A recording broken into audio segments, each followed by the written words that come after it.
Hi there, just doing a sound check. Hello, Councilmember Dorr, can you hear us? Yes, thank Great, you. thank you.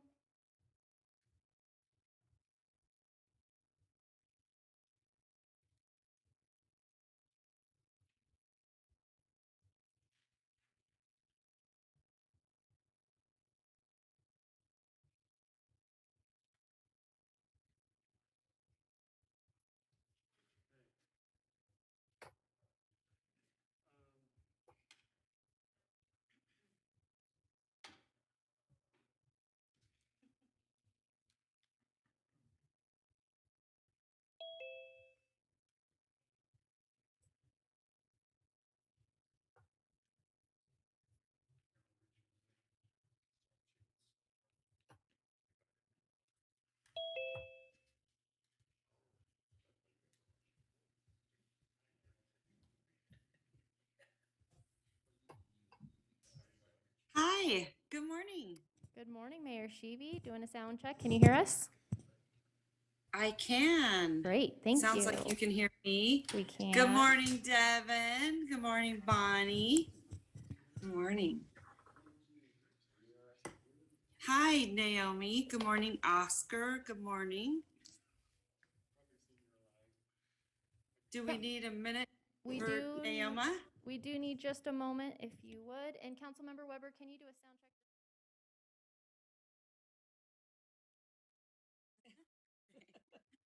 Thank you.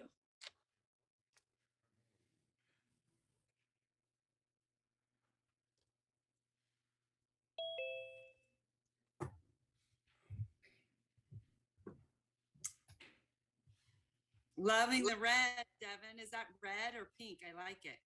I think it's actually like construction of orange or something. It's like very bright. Little neon. I like it. Trying to Yes. have a little brightness to my day. Okay. Councilmember Jordan, welcome to the meeting. Do you mind doing a sound check for me? Check, check, 1, 2, 3. Great, thank you so much. You bet. All right, Mayor Sheevy, we are ready to go whenever you are. All right. Thank you so much, Madam Clerk. Okay, we're going to start. Okay, we're going to start the meeting for the Reno City Council and Redevelopment Agency for Wednesday, January 26, 2022 at 10:02. So at this time, Madam Clerk, I would love it if Councilman Delgado would please lead us in the pledge. Madam Mayor, I feel like our esteemed Candy Lorenzo would really love to lead the pledge for the very last time, if you'd be open to Oh, that. I'd love that. Great. Great. And she's in chambers, correct? She is in chambers. All right, fantastic. I pledge allegiance to the flag of the United States of America and to the republic for which it stands, one nation, under God, indivisible, with liberty and justice for all.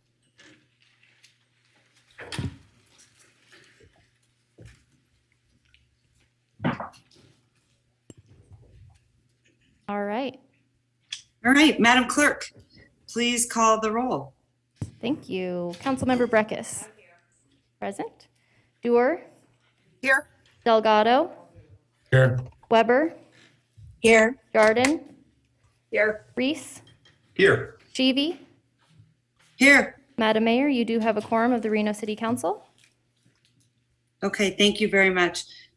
Before we go into public comment, I do want to have a moment of silence. I just had received some very, very sad news, and I want to do a moment of silence. A good friend of all of ours and over at RTC, Michael Moreno, had passed away. And so I do want to do a moment of silence in his honor, and we will do something much more substantive. But I want to right now, I think it's, very, very appropriate at this time to do a moment of silence in Michael's honor. So many of us got to work with him for so many years, and all of us called him a very dear, dear friend, and he did amazing work throughout this city. in transportation and over at the RTC. So our heartfelt wishes go out to everyone at the RTC and all of you at the City of Reno that worked with Michael. So at this time, Madam Clerk, we will start with a moment of silence.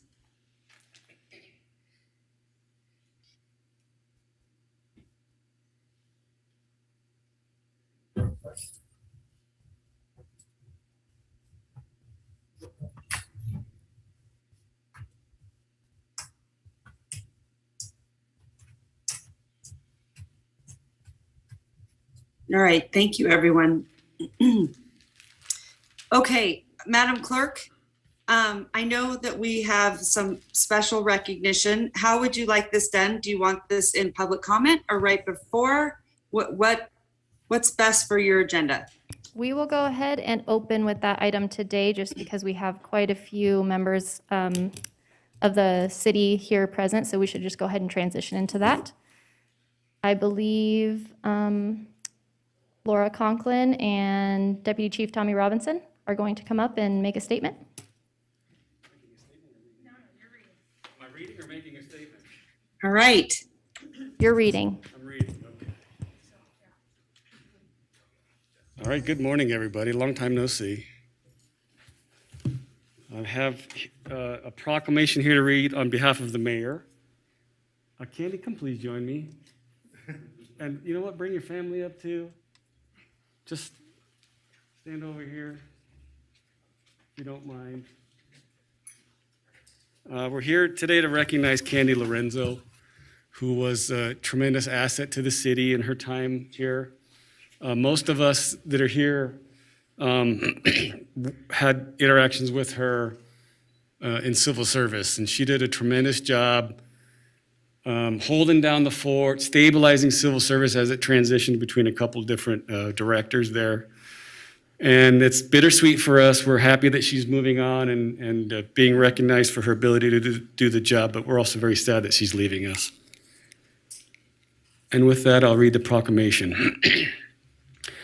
Whereas Candy Lorenzo has been working for the City of Reno, began working for the City of Reno in 2014, where she began her career in the finance department, then transitioned to human resources in April of 2015, and lastly has been in civil service department since 2017. And whereas Candy Lorenzo has been pivotal in all aspects of her promotional testing throughout the city, and especially in police officer testing, firefighter testing, and hiring. And whereas Candy Lorenzo has been a key partner in community outreach, specifically in the North Valleys, and has been an ambassador for the City of Reno throughout her tenure. And whereas Candy Lorenzo has developed and assisted in hiring of shop positions and assisted with position-specific changes in nearly all departments through the city. And whereas Candy Lorenzo has been especially key in guidance at all levels of the civil service process, and we want to sincerely thank her for her service. Now, therefore, Hillary Sheevy, Mayor of the City of Reno, Nevada, do hereby proclaim, I'm sorry, no one's complaining here, except about my reading abilities. Now, therefore, Hillary Sheevy, Mayor of the City of Reno, Nevada, do hereby proclaim Wednesday, January 26, 2022, as Candy Lorenzo Day. Yay! Well, Candy, honestly, we are going to miss you so much, and you are loved by so many. And so, just like, you know, Officer Robinson said, we are going to miss you tremendously. So we wanted to do this special honor for you because you have so many people at this city that love and adore you. So we want to thank you for your service, and we are going to obviously miss you, and Washington has got a diamond coming their way. So we just all wanted to let you know how much we really appreciate everything you've done for us, how kind you are, and I've just always enjoyed working with you. And so you have many, many friends over at the Reno Fire Department and the Reno Police Department. So please know that we recognize everything you did, and we appreciate you so much. So please don't be a stranger. Please keep in contact with all of us. And congratulations on your very, very special day. If I may, Madam Mayor, I'd like to turn it over to Chief Cochran. Thank you, Chief Robinson. Good morning, Madam Mayor and esteemed council members. Dave Cochran, Reno Fire Chief. The comments of Chief Robinson and your comments, Madam Mayor, really cover the professional accomplishments that I just take a moment to, we have a commendation for Candy, but I want to emphasize what great work she did in the North Valleys in the community. We were privileged enough to be able to support her in that work through the Reno Fire Department, but it was Candy who really took the lead and spearheaded those efforts, and kudos to her for doing that. So thank you.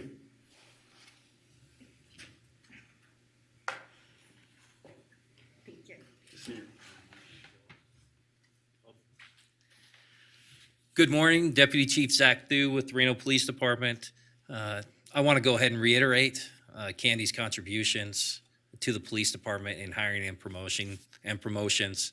Also, along the lines of Chief Cochran, I think her contributions and commitment to our community extends beyond just the workplace. So we absolutely appreciate that. So on behalf of Police Chief Jason Soto and the Reno Police Department, we have a certificate of service to present to Candy Lorenzo. And it reads, with sincere appreciation for your over 7 years of dedicated, honorable service to the men and women of the Reno Police Department, dispatch, and the City of Reno, your devotion exemplifies your commitment to the Reno Police Department's vision of being totally integrated in the community and being viewed as a model of policing excellence, and reflects the department's core values of respect, integrity, fairness, and service. And it's signed by Police Chief Jason Soto. Hmm.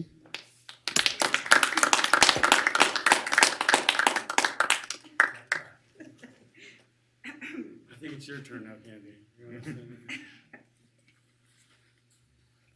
Everybody's a foot taller than me. I'm trying not to cry because, we don't cry. If I didn't cry in all my time in civil service, I'm not going to cry now. So I would like to thank everybody here, especially my family. I know volunteering 6 days a week isn't fun, but they're always there with me, and I want to instill that community because someone made a difference in my life, and that's why I'm here. I want to thank everybody standing behind me because they've been in support. I've never once come to the city and asked someone to partner with me and have them tell me no. And that means a lot to me, especially for my residents of the North Valleys, because sometimes we feel underrepresented. And I mean, even having a snowplow out on the soccer fields meant so much to my kids because they just got to see the equipment. So I've never been told no here. And I think that's just what I would like to leave behind as my legacy. Sometimes we just have to create partnerships. That's all I did. I'm nobody special. Let's be honest, nobody likes civil service. Nobody helped me because I'm civil service. It's because I asked. Everybody here was willing to take the time out of their day to make a difference in our community. And we just need to create those partnerships. Thank you very much. Well, Candy, you really deserve it. And like I said, there's so many people there that are so supportive. And I really enjoyed working with you. You are a tremendous mom, just so you know, a tremendous mother, and also an incredible community leader. So thank you so much, my friend. Thank and we're you. going to miss you. And you didn't cry. You didn't cry. Good girl. Sometimes that's hard to do. But thank you again from the bottom of all of our hearts. I would love for Councilman Reese to say a few words. Yeah, thank you so much. I'm sorry we weren't in chambers to be able to wish you our heartfelt thanks. I wanted to thank you not as much for all the work you did with civil service. You've already had lots of folks thank you about that. But I wanted to thank you for really your work in the community, working with the AYSO. You were able to do a great deal for your community. And sometimes that's unique when you are working with the city, but you also want to see the city invest in your community. That can be sometimes hard to balance, but I just want to thank you for giving us the opportunity to work in the North Valleys. I know you're one of the regional commissioners for AYSO, and it's just an incredible organization, and you've helped it and will help it in the future, and it just allows it to flourish. So thank you from the bottom of my heart for not only the work you did in City Hall, but also the work you did outside of City Hall. Thank you. And thank you for also securing 20 scholarships for our kids this year, Councilman Reese. I appreciate that. Of course. Thank you. All right, Candy, I'm going to follow you on Twitter, so you're not going to be too far away. Councilman Reese. No, Or Councilman Delgado. He's the better looking one of us. Delgado. Thank you, Madam Mayor. Candy, amiga, hermana, thank you for all the work you've done. I'm going to miss our talk, so make sure you still give me a call once you get stable in your new home, and they're so lucky to have you. But to what everyone's already said already, you're a leader. I had high expectations for you to lead us in our community in so many different ways, but of course, you're leaving a legacy behind. So thank you for everything you've done for us. And thank you to your family as well. It wasn't always you. Your family is also a part of that tremendous amount of work that was happening in North Valleys. And I know that you're leaving a strong legacy and people are going to keep pushing on. So thank you for everything you did. And I expect some phone calls from you once you settle in. Thanks, Candy. Thank you, sir.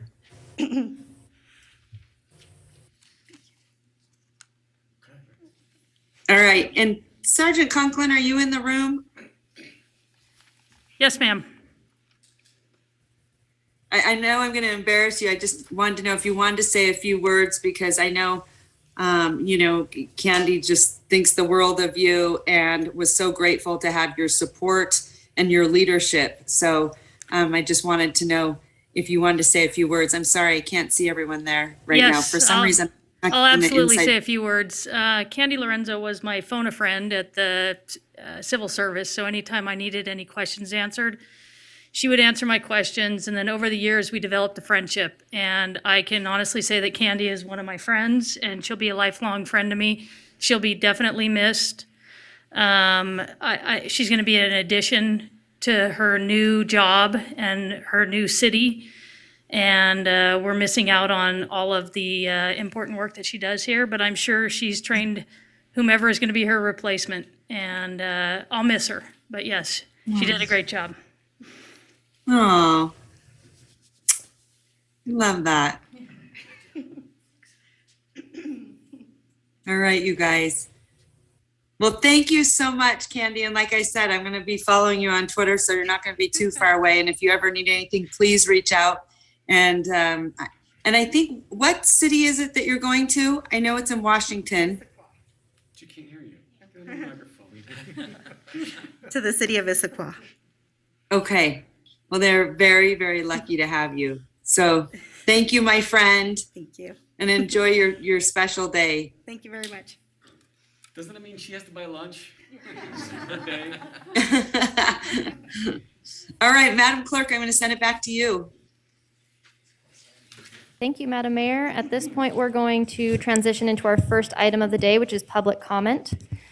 It should be noted for those in the audience that comments are to be addressed to the mayor and council as a whole. Comments heard under this item will be limited to 3 minutes per person and may pertain to matters both on and off of the council's agenda. Please note that council may not take action upon any matter not agendized for possible action on today's agenda.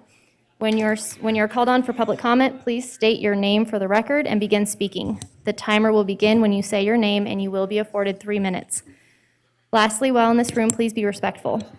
Warnings will be issued by the presiding officer if there's disruptive behavior, and you will be asked to leave chambers. If you're in Zoom and you would like to speak in general public comment, please raise your hand at this time, and we will transition you once we have our in-person commenters completed. Our first commenter today is Charles Albright, followed by Terry Brooks, followed by William Stewart.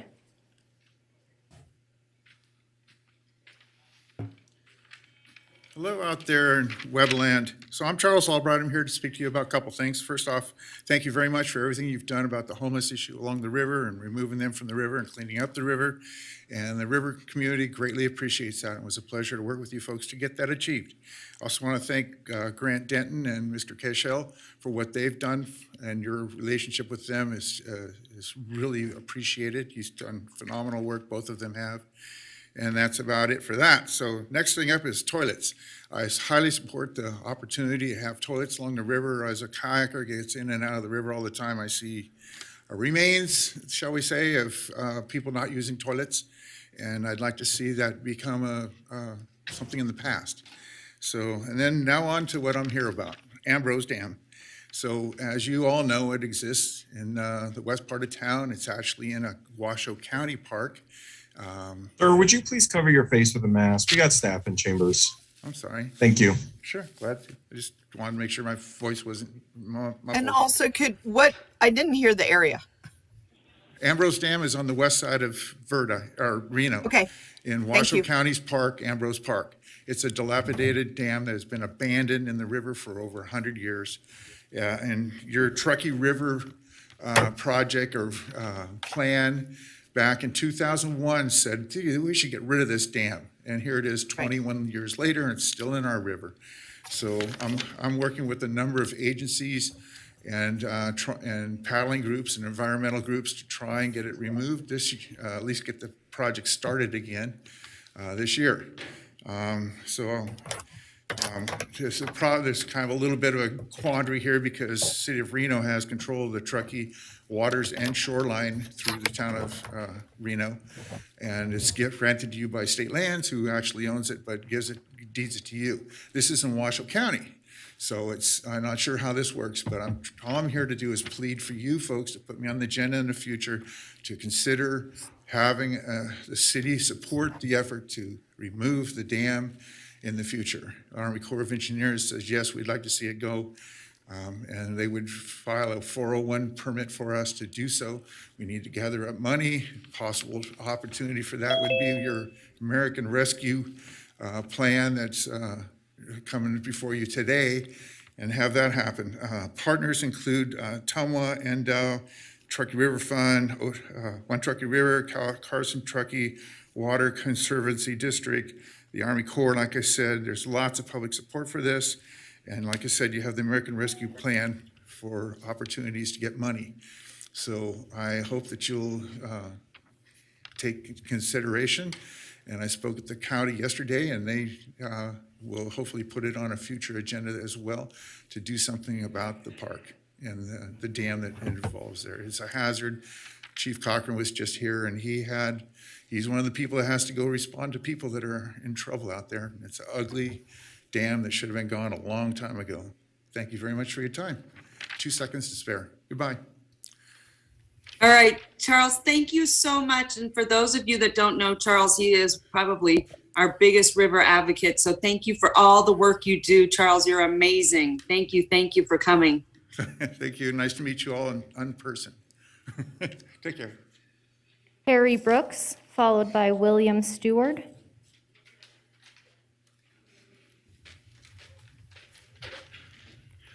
Good morning, it's me, Terry Brooks again, and today I'd like to address the benefits of social interaction in the case of homelessness.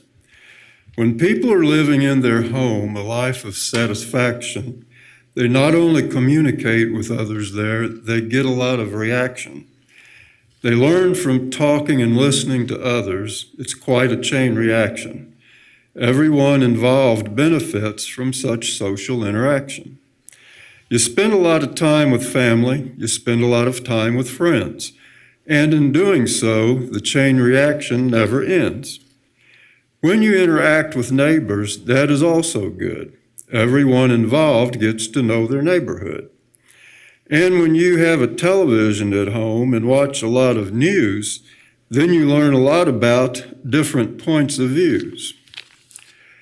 And if at home you have a telephone that rings and also have internet, you learn all kinds of things. And if you step outside of your home and go to your mailbox every day, then you also hear from people you know that might live quite far away. But if you are homeless and don't know who your neighbors are, that could be a situation that might seem somewhat bizarre. If you have no television nor any connection with the news, you won't know what's going on in the world. You won't know about everyone's views. And if you are homeless and don't have a telephone or anyone else to talk to, you might feel like you're all alone. If you don't have a mailbox and don't receive any mail, your sense of social interaction is about to derail. One of the best things to have is social interaction, but being homeless can break that chain of such a chain reaction. I would like to thank you all for listening to me today, and I look forward to coming back when I have even more to say. Thank you. William Stewart.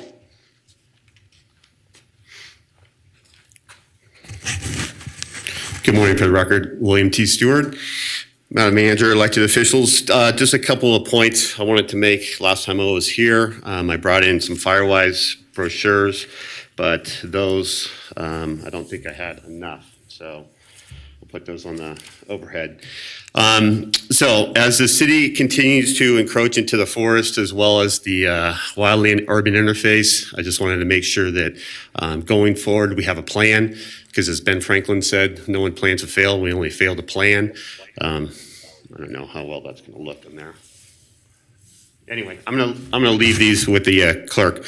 And that's just basically talking about working together with the community. I have an appointment with Cortez Mastro's office next week, as well as Commissioner Lucy, talking before you guys as well. We need to have the community come together to solve this problem. Fire is an issue that not only affects all of us here in Washoe County, but all across the western United States as well as the world. And NFPA has done a great job so far as putting together this program. Jack Cohen from the U.S. Forest Service has done numerous research. They've built homes inside warehouses to talk about ember showers and how that affects fires.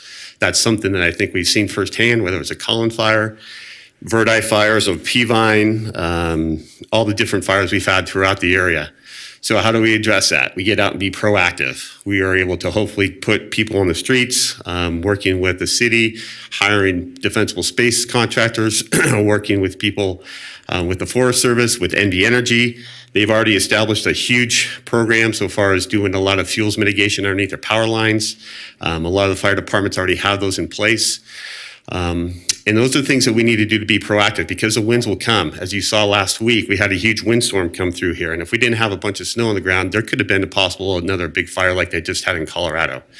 And there's also a big fire going on in Big Sur right now as well. So the National Weather Service has said we're going to have another long, hot summer. So what does that mean? Dry lightning, human-caused starts. There's all kinds of different ways that fires start. And we live in an area that's prone to fire. So NFPA's FireWise, Fire Adapted Communities, with Jamie over there at UNR and the Outreach Extension. Tying all these people together is what we need to do and bring the community together so far as, like I just said, the federal, U.S. Forest Service, BLM, state, NDF, local municipalities, 28 seconds, local resources, because whenever we have a big fire, it's going to strip all the resources. It takes at least 12 people per fire through NFPA's, what they recommend, to put a fire out. And that's one fire on one house. So think about that exponentially through Collin Ranch and Verdi and all the other fires we've had. It would strip our whole town and all our cities. So think about what we can do proactively. I'm here to help, and that's why I'm working for Wilderness Forestry, and we're doing a great job going out and protecting the community through fuels mitigation as well as tree removal. And I think we have a number of contracts within the city as well right now. So thank you for your time. I appreciate it. God bless. Madam Mayor, if I could, sir, you provide a service, right? You're a vendor, a contractor, is that? Yes, that is correct. Okay. I don't usually, I let other, people in our purchasing efforts, talk through. It's, we don't buy here at our council level, but I am intrigued with the service that you're providing, or others like you, to communities. And my liaison, Nick, might get your information. We might consider about inviting you to the NAB to make a presentation about the approach. I know you're, in the business to sell your product, but I think it's an interesting concept I am reading a lot about. So it might be of interest to the people in Ward 1. So if you get with Nick over there, he'll talk to you about coordinating. Thank you. Yes, and whatever I can do to help too. I'm a retired fireman. I've worked in the county for 25 plus years, so I know firsthand how this affects us. Thank you.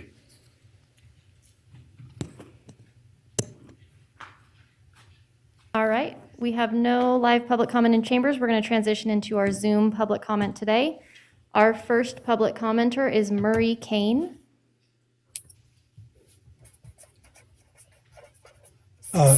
Good morning. Thank you for the opportunity to have a Zoom conference. I'm Murray Kane. I'm a property owner, resident, taxpayer in this great city of Reno. I want to make a general comment right now. I'll be participating in your 6 o'clock public hearing, but this is a general public comment. I want to talk about the master plan in general. And I've specifically, I'm concerned about clarification that's urgently needed as you consider land use decisions. I've read, I've seen what you've said, I've seen the decisions you've made, and I've heard what you've said about the master plan. There's confusion that needs clarifying. The master plan legally must be followed in every land use decision you make. I've heard it referred to as a guide. I've heard it referred to as the zoning controls, so we don't have to follow it. You must legally follow the master plan. And let me be specific. There is a state statute, statute 278.0284, conformity to the master plan. Any action of a local government relating to development, zoning, the subdivision of land, or capital improvements must conform to the master plan of the local government. Just a flat out statutory requirement. Your zoning code, and I've often heard council members say that the zoning controls over the master plan. It's not true. The zoning code itself at 1801-304, relationship to master plan, no regulatory decision by an appointed or elected official or any city employee shall be made with respect to any zoning action or use of property that is not in substantial compliance with the master plan. The very first line of the zoning code says the purpose is to implement the master plan, not just use it as a guide. So I just want to emphasize these things. I'm sure it's in your mind, but it seems like it needs to be clarified. It is not a wish list. It is not an Amazon wish list about the city's land use. It is not a guide. It is a legal requirement that must be followed. And more importantly, it's full of promises that have been made to the people of Reno, this great city, about how you're going to safeguard sustainably the environment. How are you going to keep Reno with all the resources it had that attracted people to live here in the first place? Thank you so much.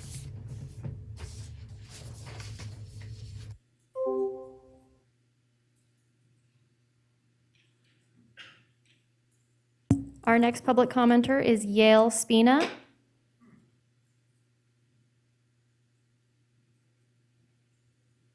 Good morning. Can you hear me? We can. Go ahead.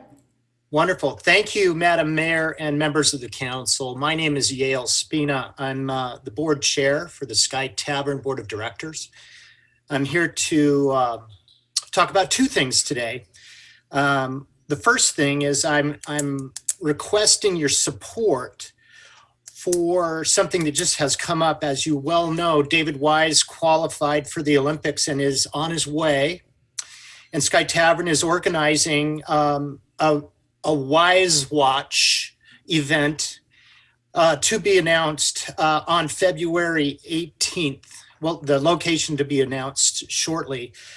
This was requested by the Wise family to put together a watch event where we can raise funds for Sky Tavern. Many of you know that the Wise family have been involved in Sky Tavern for many, many years. And so David Wise would like to take this opportunity to give back. And so we're putting this together.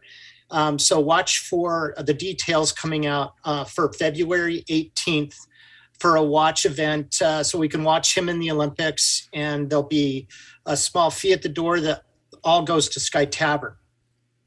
The second thing I'd like to speak about today is many of you know that with our longer lease, we have an obligation to put in snowmaking. And I wanted to tell you a little bit about our capital campaign that has been launched for the snowmaking system. This system is estimated at $2.4 million, and I'm very happy to say that we're already up to $1.5 million pledged. So we have some great momentum here as it relates to putting in these the snowmaking system at Sky Tavern. And I just wanted to take a minute and say how important this is, because what Sky Tavern needs is a consistent ski season in order to provide more programs that could maybe sustain it better than it is today. And so the Sky Tavern snowmaking system is important. And so with that, the Wiegand Foundation has given us a challenge grant of $1 million. And we've already raised almost $500,000 in addition to that from people like Rick Revilio from the Western Nevada Supply, and the Sparks Rotary have stepped up. So there's a lot of support here, and I'm respectfully requesting that the council consider Sky Tavern when using ARPA funds, because any investment in Sky Tavern is now going to be generational, because we can build Sky Tavern to be more sustainable on its own. And if anybody has any questions, please reach out to me at skytavern.org. Thank you very much. Thank you. Exciting stuff you guys are doing, y'all. Super appreciated. Our kids are going to be future Olympians because of you guys. Thank you. Thank you all. Our next public commenter is Orlin Bowman.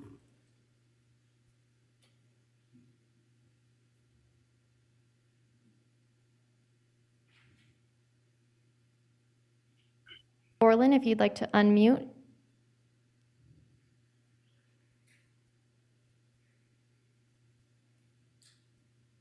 Hi, sorry about that. Can you hear me, Council? We can, go ahead. Wonderful, thank you. My name is Orlin Bowman, and I'm a resident here in Reno, Nevada.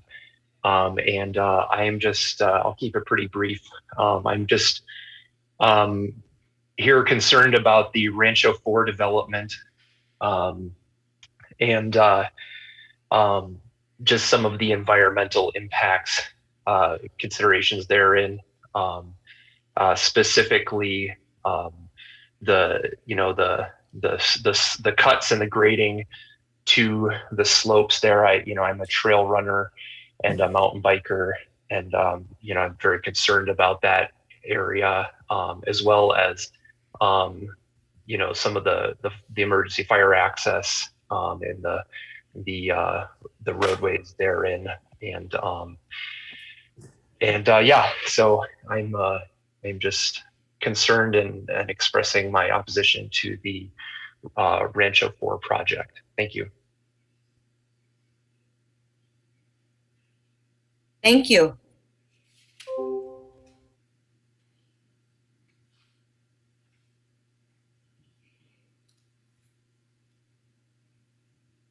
Our final public commenter today is Scott Smith.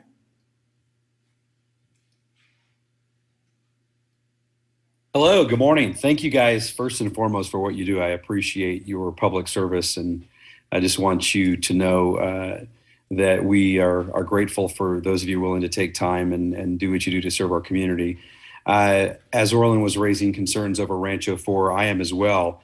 We love the city of Reno, and I'm honestly raising concerns about Rancho Phase 4 because this is already a dangerous area to travel in. And in and out of it, there's only one road to get in and out of this development. The sheer number of vehicles that are already parked along the roadside to currently accommodate the surrounding townhomes and the residents there is already unsafe.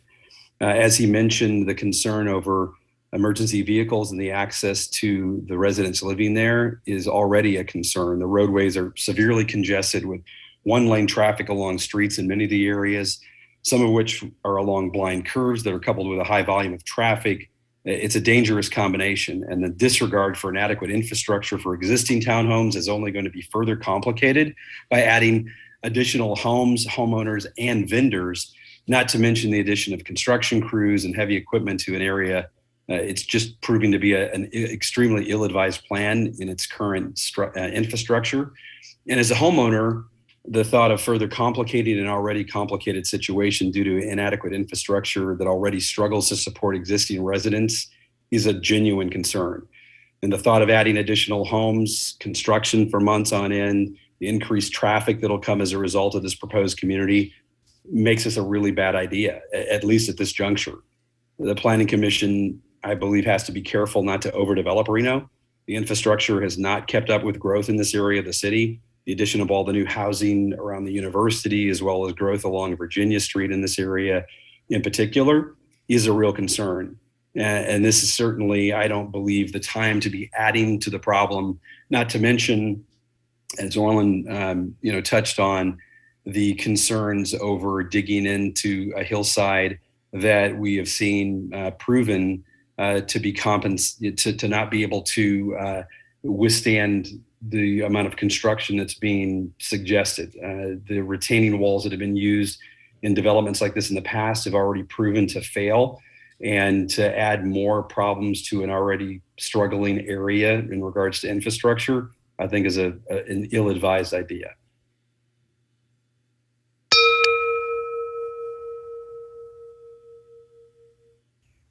All right, Madam Mayor, with that, we have no additional public comment in our, oh, I apologize. We do have one more who just raised their hand. Parker Hines.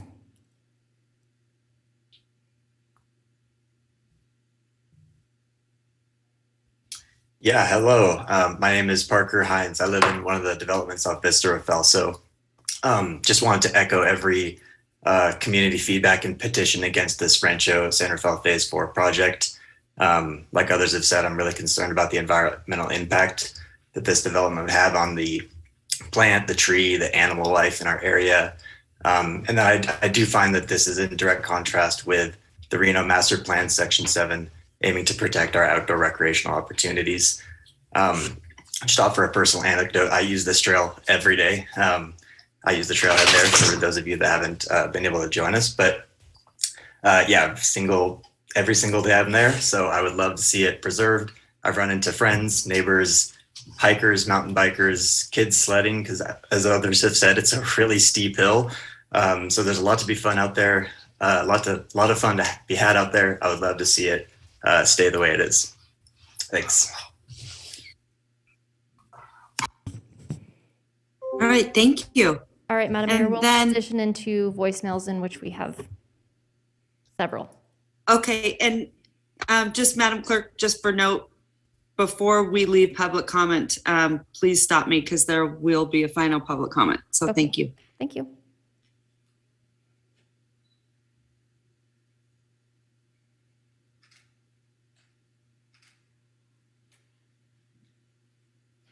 Yo, this is Primetime 99, Alex Stein. I'm one of the most famous vaccine rappers you've ever heard. Let me tell you this. Vaccinate your mom, vaccinate your dad, vaccinate the happy, vaccinate the sad. Stick that needle in your arm. That third time is the charm. Get freaky deaky, stick that needle up in your deaky. I don't really care if you're dashiki. We are from Africa, because we are from the country of America, created in the peninsula of Jesus' heart. Jesus was the start. He gave us the power to have happy hour. We take a shot, then we feel hot. The needle goes in our arm. The vaccine is the third time charm. Take Madam the booster Clerk. like a rooster. Madam I Clerk. am not. Next, thank you.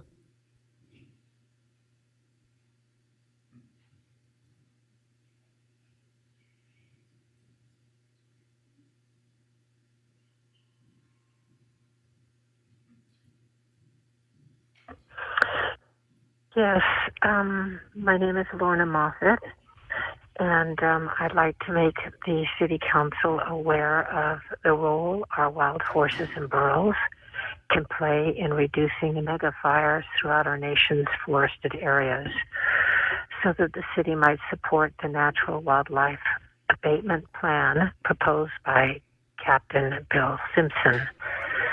Under this plan, wild horses and burros could help fill the niche of the herbivore and cervid populations that have plummeted in the last 40 years. Over the last 40 years, large herbivores such as deer, elk, moose, and caribou in northern America have seen significant drops in their populations.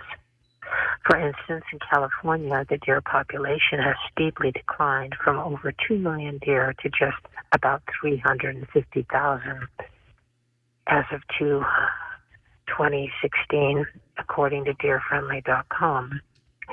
The population of deer, elk, and other herbivores have suffered significant declines in many areas as a result of several factors, including but not limited to disproportionately high predator populations, disease, poor hunting management policies, vehicle slaughter, as well as loss during wildfires. These wild horses could very well address the need for natural abatement measures as opposed to mechanical means, which are harmful to the environment and costly to us taxpayers.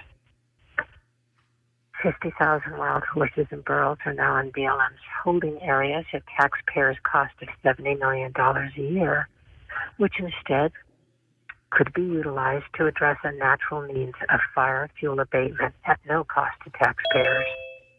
Also, 50,000 wild horses reduce up to 1.9 million pounds of grass and brush daily. Wild horses are indigenous to our nation, and fossil bones of horses were found in Carlsbad, California, dating back 50,000 years ago. Their job was to help reduce fire fuels in nature, and we should be considering them for that use as well. Thank you so much for listening. It's the start of a conversation.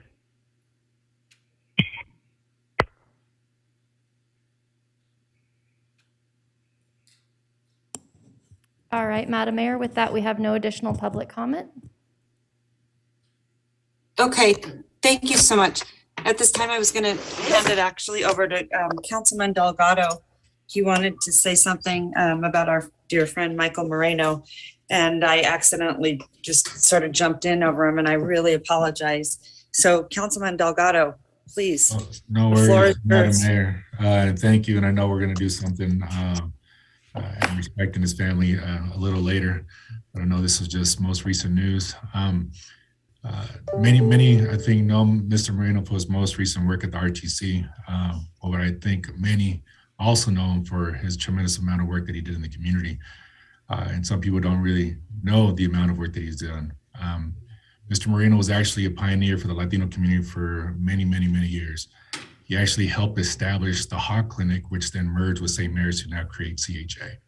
He was at the forefront sitting at that table to make that happen. In addition to that, he helped establish the Hispanic Chamber of Commerce when the Hispanic businesses needed an advocate or somebody to sit at that table, and he was at that table as well, in addition to the Nevada Hispanic Services.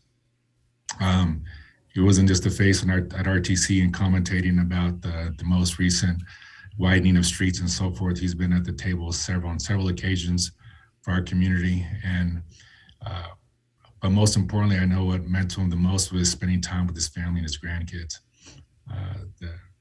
The smile that he had on his face whenever I saw him, knowing that the amount of work he did in the community never amounted to the amount of love that he had for his kids and his grandkids. And my sincerest condolences to the Moreno family and his friends. Michael, you're already missed. And of course, Hermano will continue to fight for equity and community representation for all the work you've done. We'll do something bigger and better for you. Love you. God bless you, to you and your family and your friends. Already miss you, man. Thank you, Madam Mayor. Oh, Councilman Delgado, that was beautiful. And I think that's so true. So many people knew him as the face of RTC, and many people did not know how his efforts really changed this community, especially in the Latino community. And those initiatives are some of the most important. And today, look at how thriving, CHA is, which started out as Hawk, which he had so much to do with. So incredible legacy, very, very much so. So beautiful words, Councilman. Really appreciate that.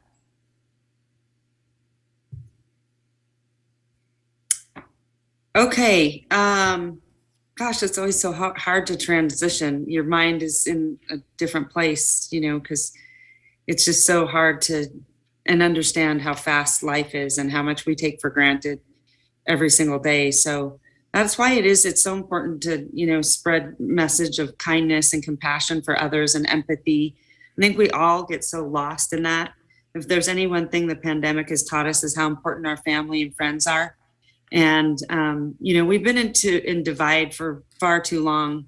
And, I always just try to, remind people when they're sort of in these states where we're not thinking about people first, we need to remember that, life is precious and your family are precious and those people around you that mean the most.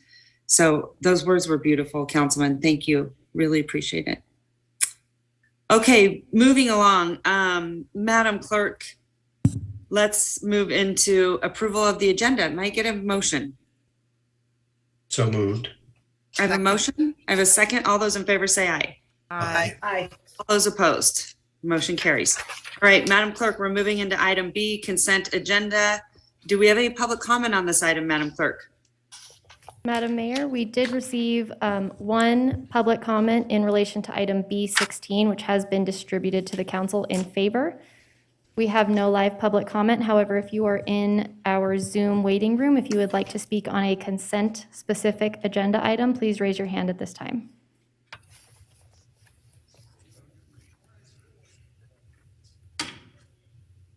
All right, Madam Mayor, with that, we have no additional public comment. Okay, at this time, I'm going to ask council members if you have items that you would like to pull off the consent agenda.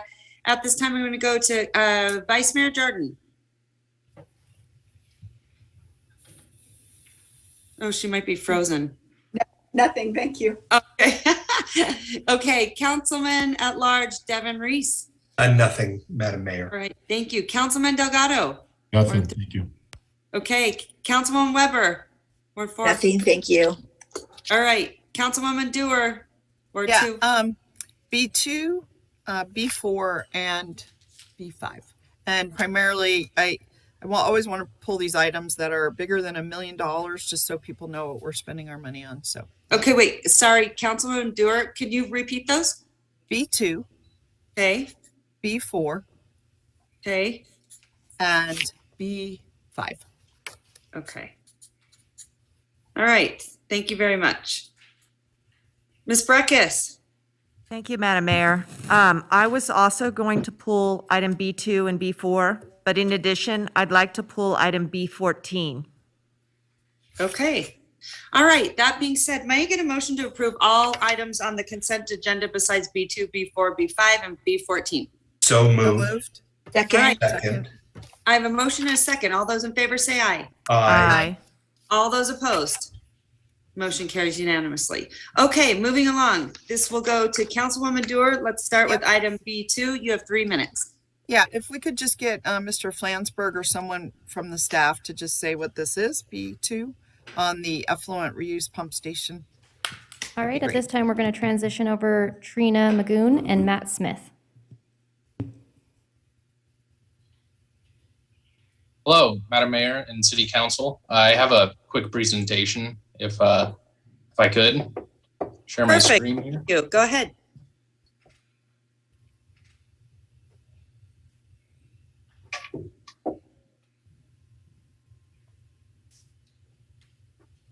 Okay, so hello, everyone. Can everybody see the screen and hear me? Yes. We Okay. can. My name is Matt Smith. I'm an associate civil engineer with Utility Services. Today I'll be talking about the Tumor Effluent Reuse Pump Station project.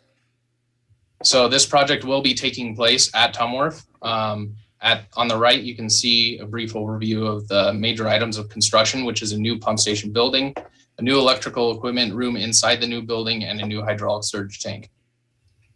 So what is an effluent reuse pump station? We have Sparks and Reno sewer that comes into the treatment plant. The wastewater is then processed and treated. After it is treated, it is just discharged to Steamboat Creek, or alternatively is conveyed to our Sparks and Reno customers. On the right, you can see UNR Farms, which is our largest reuse customer. So why it's recommended, this is a CIP sheet that I present at the Joint Coordinating Committee. The Joint Coordinating Committee did approve this project. There's a lot going on here, but what we want to focus on is the risk ranking. So out of 31 projects in fiscal year 22, this ranked at number 2. So there was only one project that was more important than this one. Additionally, inside the pump station, you can see pump and motor failure in the left-hand picture. This is due to a hydraulic surge, which we will be addressing with the surge tank. The valves and pumps are very heavy. We're unable to maintain those in-house.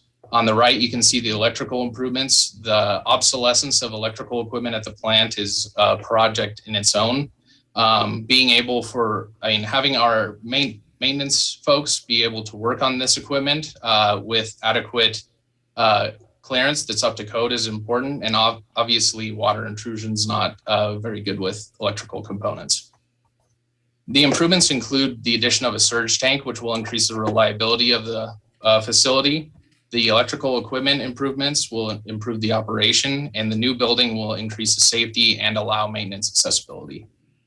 The improvements do not include any increase in discharge capacity of this pump station, so there's no expansion of any treatment processes, and it's not a replacement of the entire facility. So there's a majority of the equipment, and including the substructure, are in good condition, and we recommend retaining that equipment.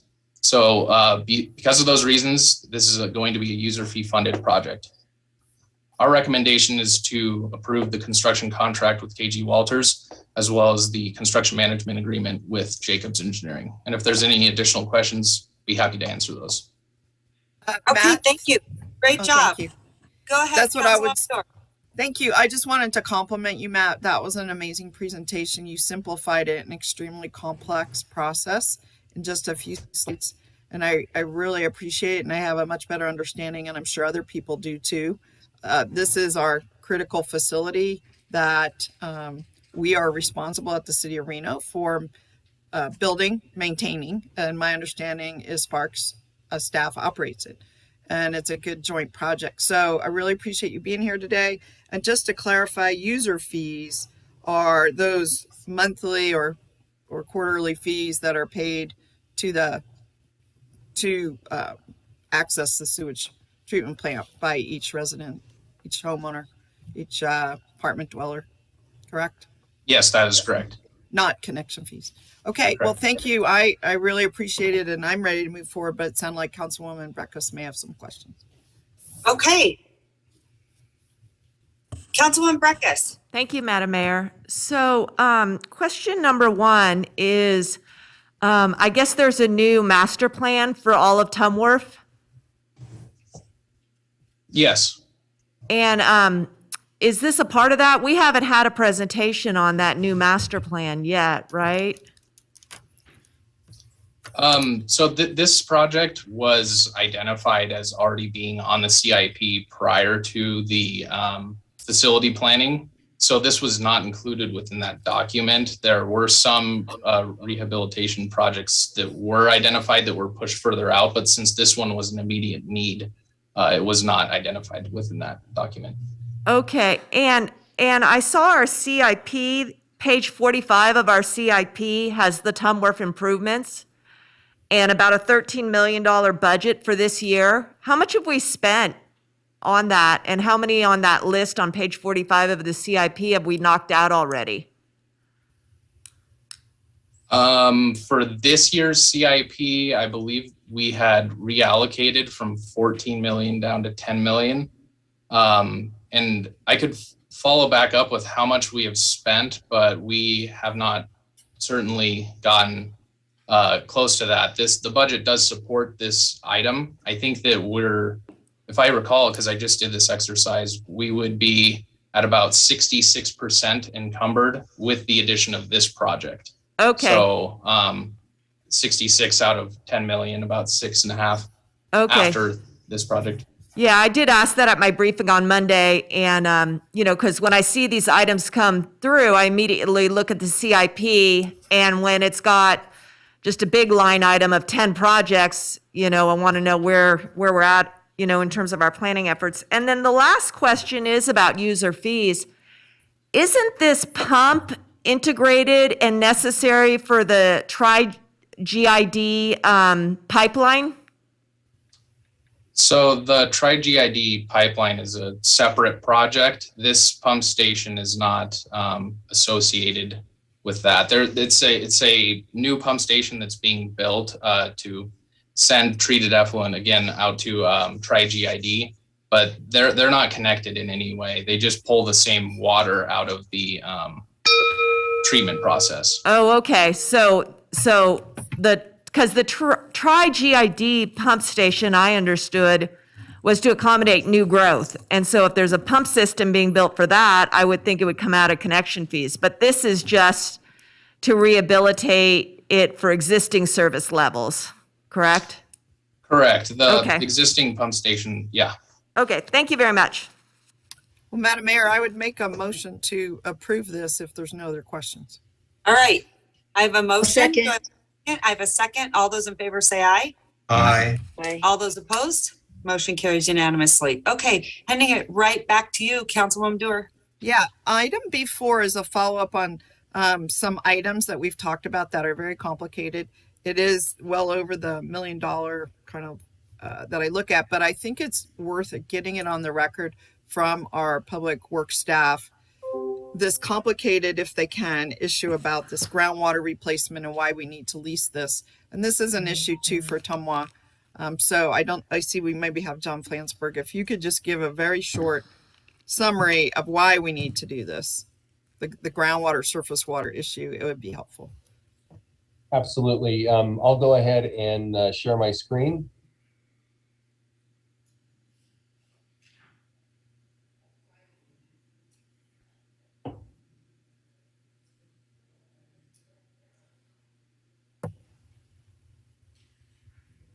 We can see that.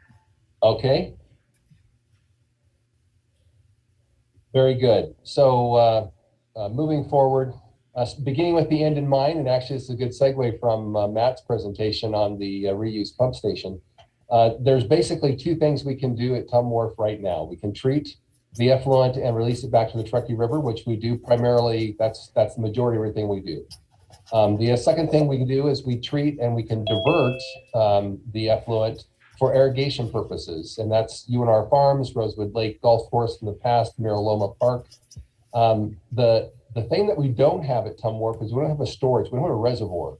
So whenever we treat effluent and send it out, it's at the timing that we actually are treating it, and then we're pumping it out for it to be used. And then in the future, we're going to be able to treat and send to Tri-GID, and that agreement was up to 4,000 acre feet. And I just wanted to point out that 1,000 acre feet is equivalent to 5,100 equivalent residential units. And the reason that's important is because the water that we don't have to put back in the river actually saves the amount of nutrients that we have in that water that get counted against our permit. And so while this is important for us in our effluent management we do today, and why it's important for us to do our irrigation, the Tri-GID will actually, they're providing their own water rights, and I'll kind of get into what that means here in a minute to account for that water. Now, getting back into where the water comes from, our water supply that Tumwa supplies, the Truckee Meadows Water Authority, they supply it comes primarily from the our watershed, Truckee River watershed, and that includes Lake Tahoe, Donner, Prosser, Independence, Stampede, Boca, all of our reservoirs upstream in the watershed itself, flowing into the Truckee River as it's released from the reservoirs or from Lake Tahoe, or as it flows in from rainfall events. And Tumwa takes that water and they treat it and send it out to everyone for their use. And we do that as long as we can. When the river gets to us to a low point, then there's other things that Tumwa has to do. And one of those is they actually start pumping their groundwater supply. And they have 89 production wells. And this is used to help specifically for what we have in our peak water demand in the summer. And for, again, when we have very low flow due to droughts in the Truckee River. And I just wanted to show here a quick graph of the 2020 as an example. All of the blue in there is the surface water demand. And so in April to October is when we're supplying irrigation water. During that time, they're pulling a lot of surface water out. They do have some groundwater pumping. They break it out in terms of their Truckee Meadows or the Tumwa wells and the DWR, the Department of Water Resources. As we all know, those merged. They just still keep those separate in how they display them. A lot of that water is being served into the South Truckee Meadows. And so there isn't, the actual supply of water is coming from surface water. And so I'm going to merge these two ideas here next. We have an agreement from UNR to supply effluent to the UNR farm. And also, like I mentioned, Miraloma Park and others. And so in that agreement, what has changed? Well, nothing has changed in that agreement. What has changed is the interpretation. Prior to the Truckee River operating agreement, prior to 2015, the state water engineer interpreted that we had a 6,700 acre feet of groundwater. So when we're pumping groundwater out into the supply on an annual basis. That's about 6,700 acre feet. We were able to use, meaning Tumor could divert up to 6,700 acre feet of water for beneficial use, being irrigation. Post Truckee River operating agreement, the federal water master's interpretation is that this is actually on a daily timing. That Tumor may only divert the water when there's sufficient groundwater being pumped as the source supply. And as I showed in the previous graph, that often doesn't happen until late in the summer when we start getting more of this water that's coming in that can actually be used as groundwater to offset any water that we're supplying for irrigation. And so Tumor, we either have to have sufficient groundwater that's being pumped into the source supply, or we have to make sure that we have water rights that are left in the river. And this is on a daily timing as opposed to the annual timing. So what this agreement does and what we're bringing for you today is a need that we have to offset that effluent reuse when we're sending water or diverting water to UNR Farms and to Miraloa Park, which does benefit us at the plant for that nutrient level in our permitting. This allows us to have a return flow water, meaning some water, this water resource is a lease of water that is left in the river that satisfies the water that we're not returning back because of the irrigation. It satisfies the federal water master's interpretation of TROA that we have to ensure that there is water rights for those downstream users, because there are others downstream, like going out to Lahontan for agricultural use, or for the Pyramid Lake Paiute tribe, or even the Tracy plant for NV Energy to produce energy. They pull water as well. And it does it at a lower cost alternative. And so in our agreement with UNR Farms, we lease 350 acre feet of water. That lease currently is $387, and it has an annual CPI adjustment in there. So it's raising each year by inflation. This agreement is 10 years at $105 an acre foot, and that price will not increase. That'll be our price for the 10-year agreement. And so that is why staff is bringing it. So the issue we're trying to solve is making sure that we have water in the river to meet the federal water master's requirement that we have it downstream when we're pulling it out, and also finding a low-cost alternative to do that.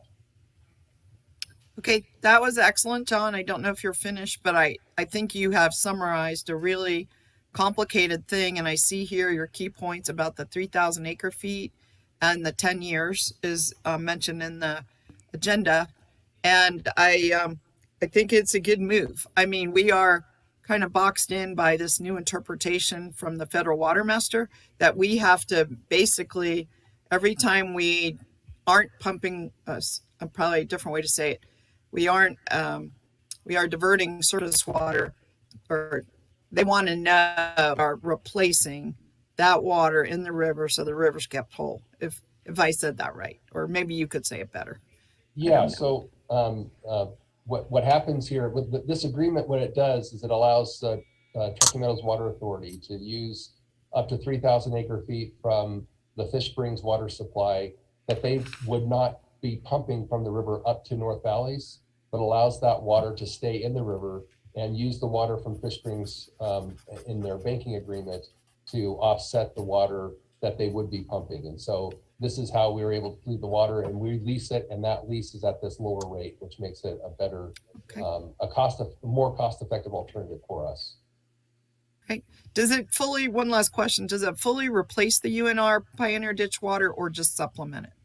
It supplements. We still will be, we still have the purchase of the UNR water just because that's part of the overall agreement that is in place, but it does supplement it. And I did want to bring up that I know there's been some concerns in the community about the need for flat fields for recreation purposes.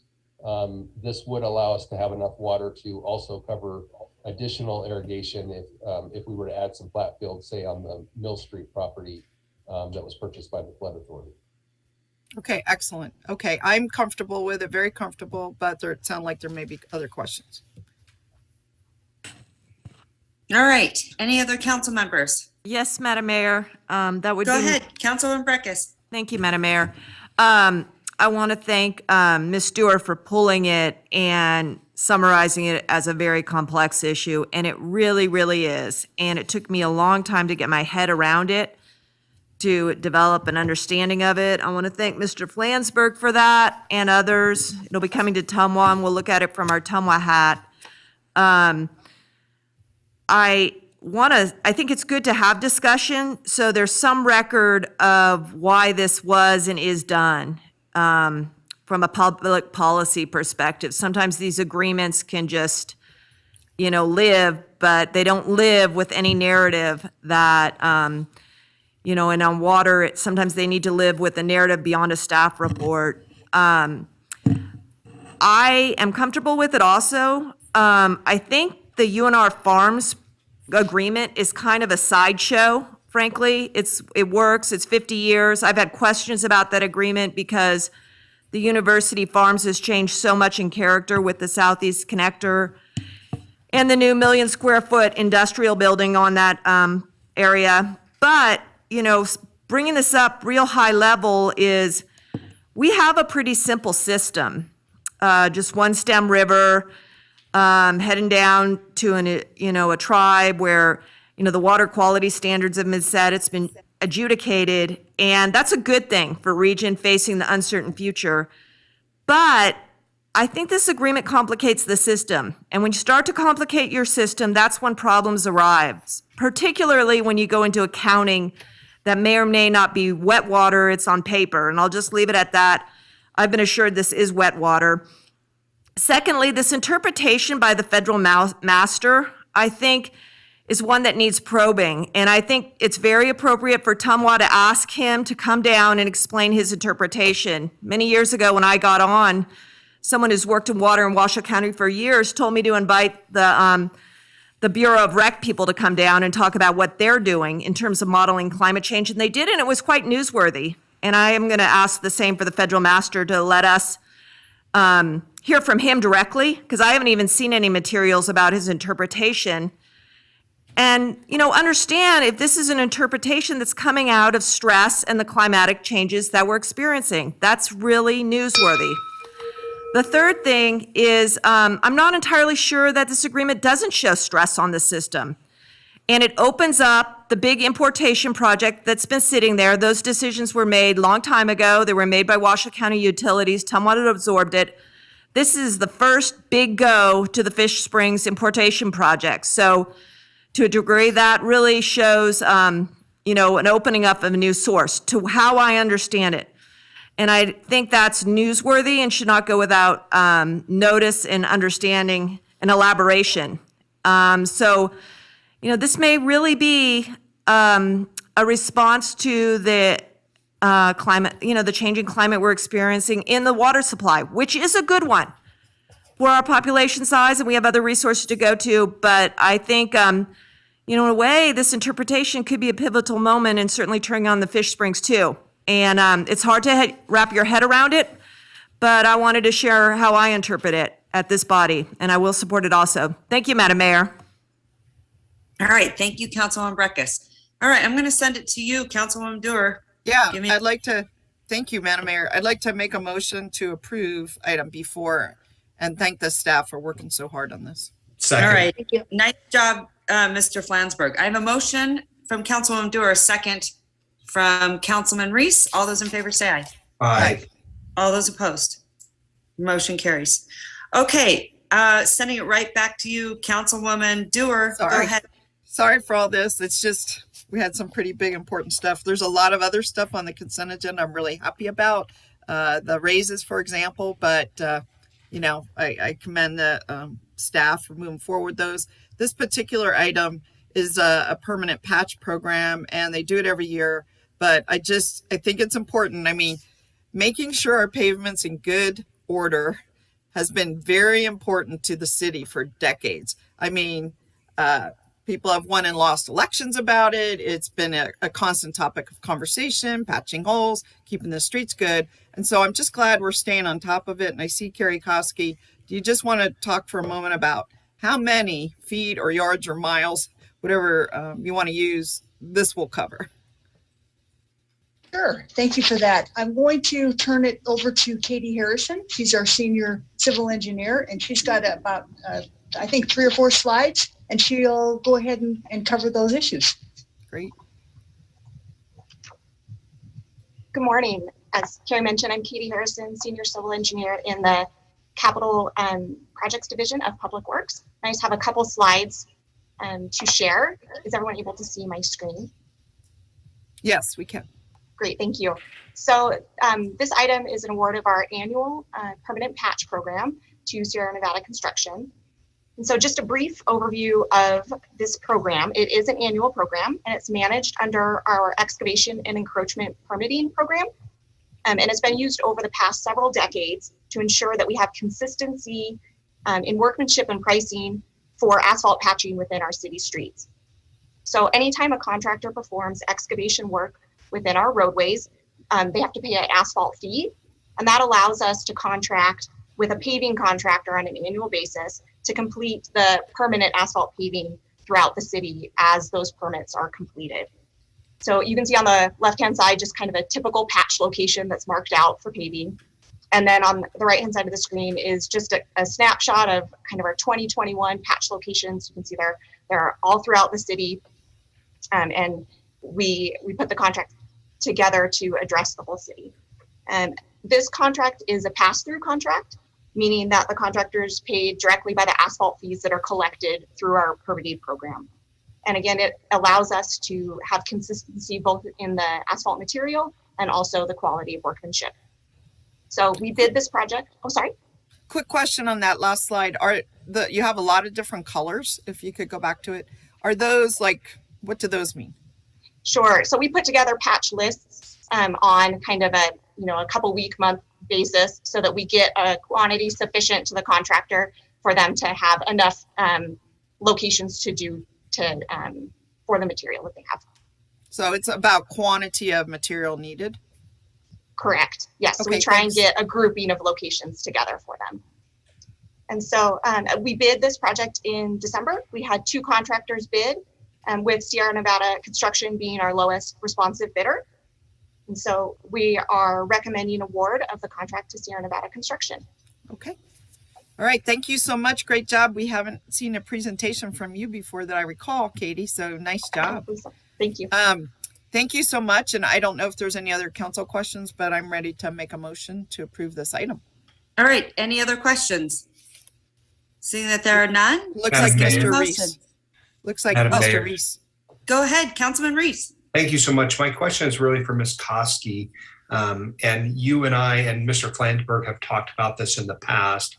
But I understand we have a significant backlog of road repair issues, just as any city might, somewhere in the neighborhood of $200 or $300 million, and that we sort of take a bite of it each year and we just keep pushing it around. Is there a way for us to have a significantly greater long-term plan for these kind of projects? I suppose in my mind, I understand how we go about the patch and repair process, but I feel like there is always a much bigger, hurdle to overcome with regard to roadway maintenance. And I know that there are issues related to some roads are RTCs, some roads are private, some roads are the state's. I'm just trying to get a handle on how do we get a more robust way to tackle this huge $200 or $300 million backlog. Very good question. Thank you for that. As a matter of fact, Katie and I have been working diligently here for the past 6 months with a consultant. We have them on board to look at the whole program, all of our streets, primarily the neighborhood streets, and they're bringing together what the backlog is, and we're going to be bringing to you the results of that report and some recommendations moving forward on options or getting some guidance from this body to kind of figure out how we want to attack this in the future. Because as you did mention, we do have a significant backlog that we won't be able to sustain. Right now, our pavements are in relatively good condition. I think Katie reported the last time our PCI was up around, average PCI for our neighborhood streets was around 79, which is very good for a city this size, but it declines rapidly because we don't have the funding that we need to keep up. So we'll be bringing that to you. Yes. Well, and I suppose I would just comment, you and your team do a very good job of trying to help us prioritize. And I know each year when we look at the ways in which we're going to do the neighborhoods and they rotate between the three different areas, as I recall, it does give me great, I guess I'm excited about the fact that you're out there working on this. I wasn't aware that you were, but it doesn't surprise me at all that you and your team are already thinking, several steps ahead of us. So thank you for that, and I'll look forward to having those conversations in the future. Okay, any further questions? Seeing that there are none, may I get a motion? Sure. Motion to approve item B5. Second. All right, I have a motion and a second. All those in favor say aye. Aye. All those opposed? Motion carries unanimously. Great job, Carrie and Katie. Always nice to see you two. Okay, bye, Carrie. Okay, moving right along, I believe we're going to Councilwoman Breckus. Go ahead, item B14, I believe. Yeah, thank you, Madam Mayor. And this somewhat falls along with the conversation we were just having. This is some rather routine acceptance of new streets up in the North Valleys. However, the council's seen this property area not that long ago. I think we did a rezoning up on it. It's really an area where the city meets longest-standing county areas. And one of my concerns when we, I think, upzone the area, and you can actually see if Mr. Michelle is joining us, could put the map up. What we were going to be starting to do, I think there were also some drainage issues up here. Smaller lots, more dense than the county lots, which is, more contemporary. But my tremendous concern was that we were loading more traffic into these subdivisions that was traveling along unpaved roads. And unpaved roads are a tremendous concern to me. We talk about deteriorating roads needing patched, but boy, putting traffic on unpaved roads in a urban suburbanizing county is really a concern, an issue. And I think I wanted to ask him for the larger landscape out here. If we really are traveling Reno people through unpaved, this Pan American that looks like it's unpaved. I don't know if he has the ability to bring the map up, share his screen or something. I could walk over and put it on the display here in Chambers if that was something someone wanted me to do. Mr. Michelle, you should have permission to share your screen if you'd like to present for Councilmember Breckus.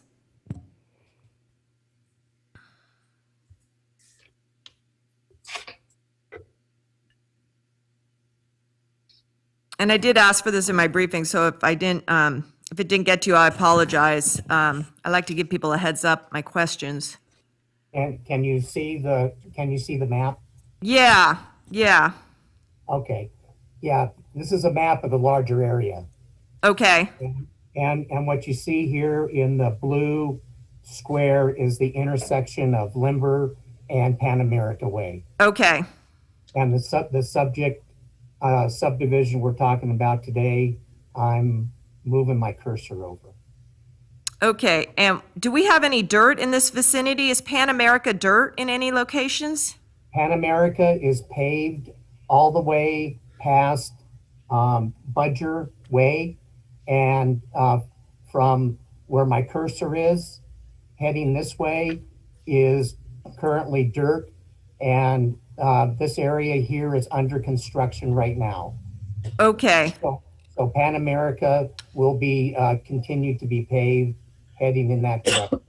Okay, and part of that's county, unincorporated county, correct? Once you hit that Lumber Pine and that Magnolia Way, is that all unincorporated or is that incorporated? Yeah, there's county out here. Okay, so, but they have paved roads. They do. Okay, and then what about going the other direction on Pan America? Is this where Pan America stops? Yes. Okay, okay. And all the county roads are paved?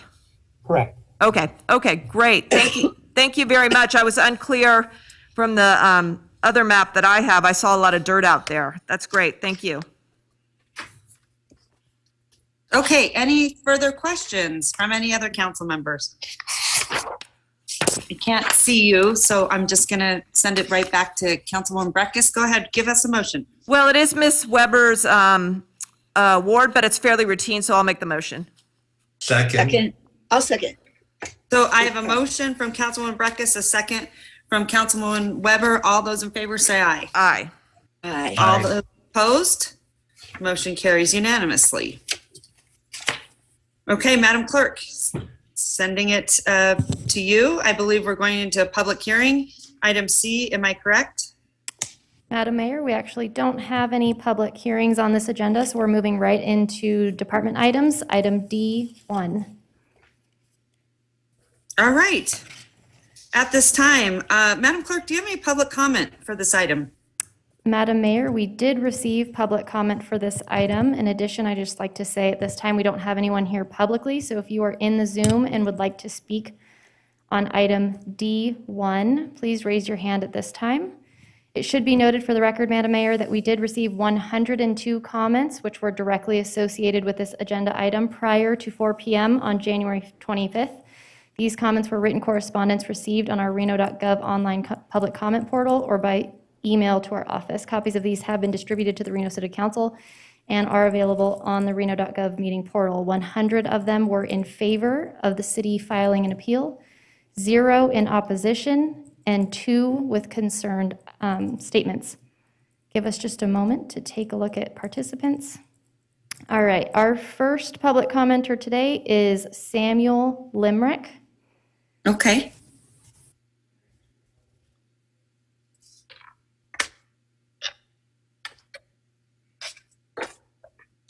Oh, can you hear me? We can.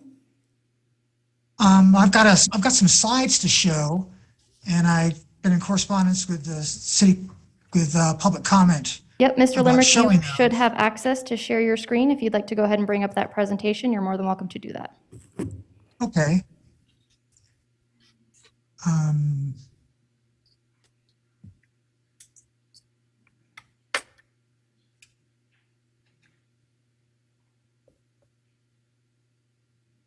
Okay, share my screen.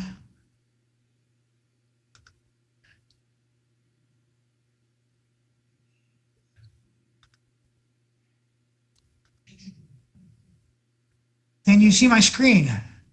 We can, Mr. Limerick, and just as a reminder, you have 3 minutes. Okay. So I'm Sam Limerick. I'm a local GIS analyst. I've been retained by concerned neighbors and the Verdi Community Council to make maps to help them address their concerns with this project. I'll show slides 1 to 7 during my comments, and then Pam McNeil will show slides 8 to 10 during her separate comment period. Okay, this is a map of slope for the entire Stan Lucas Mortensen property. Red areas are the steepest, greater than 30% slopes. The gentlest slopes are in dark green, less than 15%. The black squares are the planned parcels. City code for the MGOD states, quote, areas considered less suitable for development include slopes greater than 30%. The developer has partially avoided the steep red areas in locating parcels and favored the flatter dark green areas, except for several areas that I'll show you in the next slide. This slide, number 3, this is the average slope for each of the planned parcels. You can see numerous red parcels with slopes greater than 30%. For my mapping, 43 of the planned parcels will be on slopes greater than 30%. The developer's count is similar, around 49 parcels on greater than 30% slopes. Our counts probably would have been closer in number, but the developer would not share their parcel shapefile with us. My clients asked them for a copy of the shapefile, but they were refused. These numbers are important because Judge Draculich's decision mentions multiple times that the project only has 20 parcels greater than 30%. That is the number. And we agree on that. In this next slide, this map is a 3D view looking north of the three major drainage ways in the project. The boundaries of the project is the purple line, and the drainage ways are shown in blue. They all empty into the Truckee River.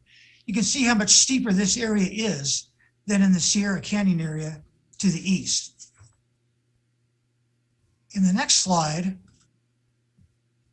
this is a 2D map showing 12 red triangles. These red triangles are located where planned roads, shown in yellow, cross the major drainage ways in blue. The dark green blobs represent planned fill of greater than 10 feet. 10 feet doesn't sound so bad, but of those 12 crossings, 8 of them have maximum fill of 35 to 55 feet into the drainage ways. Why is this important?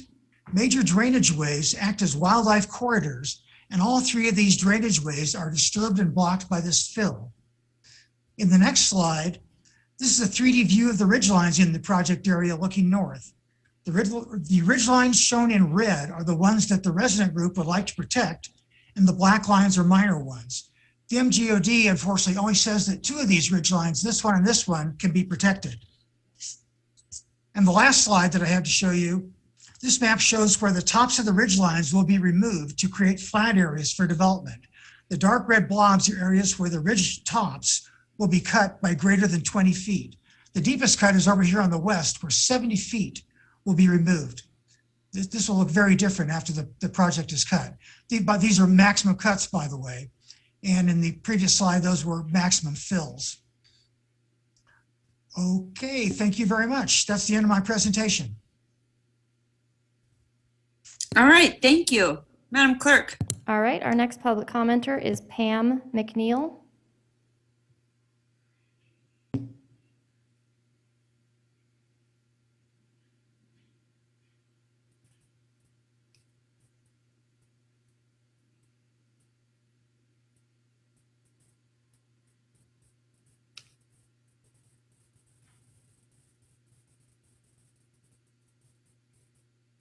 All right. Pam, you should have access to share your screen and make your presentation. And again, just a reminder, you have 3 minutes.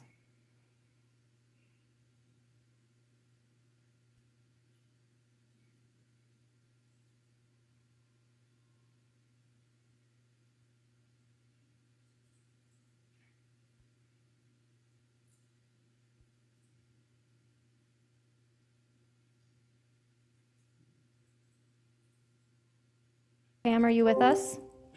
Okay, our next public commenter today is Ken McNeil. We'll go ahead and move him over now.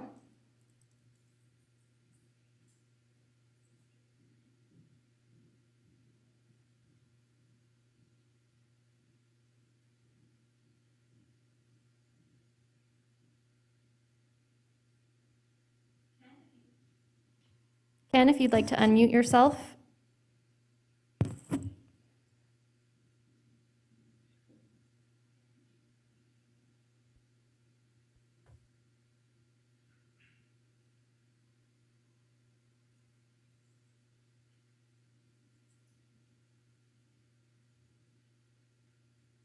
Okay, Madam Mayor, I'm not certain if they're having technical difficulties, but it looks like those were our only 2 remaining commenters in the audience. If you'd like, if they show back up and raise their hands, we can go ahead and promote them and allow them to speak if you'd like. Okay, that's fine. Just let me know. Go ahead and interrupt me. And Okay, Madam so Clerk and Madam Mayor, I mean, they do Go show ahead. on our screen, they do have their hand raised, and I think they just haven't unmuted. So that's, you said Mickey- if they show back up or raise their hand, but they are on our screen and they do have their hand raised. So. Mickey, do you want 2 minutes to see if you can? Hello? Over. Hello, hello? Pam, go ahead. Can you hear me? We can. You can hear me now? Yes, we can. All right, I cannot share my screen, but I know you all have, thank you for the patience. This is Pam McNeil. I can't share my screen, but I'll just go through the descriptions real quick, and I know you've all received packages in your public comments. The one slide we have, well, the next 3 slides that are part of Sam's presentation are the homes that have been removed. The first slide is, let's see, it illustrates the parcels that were removed as a result of the conditions of approval that were presented to the Planning Commission. It's the homes that were just behind Trail Creek. There are 26 lots. Let's see, the central eastern border of the Lucas property. And I think we all talked to them as the ones behind Trail Creek. All 26 of the parcels will be removed for condition approval number 8. And those are specified that they can be relocated within the project within 400 feet of the Somerset border. The next slide would have showed you a group of parcels that are in the southeast corner of the Lucas property. The developer agreed to remove these 25 parcels when they went to their first appeal. You'll see them though, they're symbolized with the green cross hatching. They are located on a significant ridge line, and that was approved by the Community Development Department when it was presented to Planning Commission. But since they aren't a significant ridge line as defined by the MGOD, they therefore have additional protections.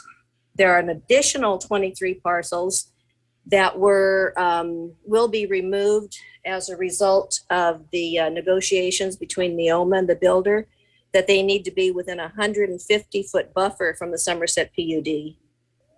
So the 150-foot buffer runs into 23 of those parcels. However, they also say that they can be relocated within the project.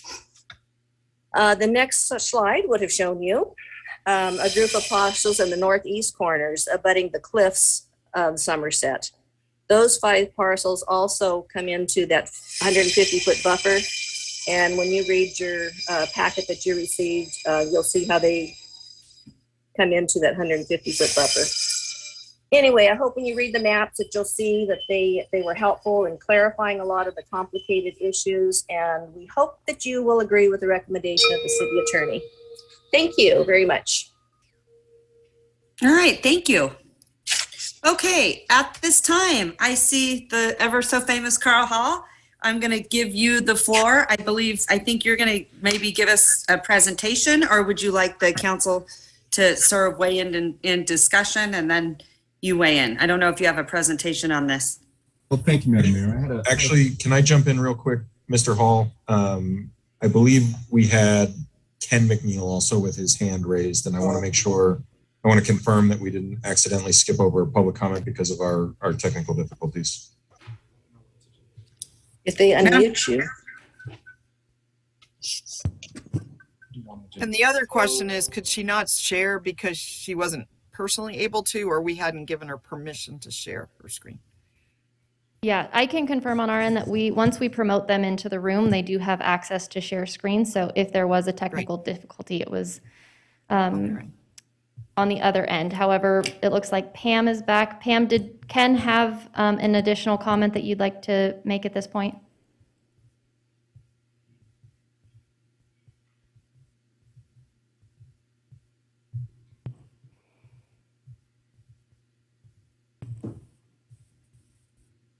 Okay, Mr. Manager, I think we're good to go forward.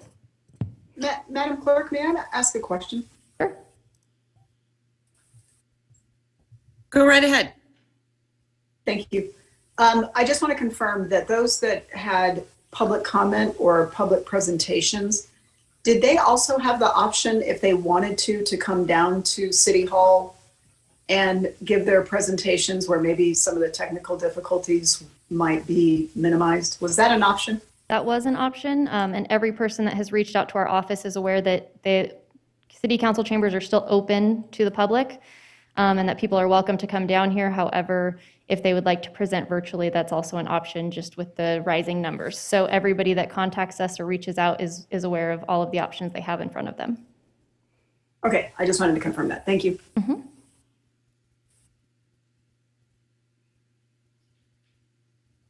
Carl Hall, the floor is yours. Thank you, Madam Clerk. So first of all, I'd like to give you a background history of this particular case. As you know, the Second Judicial District Court, Judge Draculich granted the supplemental petition for judicial review in Stan Lucas. That was a case number CV 20-00253. Initially, this case originated when Fred Altman filed his applications for a tentative map for 676 units on the Lucas property. On December 18th, 2019, the Planning Commission unanimously denied the applications for the tentative map and the special use permits. On January 22nd, 2020, City Council affirmed the Public Commission's denial of the tentative map and made specific findings. On February 10th of 2020, Lucas filed a petition for judicial review and a complaint for damages. On March 16th, 2020, the city moved to dismiss. The court dismissed the complaint for damages, and the case proceeded as a petition for judicial review. On June 2nd, 2020, the court ordered the parties into a settlement conference with Robert Enzenberger. On July 14th, 2020, the parties engaged in a settlement conference, and on July 22nd, 2020, City Council declines the possible stipulation to reconsider the applications. On November 9th, 2020, the court granted the PJR and remands to the City Council to reconsider the applications. On March 10th, 2021, City Council conducted a hearing on remand and again denied the applications.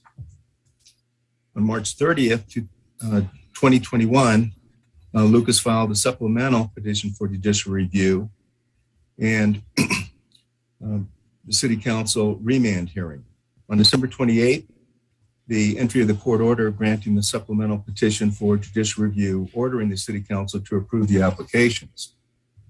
In the judge's order, she specifically found that the court finds that council's denial of the application was without substantial evidentiary support and consequently an abuse of discretion. Her order requires the city to issue the tentative map for 632 single-family residential subdivision lots, special use permits for grading that results in cuts greater than 20 feet in depth and fills greater than 10 feet, hillside development, disturbance of major drainage ways, issuance of the tentative map and special use permits, which include the following: the Planning Commission staff report conditions 1 through 22, staff report conditions 23 through 26, and all other conditions proposed by Councilmember Jordan on March 10th, 2021. So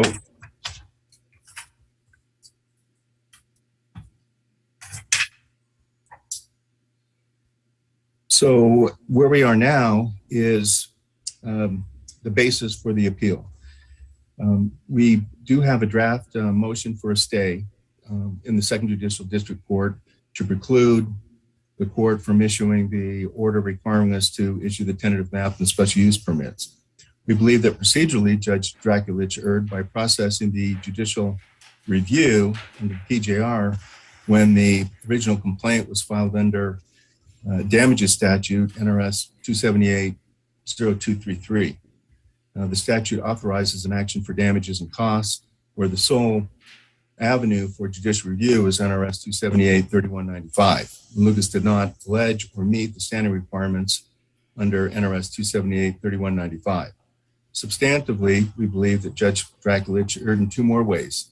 She misapplied the substantial evidence test, giving no weight to the overwhelming public opposition to the project, including public comment by 18 individuals, over 100 letters and comments, and petitions signed by 576 individuals. She also erred by submitting her judgment, substituting her judgment for that of the City Council as to how to interpret its zoning code to allow development of over 200 lots in areas zoned open space, as to the sufficiency of mitigation measures offered by the developer and the use of sprinklers in the interim measure to mitigate lack of adequate fire protection service. This matter would be considered by the Supreme Court de novo, and that would allow them to review all of the evidence in support of the City Council's decision to deny this project. So based upon that, I'm looking for your direction. Thank you. All right, thank you so much, Carl. I appreciate that. I know all of us are going to have a lot of questions and we're going to go around. So there'll be 2 rounds. And at this time, I know every council person will want to weigh in. So I will just start sort of where we should just start at the beginning. Let's go to Councilman Devin Reese.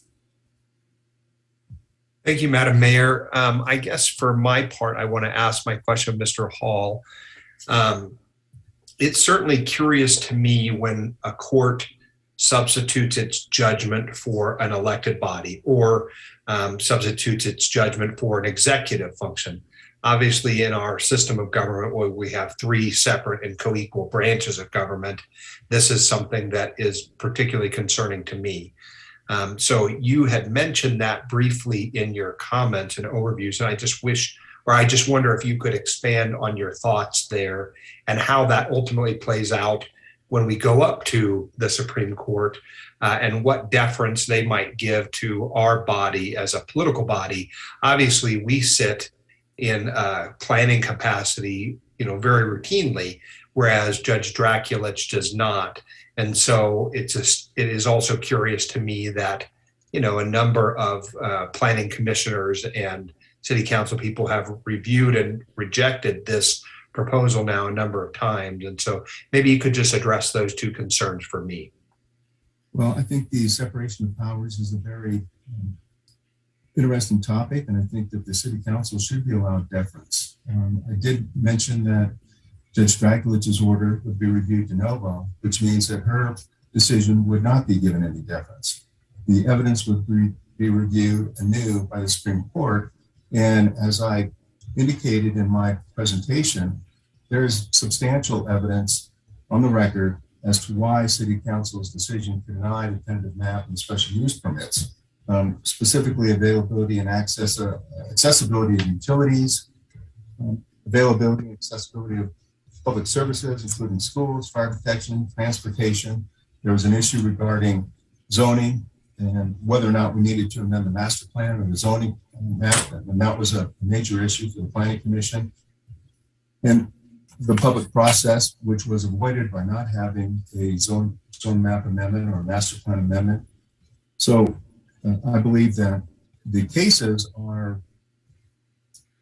there's really no reliance, and I think we need some direction from the Supreme Court to fully determine what constitutes substantial evidence. As this record was developed, there's over 10,000 pages of documentary evidence before the court that would be considered by the Supreme Court. So I think this body needs direction as to what exactly is substantial evidence. When we're reviewing these projects in the future, especially in these areas that are on the outskirts of our city, we need to know what we need to do in order to secure that our decisions are going to be supported by the Supreme Court and our district courts. Okay, thank you. That answers my question at this time. Carl, just really quickly, based on your answer just now, would that be in a form of appeal to get those answers, or is that just sort of a question of guidelines, or what is? No, that supports my recommendation for an appeal, so we can get further direction from our Supreme Court on these issues. Okay, thank you. All right, other Councilwoman Dewar. I think Councilwoman Jordan has had her hand up, and then I'll go. Or do you want me to go? I don't see her on my screen. I don't know where she is. Okay, go ahead, Councilwoman Jordan, Vice Mayor Jordan, and then I'll come back to you, Councilwoman Dewar. Okay. Thank you. Thank you very much. I have a number of questions. My first question is, you mentioned that you have submitted a stay request. We have not. We're prepared to submit a stay. If council decides to appeal this, we will file the stay tomorrow. We have also prepared the notice of appeal, and we would file that today should council decide to appeal. But we have not taken any of those actions as of yet. So there's no opportunities to submit for the stay regardless to get more clarification. I mean, the only way you get clarification from the Supreme Court is by the appeal, is what I believe I'm going to say. Yes. Okay, so my question is, you mentioned that there was a lot of public opposition to this project, and you are absolutely correct. I mean, I stood in support of denying it the first time. The courts disagreed with the manner in which we turned it down. They sent it back to us. We denied it the second time, what I believed under the appropriate conditions and guidelines. The courts disagreed with us again. So I guess my question is public opposition a grounds by which we can deny a project? Is that a finding? Supreme Court has ruled in prior cases that public comment may amount to substantial evidence to support council's decisions. So that is one of the issues that we think is important to clarify. And we think we have a lot of information in the record from the public that would be considered by the Supreme Court. So yes. The volume of public comment or the content of it? The content of it. Okay. Okay, because that's all right. So I have a number of questions, and I am going to get into what the potential are to the damages side. Should we deny this or appeal it for the third time? What the subjectivity to the taxpayers may be from a standpoint fiscally to the taxpayers on the whole, as well as to the project that may ultimately get laid upon us. And, when courts come in and say abuse of discretion, the word damages, which I know has already been thrown out there, makes me nervous. But I'll wait for the next round to get those specifics.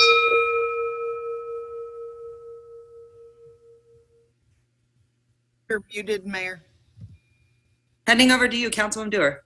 Okay, thank you. I've spent a great deal of time reviewing the documents that we were provided and the staff report that our attorney, Mr. Hall, presented. And I'm in full support of Mr. Hall's recommendation. And here's why. First of all, I respect Judge Draculich a great deal. I knew her before she became a judge. I think she's incredibly intelligent and thoughtful. At the same time, we have all been elected to do a different job. And that one of our major components of our job is to review developments. And so we've all had to spend years, in my case, about 7 going on 8, and in some of you, 9 years experience in reviewing developments and reviewing staff reports, looking at findings, understanding what our laws are. In fact, we have written the code together, Title 18. So based on our experience and the role that I perceive we have, this is our job. We have spent a tremendous amount of time on this project. We have heard from the public, but we have also heard from our staff. We've heard from our planning commission. We've taken it all into consideration in the decisions we made. The last decision, I believe it was, Councilmember Reese made a motion to deny the application and fully supported with his recommendation points that relate right to our findings and related right to the testimony that we had received. So based on all of that, I think we've made the right decision and for the right reasons. And I think our decision should stand. I think it's incredibly important for the future projects that will come to us that we stand in support of decisions that we've made with great deal of thought. And I think that if we don't, it really puts into question decisions. I mean, if we make a decision on a future project and we go through this whole process again, could we end up in the same place for reasons that we would not understand, given the amount of time that we have all of our staff, 7 council members, all our attorneys looking at these things before we make our decisions. So on that basis, I do think we should appeal. I think it goes right to the heart of what we do. I think it's important to stand up for what we do and to back our decisions. If we had made a technical error, if we had not provided extensive opportunity for people to comment, if we had failed to cite proper findings, if we had not gathered the evidence, those to me might be some procedural errors that we made, but I don't see that in this case. I think we followed the rule book to the letter of the law. And the comments that Mr. Hall made about the misapplication of our criteria, which we're very familiar with, and someone substituting their judgment for us on a qualitative assessment based on the findings, I think we should move forward with the appeal. Thank you. Okay, thank you very much. Okay, Councilwoman Breckus? Yeah, I mean, I tend to lean with the logic that Ms. Stewart presented. I have a few questions, though, of Mr. Hall. Number one, we have this new appeals court in the state of Nevada. Is it likely that they would have jurisdiction? I just kind of curiosity. The Supreme Court makes that decision, and I doubt that this would be sent to the interim appellate court. Okay, and then was a takings claim a part of this? No. Okay. And how many They times? did request damages, however. Pardon me? There was a request for damages and attorney's fees, but then it was turned into a PJR, which does not allow for a petition for judicial review, which does not allow for damages. But they never claimed that this was a takings under the Constitution. Not yet. Okay. Well, how many times, and that's kind of my next thing, is how many times has this land come before the City of Reno for subdivision since annexation? It came before the city pursuant to a settlement agreement in 2004. So it was annexed, I believe, in 2001, 2002. There was litigation that resulted in the settlement agreement, which provided for the development of 3,000 homes in that Verdi area. But that was not a tentative. That was not a tentative. That was not a tentative. Yeah. So, I understand the unusual legal settlement that is, lack of a better term, the zoning for the area and the master plan for the area, because I think they're both. I'm just wondering how many times this land has come forward for the tentative, and was it just this go around, that we've seen? Yes. Okay. Thank you very much.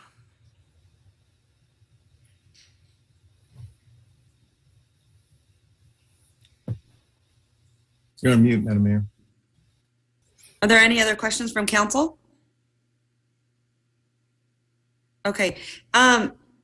Mr. Hall, can you tell us how this works in the sense of, we've been here before, that we have, obviously, matter of fact, I think, it was over the water out at Swan Lake.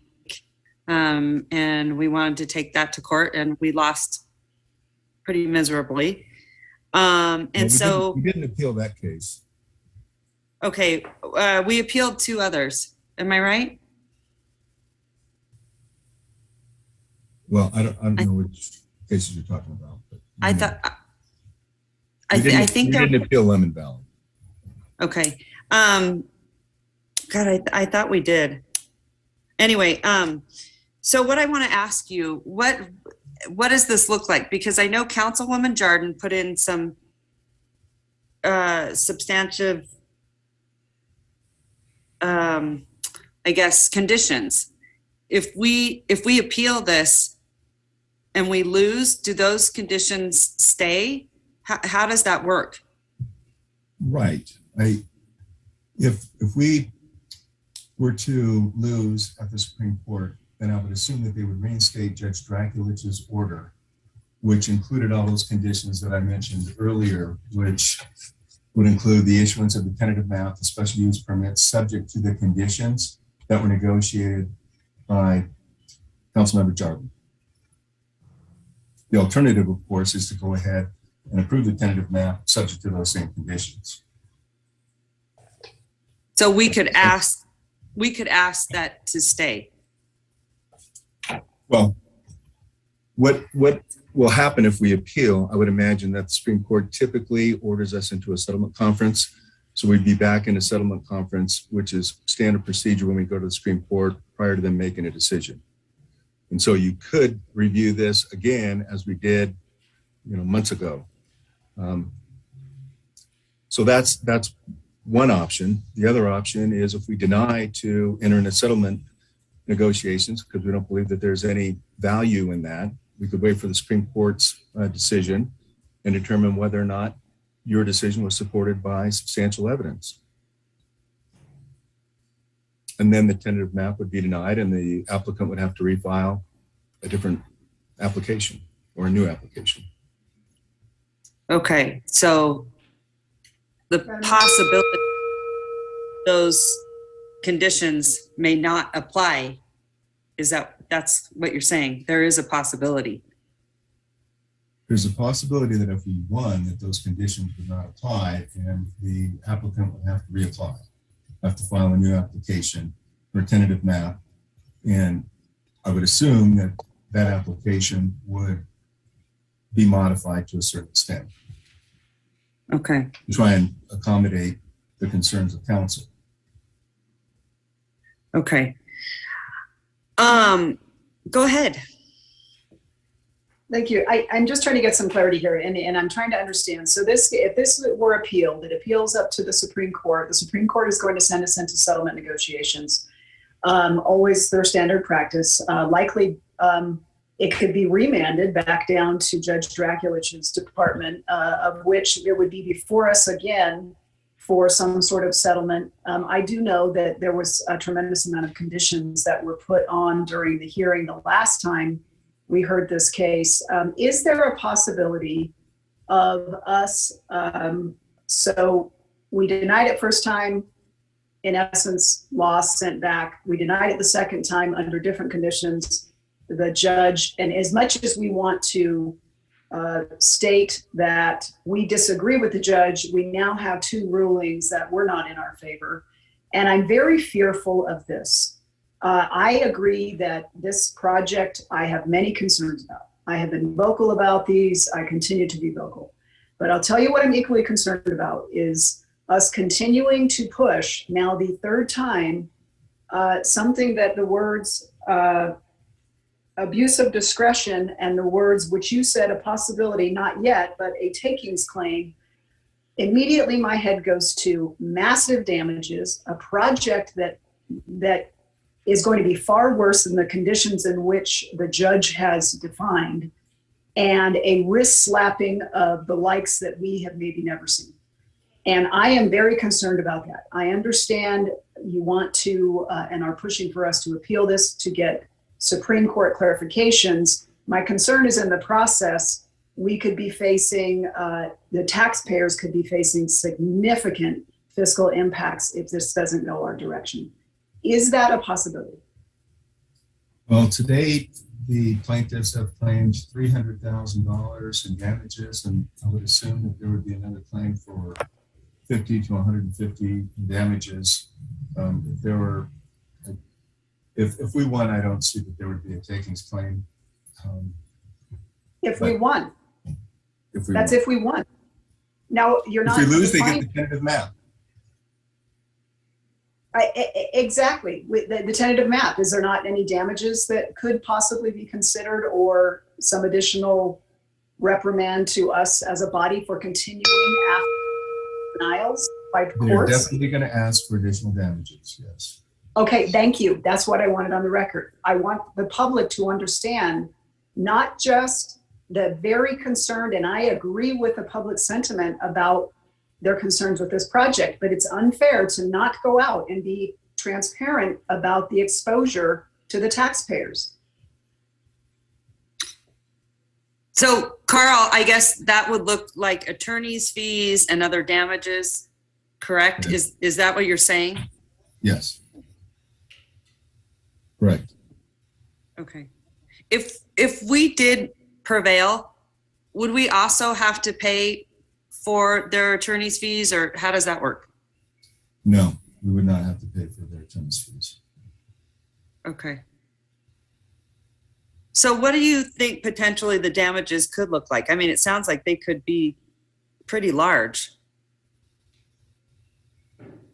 You know, that's speculation as to what the damages might be. As I indicated, you know, they're already asking for approximately $300,000 in damages and attorney's fees. And, you know, we're looking at, you know, additional attorney's fees for the appeal. And I would assume that that would be another $50,000 to $150,000. So, you know, there's risk involved, no doubt. Mm-hmm. Okay. And Carl, what's the time frame on something like this? Well, we would file the notice of appeal today. If council determined that an appeal would be appropriate, we'd file the stay in district court tomorrow. And we would hope that this issue would be fast tracked in the Supreme Court in light of its significance to the community. But I would assume that we're looking at another 6 months before we get a decision out of the Supreme Court. Okay. So, and then just to clarify that those conditions, it possibly those might, obviously we might lose those conditions that we put in if we do appeal it as well. So what you're saying is if we lose, we might lose conditions and we will end up paying for damages, is what you're saying. If we lose, I would expect that the court would follow Judge Draculich's order and her reasoning, and all of those conditions would be part of the Supreme Court's remand. So those conditions would still be in place. All those conditions that I mentioned and that are contained in Judge Draculich's order that were negotiated by Councilmember Jordan. So those conditions would remain. Madam Mayor? That's if they give it back to Draculich. Okay. That's if it goes back to Draculich or you decide not to appeal. Okay, got it. Raising my hand too. Go ahead, Councilwoman Dorr. Yeah, just a couple points. We've just discussed that we've gone through this a few times, and one of the concerns I have is I don't think that the applicants are hearing us. I think the reason that we continue to not support the application is that they have not taken into account the great deal of suggestion, direction that they've heard from the staff, the appellants, the public, and us. We would approve a different kind of project. If they would resubmit a different kind of project, I could see us getting to yes. Right now, they have gone this far. When you talk about resubmitting a project, hopefully, if it ever came to that, they would take in everything they've learned and modify their project in a way that we could get to yes. Number two, we've talked about money. We have already lost, and they already claim, according to our attorney, that we owe them $300,000 in damages already today. And the only way in my mind to deal with that is to appeal, to say, no, we don't owe you $300,000 of damages. And so that's my perception. I'd like Mr. Hall to speak about it in a moment. And then thirdly, to the mayor's well put point about the conditions. I've heard now Mr. Hall say several times that if we go to the Supreme Court and we lose, they would instate Judge Draculich's order, which includes all of the conditions. Further, if it came back to us in some other context, that I assume we would again put in those conditions if the applicant didn't already include them in their new filing. So to me, it's important, I didn't bring this up before, but it's important in terms of money that we challenge that. And I know it's unusual. I don't often think that we should appeal things, frankly. I know that Carl knows that, but every case is different. And in this particular case, I think it's very important to stand up for our role, our judgment, and our process.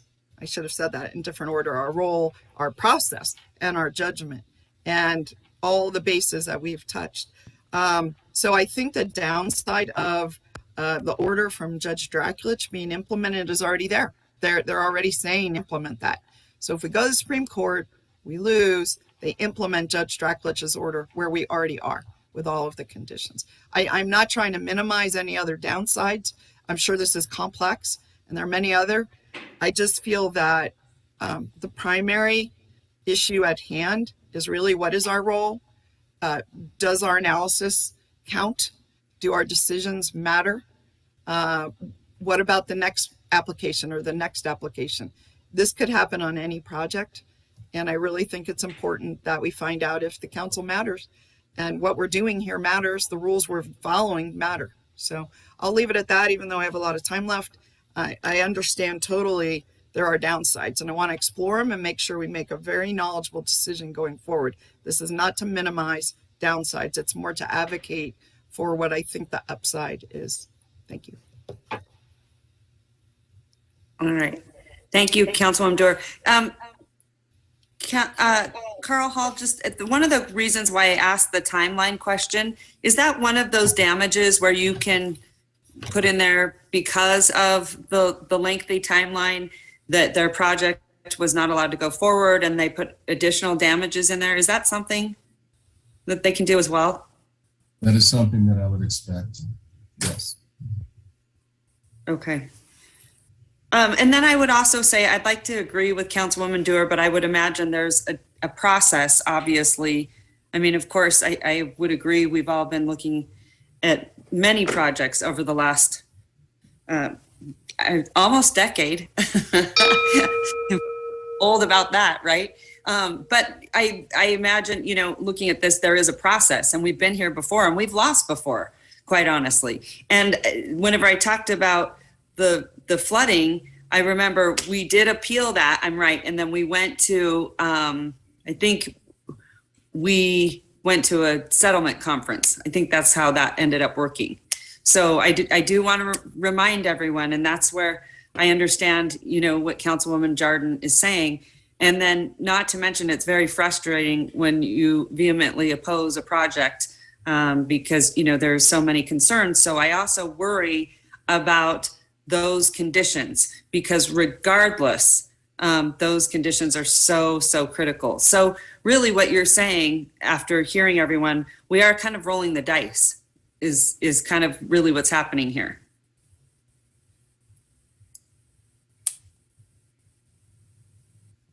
I don't know if that was for Carl. I'll just I was a lot of time on the table. Talking. We are rolling the dice. We're rolling the dice, and I'm sure he can speak to this, but I think he also laid out that we have a very good position in terms of our arguments. And you know me, Madam Mayor, I tend to not want to appeal things and just work it out in a settlement or prior to ever getting into a lawsuit. But here we are. And, you know, we have to deal with the cards that were dealt. And I think that Mr. Hall laid out, I wrote down procedural errors that were made, but most important to me, substantive errors that were made in this court process. So thank you. All right, thank you. Okay, any other council members? Madam Mayor, Go ahead. Thank you. I think that's Councilwoman Breckus. Yeah. Not much that has been discussed changes my mind from support in appealing this. You know, like you said, litigation is never a place you want to be. And, you know, when anything leaves this door, whether it's something done by staff or the planning commission or us, whichever way it goes, we want it to be legally defensible. And that's critical. And, you know, I think Mr. Hall is raising in other concerns not related to our decision-making of jurisdiction that are legal attorney procedural issues I don't understand, but, you know, I think he's outlined support for. So going with the decision we made, and I think in our hearts, for me, lean into, was that the right decision? And I think it was. I can't look at, you know, what are the legal fees could be, might be, would be. You know, that's not like going and buying, you know, a car or, you know, some product. It can go any way, and litigation is risky and those come out, but how they will. But, you know, in my heart, I think for us, was the decision a right one? And I think it was. I want to ask Mr. Hall to refresh my memory. What Judge Dracklich said, go with essentially a motion that failed, right? That was Ms. Jardin's motion that applied some other conditions. Is that correct? Yes. And did that motion have a second? I believe it did have a second, but it failed. I can't recall. Okay, so, I mean, and I don't mean to, you know, I don't mean to slight anyone in my analysis. I'm just trying to, you know, refresh my recollections is, you know, that's another way to look at this is if her ruling prevails, not only has she substituted her judgment, she's also gone with and, you know, made a finding of a minority position that was not supported by this body. And that's the outcome. And you know, going back is when those were applied, those conditions, it didn't get me to where I felt we needed to be. And that's why I supported the denial motion, and in my heart, when we're asked to appeal and knowing the risks as I understand them, I have to go back to my heart that says that was the right decision, that was the wrong application. And, you know, maybe we'll see another application someday and the planning commission too, and it'll be a different outcome. And that's always an avenue for people as well, not to engage in litigation, but to come back through the planning doors again with another project. So that's something that could happen as much as anything else. So thank you. And I want to point out, Ms. Jordan did support that final motion to deny it. So I think that's important to get on the record. Yes, that's exactly right. Carl, let me ask you this. Does this come out of your risk fund if we do lose? Yes. I didn't hear you. What did you Oh, say? I'm sorry. I said yes. Okay. Okay. All right. Any other council questions for Carl? No? Okay. I am going to send it to Councilwoman Jordan. Thank you, Madam Mayor. You know, this is a really difficult one because I know the passions of all the neighbors and the concerns that I certainly expressed multiple times with regards to this project. This developer has been awful, just awful. So this concept that somehow we're going to go back to the table and we're going to get some defined project and do a kumbaya, that's not happening. They have saddled up with lawyers. They're going to ride this all the way.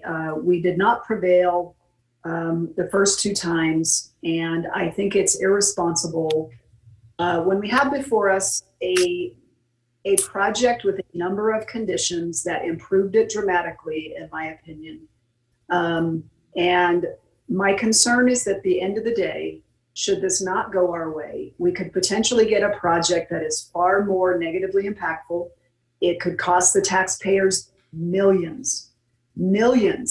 And I understand that's a possible scenario. It's not a guaranteed.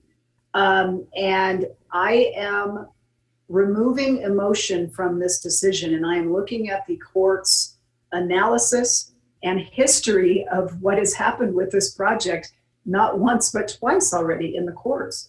So, Madam Mayor, my emotions and passions want to tell me absolutely appeal it. Let's see what the Supreme Court says. But my logical mind says that is not a smart move. So I am making a motion to not appeal this item before us here today. Okay, thank you very much. Okay, so I have a motion from Councilwoman Jordan. Do I have a second? I would second it. Okay, and all right, thank you. So I have a second. For the same reasons that comments by Councilwoman Jordan. Okay, thank you. So I have a motion and a second from Councilwoman Weber, and then discussion. One of the things, I think you said that very well, and I will say these are always very, very tough decisions to be in. We have been to court before and it has not gone well. And there are times that we end up with a project that is much more sort of devastating to the original project. We have seen that. So I want everyone to remember that. At the end of the day, I have a very hard time thinking that we will prevail. I think Councilwoman Jordan is right that everyone's going to lawyer up. This is going to be long and it's going to be extremely expensive. But that being said, and that is hard to take your emotion out of it because, I myself 100% did not support this project for various reasons. And so I have a lot of concerns. So this is always a tough one when you're sort of trying to weigh and what the damages could be and then what kind of project we could end up. This is going to take a long time. So I do understand that. So at the end of the day, I will be supportive, but I will also be supportive if, we end up appealing as well. I just want to say that, this is pretty risky. And I think there is a process, and that's why there is a process to appeal something, right? Whenever a developer doesn't like our decisions, but that doesn't necessarily mean we are wrong or we're right. So I kind of hate to say this process is broken and someone else in a higher court should not be deciding this. I think that's why they have that process. But regardless, you can't help but feel for these residents, especially when all of us denied this project. So this is tough. It's very, very tough. So anyway, I will support it at this time. Madam Mayor. Go ahead, Councilwoman Jordan, or Councilwoman Breckus, I think. Yeah. I don't know if the developer's been awful. I don't really have contact with people who are project proponents or opponents enough to know, really opine what their behavior is. I look at the materials and I look at the presentations. And when you talk about risk, I want to talk about risk. The mayor, I know this is hard for everyone, and she talked about these neighbors, but I want to talk about this many units, this high up with this design. You want to talk about risk? That is risk. And in preparing for tonight's hearing, I've spent some time in our ordinances. The ordinances that we have to deal with these tough environmental situations, particularly hillsides and canyons. And there are a lot of different approaches that can go forward to design when you get to the tentative map stage, which is where we're at. And the more I look at and recall this one and those design choices that this applicant made put the community at risk. They put our firefighters at risk. They put our street plow people at risk, as I recall, and I can't remember if they were plowing all the way up. I know one concern I had, we talked about our road budget, is some of this roadway is huge rockery walls. That puts us at risk and our budget at risk in having to maintain these mountaineering roads you might see in a national park. So I really encourage the council to continue to stand with that decision. It was the right decision. Engineers, civils, landscape architects, they can take another run at this land and get where they need to get in another day. So I will very strongly be opposing this motion. Thank you. All right, thank you. And I don't disagree that those were risks. Now, does that mean that it gets taken into consideration? Not necessarily. That I would agree 100%. None of us like this at all. So I agree with you. Okay, so any other council members have discussion? Go ahead, Councilwoman Dewar, I believe. Yeah, thank you. The way I look at this is a very strong arm tactic to get us to back down from our role. The applicant could save themselves and us a tremendous amount of money, time, and energy by simply reapplying with the principles that we have all laid out and addressing the concerns that we laid out in, if I recall, the last hearing, a 4-hour hearing. We thoroughly reviewed this. We gave them good guidance. I think that this particular lawsuit goes to the very heart of our duties and our roles and our obligation, why we're sitting in our seats. I feel if we don't appeal, we're saying it's okay for a judge to substitute their judgment.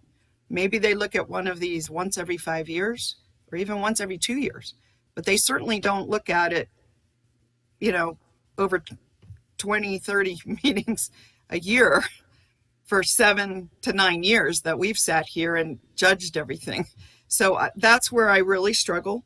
I think that this is one of the most key principles, and it's worth fighting for. I think it's worth standing up and saying, this is our job. We've done it very diligently. We've made a good decision with some changes. We could probably get to yes, but we're not there yet. We're not at yes. And if we don't have that authority and it isn't well substantiated by the court system, then we are going to be in a very weakened position on future cases. I don't see why people wouldn't appeal future things. So to me, it's not just about this. That's why it's a principal issue.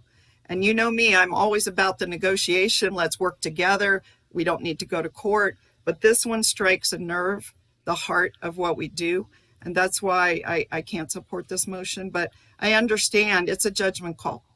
And we're all just kind of trying to apply our judgment, not trying to necessarily think if we will win or lose. I think it's important, whether we win or lose, frankly, to stand up for the role of the council and our job that we are doing. So thank you. I'll cut it off right there, but that's how I feel.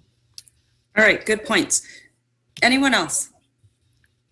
All right. And I think everyone has made great arguments. I really do. I think the tough part is we don't have a crystal ball, right? So you just never know what is going to happen. So you try to figure and weigh out both sides. And so I would say everyone has made really good arguments. And so I do appreciate that. Councilman Delgado, go ahead.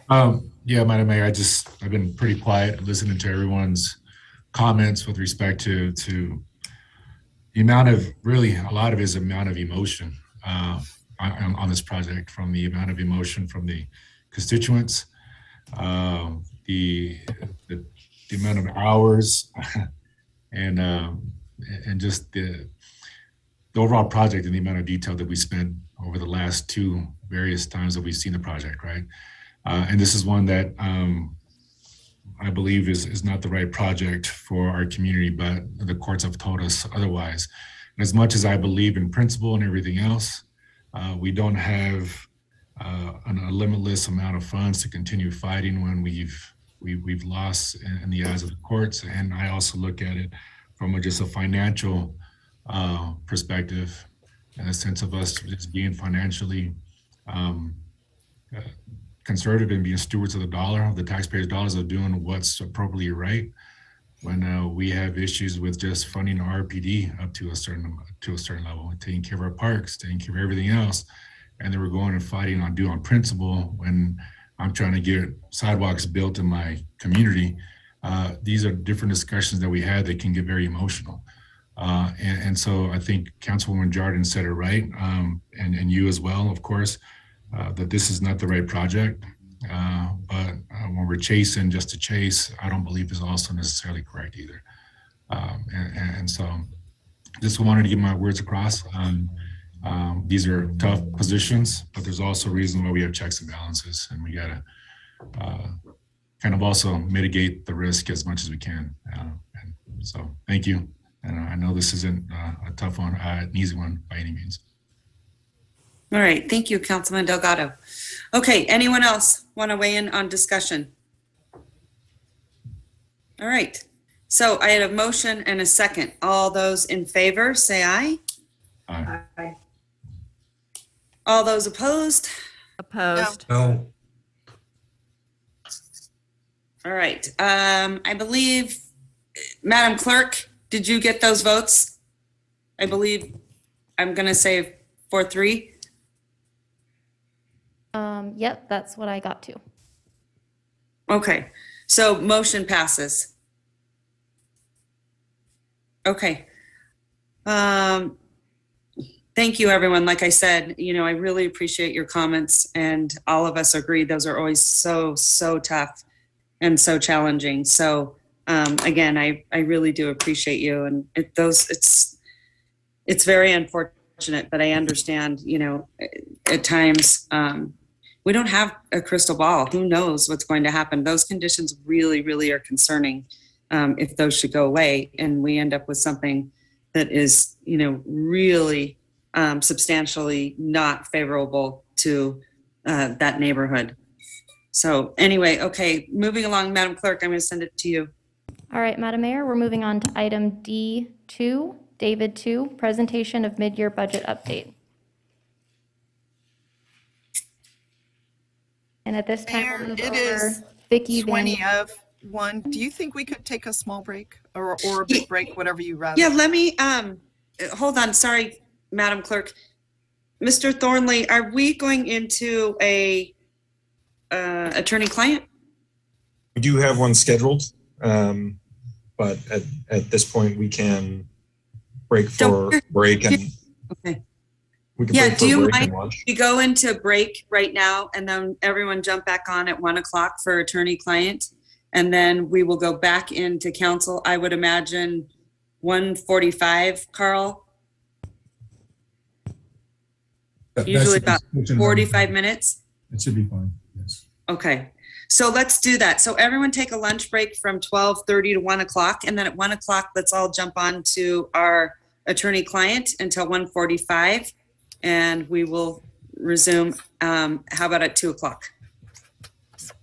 So you have a little bit of break in there just to freshen up before we come right back. So everyone be back in council at 2 p.m. and make sure we are all in our attorney-client at 1:00. All right. Thanks, everyone. Thank you.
Hi, Madam Clerk. Hello, Madam Can you hear Mayor. me? I can. Okay, great. All right, if you're ready, I will go ahead and resume the meeting in just a second. Okay, we're ready.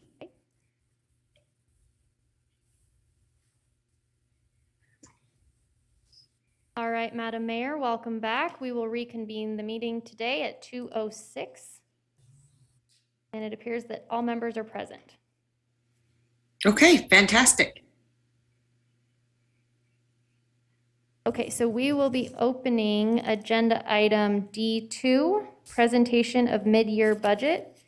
And so if you'll give us just a second, we will move over Debbie Lochner and Vicki Van Buren. Okay, that's fantastic. So at this time, Madam Clerk, do you have any public comment on this item? Madam Mayor, we have no public comment on this item. Okay, then we will wait for their presentation and the floor will be yours, Vicki and Deborah. Hi. Good afternoon, girls. Okay, go ahead, take it away. The floor is yours. So good afternoon, Mayor and Council. I'd like to introduce our Assistant Finance Director. She's had other roles in the city, but now is our Assistant Finance Director, Vicki Van Buren. And Vicki will be giving you our mid-year budget report.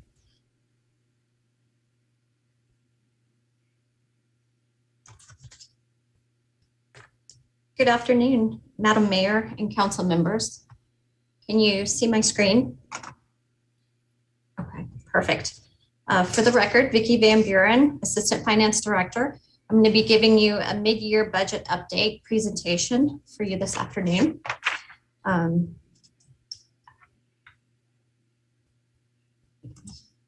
we go. This is kind of in three parts. The first part is just a review of the current year budget as it was adopted. The second part is going to be looking at the revenues and expenses up to mid-year for the general fund, showing you how those are tracking, showing you what additional staff and department funding has been added to the budget during the year, and then the status of the contingency funds. And then I'll be wrapping it up with some important dates on how we're going to build the budget and develop the budget for fiscal year 23. The budget as it was adopted was $753 million, and that's the total city budget by fund type. You can see that the largest fund type is the general fund at $264 million. The sewer fund is the second largest at $167 million. And then you have street fund, the capital projects fund, and the self-funded medical funds that all come in around between 53 and 55 million as your next largest funds. When this budget was developed, it was developed with a 5.5% increase in property tax and a 4.5% increase in C-tax. We added increases for contract services, and we fully funded the annual contribution to the OPEB trust. We also increased the workers' comp risk fund and fleet fund funding by 10%, and we increased the general reserve fund level to 13%, with the goal of increasing that reserve level 1% each year as we go along. So we went from 12 to 13%. Some of the strategic investments, just as a review, that were included in the budget were 21 new positions. It was included an expanded clean and safe team. The most team was expanded with the police department, a forensics team and forensic services for police department, which was new for them. And then some other items that were kind of one-time items, digitization of records, fire turnouts, community outreach services on a contract basis. And then it also increased the recreation part-time staff wages to $11 per hour. And if council remembers, that was part of the 5-year plan to get those positions up to $12 per hour. So it was a jump in the plan to do that. Looking at those positions, 17.5 of those positions that were added were general fund positions. Of those, 7 were police positions and 4 were for parks and recreation. They had an annual ongoing cost of $3.5 million and one-time costs of around $600,000. In the other funds, there were 3.5 positions. Again, it's not a half position. That position in the building fund was split between the building fund and the general fund. So it was a whole position between the two. But in the other funds, we had 3.5 positions. And in total, there were 21 positions with an annual ongoing cost between the positions and the additional funded items of $3.8 million.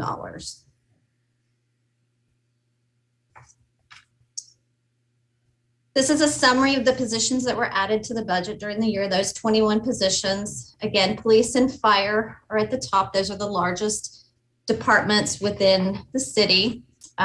Between police, fire, and dispatch, you have 740 employees, which is 57% of the workforce of the 1,315 employees in the city. When you look at the general fund, the revenues are really proportionate, are mostly made up of consolidated tax, which is what we call C-tax, or property taxes. So you have 36% comes from C-tax and 27% from property tax, or a total of 63% of the general fund revenues are made up from just those two sources. So a majority are made up from those two sources. The next source would be fees, licenses, and permits at 23%. And then that's a total of that $232 million in total revenues for the general fund. This is just a quick review of what C-tax is made up of, the consolidated tax. It's a little bit cigarette tax, liquor tax, and then government services tax, or that's otherwise known as the motor vehicle privilege tax, real property transfer tax when property transfers names. And then the majority of it, that 18% and the 62%, those two together are your sales tax. So the majority of it, that's 80% between your 18% and the 62% is 80% of C-tax is made up of sales tax. When you look at the expenditures of the general fund, you're looking at $235 million in expenditures. And in salary and wages, that's 47% of the total and 33% for the benefits. So together, that's 80% of the expenses are for salary and wages and benefits, the staffing costs for the city. And that 80% is very appropriate for a service level organization. So we're right on track with that. This shows you the expenditures broken down by function. So when you look at it by function, public safety is our largest percentage because that is the largest percentage of our employees. So that's 60% of the budget goes to public safety. And then the other departments you'll see there are public works, culture and recreation, general government are the smaller pieces around. Now for the mid-year update, this is going to show you where we are currently at mid-year now that we've reviewed the budget. So in the budget column here, that's the budget through December, the end of December, and that shows the budget as of mid-year. So it's been adjusted at the mid-year mark for the first 6 months. This is where we should be. And you'll see that all of these revenues are tracking above budget at this point. So you have ad valorem, which is your property taxes. Those are tracking at 3.6% above budget, or $1.2 million. C-tax is tracking higher at 10.9% above budget, about $3 million above budget so far. And then fees, licenses, and permits are 9% above budget, or $1.8 million. The fees, licenses, and permits are up in the business license area and the marijuana fees, and then the franchise fees are up as well in that line item, and specifically the electric franchise fees. And the fines and forfeitures, those are up 21%, and those are up mainly due to the traffic fines that are up and then the delinquent penalties. So overall, we're looking at total revenues up about 7% for the year right now in the general fund. This is the C-tax history over the last few years. Gives you an idea of how it tracks. It definitely has a trend to it. The dark line at the top, the dark blue one, that's where our current actuals are. We've only received 4 payments so far this year. It does lag 2 months behind. So we've received through October. The dotted line below that, that is our budget. Our budget, when we actually build it, we build it in the February, March timeframe. So if you look at that real bright blue line for last year, fiscal year 21, we did have some high months at the end of the year there from March to June that were significantly higher than in previous years. So when we built the budget, those came in after that. So that's why we're seeing a little bit of that gap between what our budget is and where we are actually finding ourselves this year. This next one shows you room tax. Room tax has a 30-day lag, so we've received up through November so far. Again, the dotted line is the budget and the darker blue line are the actuals. Our budget was built on 75% of normal, where we thought we were going to be, just trying to be conservative with the uncertain economy at the time that we built the budget. Thought it was prudent to go ahead and build this budget at 75%.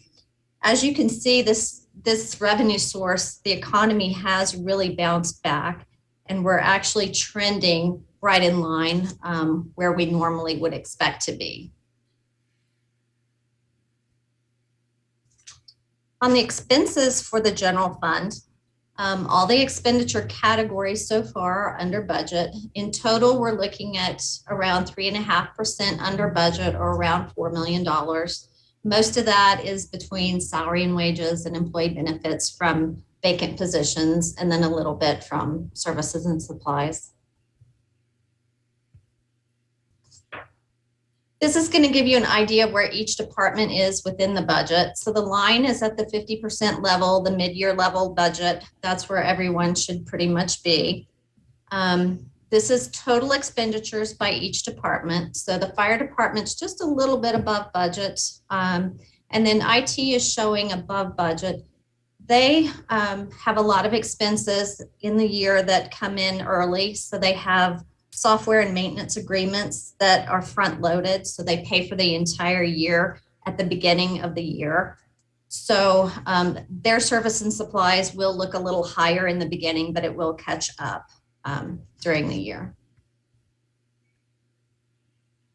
This one is salary and benefits. So again, you'll see that IT is below on this one because this is salary and benefits, and fire's just a little bit above on this one.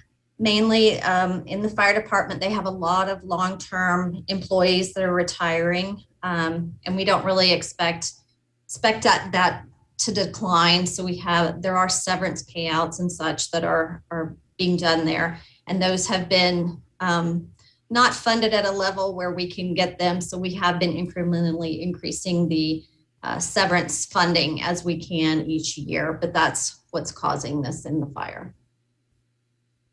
And then if you look at service and supplies, everyone's under or right at it, except for IT. And again, that IT is just because of those software maintenance agreements that they pay for up front at the beginning of the year. This next one is going to shows you the changes that have occurred in this current year. So in the current year, there have been 47 positions that have been added since the budget was adopted. 34 of those positions have been in the general fund. And of those 34 positions, 22 of them are grant funded right now. And so the majority of those are the 20 SAFER grant funded firefighters. Those are 3-year grants. Eventually, after the grant runs out in the 3 years, we will have to pick up those salary and wages, salary and benefits. So it's 34 total in the general fund, and 22 of those being grant funded currently. Then in the other funds, we have 13 positions that have been added since the budget was adopted. In the building fund, there were 5 positions added to better align the workloads with the amount of work that's coming in for the building department. And then in the street and sewer funds, there were some maintenance workers that were added to help them staff some positions that they were having a really hard time staffing because they couldn't get temporary employees to work. So they gave up temp salaries in order to make some permanent positions to get some long-term positions and some long-term commitments there. In other funding that was added to specific department budgets, you'll see a number of things on here. One of the biggest items on here is the Fire Academy. $1 million was added for that, and we will continue to try to fund that going forward, building that into the budget so that their fire academies can be funded, and we won't have to look for salary savings in order to do those. So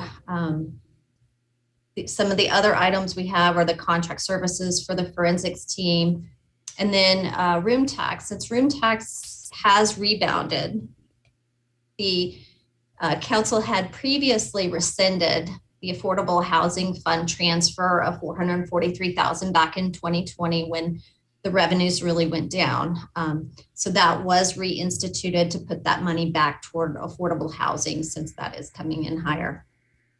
And then down at the bottom just gives you an overall summary of those 47 positions, which funds they went to, and the total funds. So the total annual cost, one-time cost would be $2.3 million that's been added to the budget, and then $6.3 million in ongoing. And again, part of that is grant funded. The grant funded portion of that is about $2.5 million ongoing. But once we end up paying for the entire amount, it will be the 6.3 ongoing. If we're looking at contingency funds now, we have $1 million, and council has approved with the first quarter augmentation in the second quarter, these various items, the redistricting, the skateboard terrain at City Park Plaza, which I see a lot of people using, the Park Ambassador program with the downtown Reno, that's the 3 full-time park ambassadors, the City Hall elevators, the card reader installation project for security, and then also the holiday lights. So there's still a balance in there of $680,000 at this point.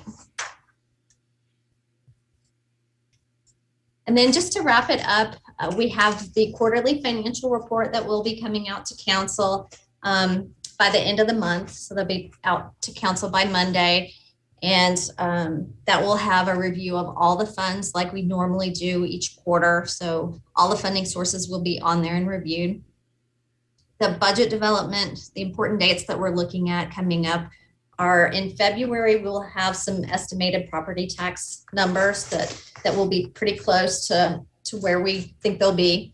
March 15th, we get some preliminary numbers for C-tax from the state. And then on March 25th, we get final C-tax and final property tax numbers from the state to compare against what we think, where we're putting our projections.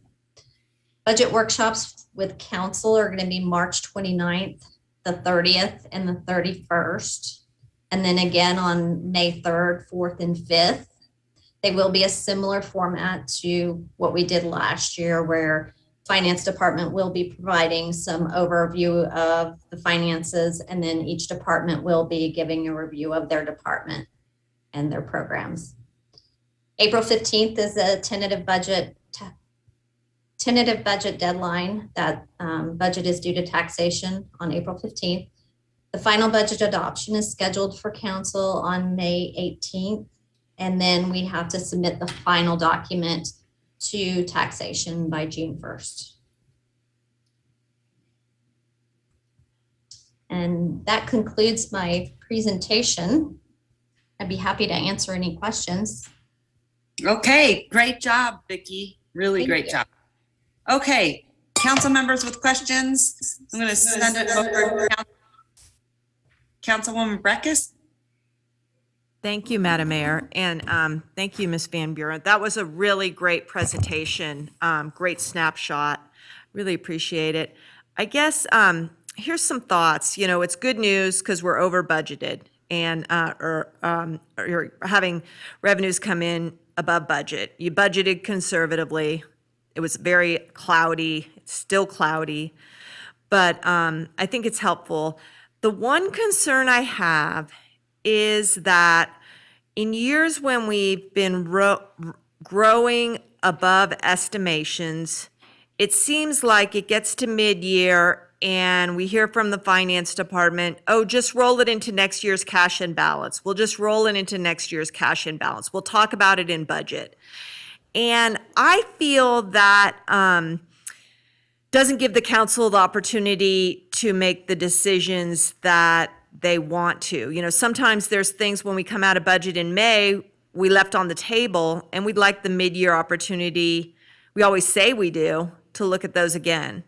Likewise, when I see a staffing complement that has grown so dramatically, including some on salary savings, I really would like to have the confidence that we're being very prudent to be able to keep those positions on long term. We've been so volatile for so long. And for me, that means looking at the debt portfolio from the general fund to see if there's any ability to do some prepayments on some debt out there. We've done that in the past, not on general fund, but is there some general fund debt that we can prepay? Maybe the fire replacement or some of the other items, or some we could forego. Or I've heard before in the past that we were gonna more or less put aside 2 or 3 years of operation on the pool. Can we take this surplus this time and stash it somewhere? I really don't like to see money come in mid-year above budget and have it rolled over into next year's budgeting, because it gets, in my view, a little complicated, a little convoluted, and then we always run into we don't know how much money we have on the cash and balance until we close the books, and that won't be till October. So you got 9 months there of the council, I think, not really being able to have conversation about the priorities. So that's my thought. But question is there any debt out there that's allowed to be prepaid?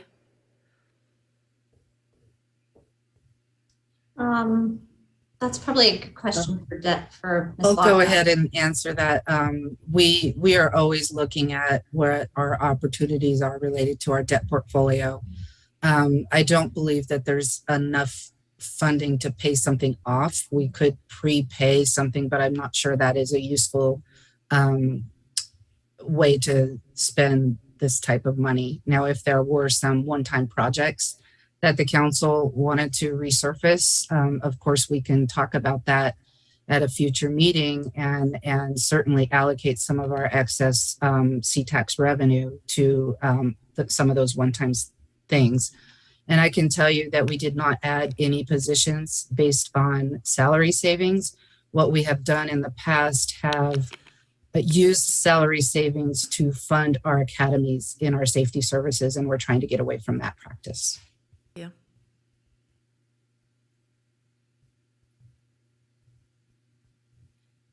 Councilwoman Jordan, go ahead. Thank you very much. And thank you for the presentations. I thought, Vicki, you did a great job. And Debbie, as always, Deborah, you have Deborah very formal on your name, so I'll call you Deborah. Great job. I will say this is all fantastic news in an otherwise rather gloomy year that 2 years that we've had. And I think Doug and you and the team have really done a tremendous job. The things I took away are in line with the priorities of this council with the additional positions.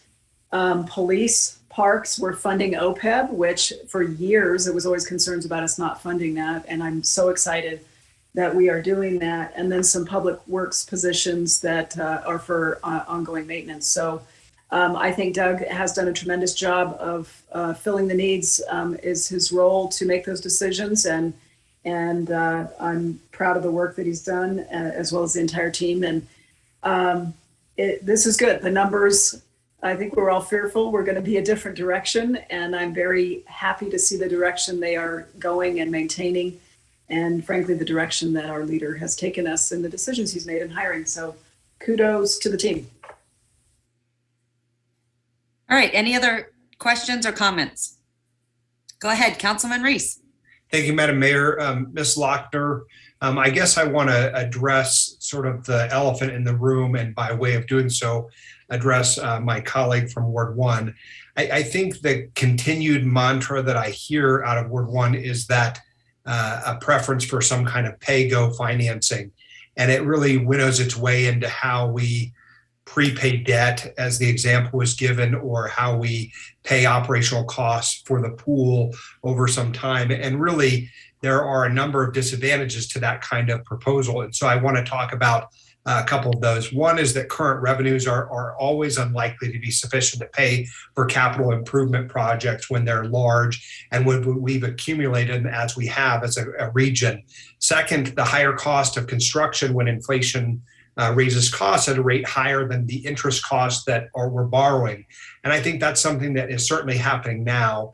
The third thing I think is important is to think about is intergenerational inequality, because those folks who benefit from the future of the capital outlays are not contributing to the cost of the facility. And I think that's wrong. I think also, waiting for normal cash flow in funds to projects which would necessarily delay their enjoyment of those projects is also wrong.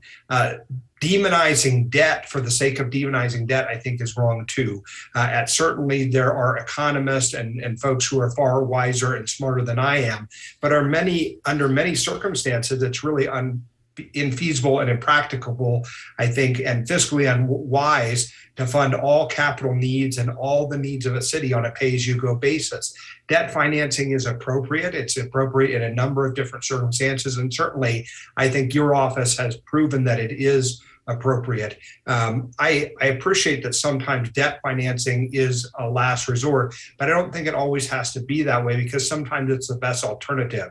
I think what your chart and the information you provided shows is that we've made good choices. Ultimately, I think that the process has gone well. I've been now on council for 3 years, and there have been some definitive changes in the way it's both reported to us and explained to us, and I appreciate those improvements. I think you and Ms. Van Buren also do a good job of kind of breaking down the component parts and helping us to understand where we are. I suppose for the final 30 seconds that I have, I want to just simply say and ask the question of, at one point in time over the last couple of years, we had a charted course and path to becoming, a balanced budget. And we were just off by a hair in each of the last 2 years. Are we getting closer to that moment? And maybe that will help explain some questions I might have in the second round. So I will let you know that we don't know yet, because we're still gathering that information. Once we get the initial projections from the state regarding property tax, that's really what we're waiting for, is to see if our property tax is going to hold, because we've been waiting. It's a 2-year lag on property tax. So once we have that, we have a pretty good idea where we're going with C-Tax. Then I think we can show you our 10-year financial forecast, which shows how that fiscal sustainability to be resilient, more resilient, because I just don't want to be sustainable. I want to be resilient. I want to be able to react to things that come up, so that, we need to have that sort of flexibility in our organization. So we're going to continue to work towards those things, and making sure that everything is just like funding our safety academies. We haven't done that in the past, and we've made them hold those academies and fund it with salary savings. We need to normalize some of these things into the budget so that we're not continually cutting the service that they can provide. So that is what we're working towards. Would you agree, Ms. Lochner, that the use of debt in combined with other methods for payment is an appropriate use of those things? Meaning, we wouldn't have been able to fund the apparatus replacement program out of a pay-go model, or the pool, or the public safety center, or the CARES campus. I mean, all those things require a flexibility, and you're talking about sustainability. I think that's the key to it, and that's my point. And I apologize, I've gone over time, but I wanted to just piggyback on the back side of your conversation in your answer to me. I would like to just respond real quickly to that. We did a lot of research when we were considering presenting a debt option to council. We went out and looked at the regional. We looked at Southern Nevada. We looked at best practices within the government industry, and we did a whole bunch of research before we even considered bringing it forward to the council. Okay, any other questions for Deborah? or Vicky? All right, Deborah, as always, I think you do a tremendous job, and I love that you look at the big picture. I think that that's really important. Where are we going in the future, and how do we fund that? Like you said, normalizing some of these really, really critical departments and services that they offer. And I love that you're thinking like that, because in the past, we've always sort of felt like we're flying by the seat of our pants. And I think you have really done a tremendous job helping us get there to where, you know, we really need to start focusing on being able to have sustainability. And so kudos to you. Fantastic job. Yay. You're doing wonderful. So thank you very, very much. Okay, any other further comments or questions to Deborah? Yes, no? Okay. Well, there you go. Do we have anything else from your department, Deborah? No, that was our big show for you today. Okay. All right. Sounds good. Well, thank you very much. Do we need to take any action on this just to accept the report? I don't believe it's required, but if you'd like to accept our report, All right. We'll happy just to take accept it that. for you. We'll solidify it for you. All right. May I get a motion? Motion to accept. I have a motion from Councilwoman Dewar. I have a second from Councilman Reese. All those in favor say aye. Aye. All those opposed, motion carries. All right. Congratulations, Deborah and Vicky. Good job. Excellent. Thank you. Okay. All right, Madam Mayor, moving on to item D3, which is a CMAR presentation. Fantastic. Okay. We're At moving this time, over a whole group of people, so give us just a second here to get everybody in the room. okay, sounds good. I'm going to ask you at this time, do you have any public comment? Madam Mayor, we have none registered. Okay, then I'm going to give the floor over to Carrie. Great to see you again. Okay, take it away. It's all you. And if we have to wait for a couple people, we'll do that too. Okay. Looks like they're coming in here. We'll give them a minute. And while we're giving them a minute to come into the meeting, I'll go ahead and start sharing my screen.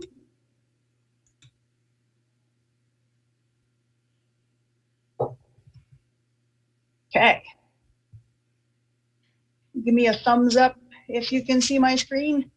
Thank you. You can. It looks good. All right. Okay. So good afternoon, Mayor, Council members. For the record, Carrie Koski, your city engineer, and I'm very pleased to bring to you today the award of the request for proposals for the pre-construction services for the construction manager at risk to Core Construction. And this is very timely, coming off of the conversation that you all just had. So thank you for all of your support that we can actually bring this forward today. With me today, I have Jamie Schroeder, Director of Parks and Recreation.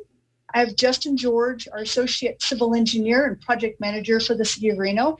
And also today joining us is Travis Combs. He is the Vice President and Project Director of Core Construction. So I have 5 slides in my presentation, and I'll be covering why are we bringing you the CMAR rather than the traditional design, bid, build, project delivery method, what the process was for the selection of the CMAR, and why Core Construction is the highest ranking proposal, and the next steps in our timeline. So with that, I'll get started. So how exciting. This is the city's first CMAR project. Until recently, we had not had funding for large complex building projects like the Moana Community Aquatics and Fitness Center. The Idlewild Pool was the last pool we built, which was over 40 years ago. And a lot of things have changed, construction methods and costs.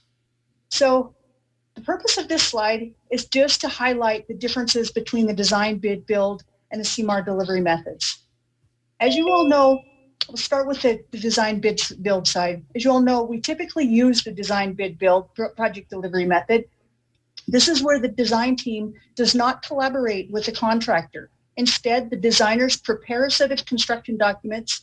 They use that for the competitive bidding process. Contractors submit the bids, and the lowest responsive and responsible bidder is awarded the project.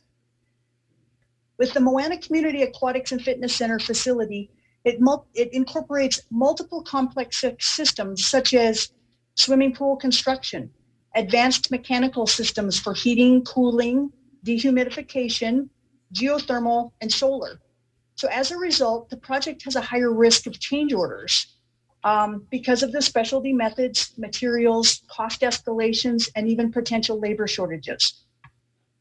So on larger projects, also a professional cost estimator is hired to provide estimates at the design process. However, that professional cost estimator can only give us those costs estimated at that specific time. After the project goes out to bid, many things can fluctuate and they don't have the ability to lock into prices. With the design build method, there's a higher risk also for schedule delays with complex projects because the contractor can't make for accommodations for the supply chain issues or labor trade shortages during the design phase. So that brings me to the right side of the slide here, the CMAR project delivery method. As I mentioned earlier, there's the Moana Community Aquatics and Fitness Center has many complex systems, and the CMAR process allows the city to design, plan, construct these complex elements as cost-effective and efficient as possible with a collaborative team effort that includes the contractor. The contractor is selected based on their qualifications as opposed to low bid with the CMAR. Their qualifications are based on past performance, their similar project experience, key personnel, and unique project implementation. This process gives us the confidence that this firm selected will have the necessary resources and the expertise for the project.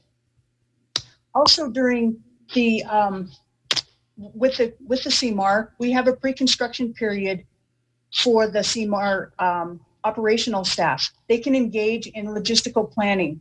And this effort really helps to ensure access and safety of both the construction personnel and the public who will be utilizing the surrounding areas like on the Moana pool, the adjacent playfields.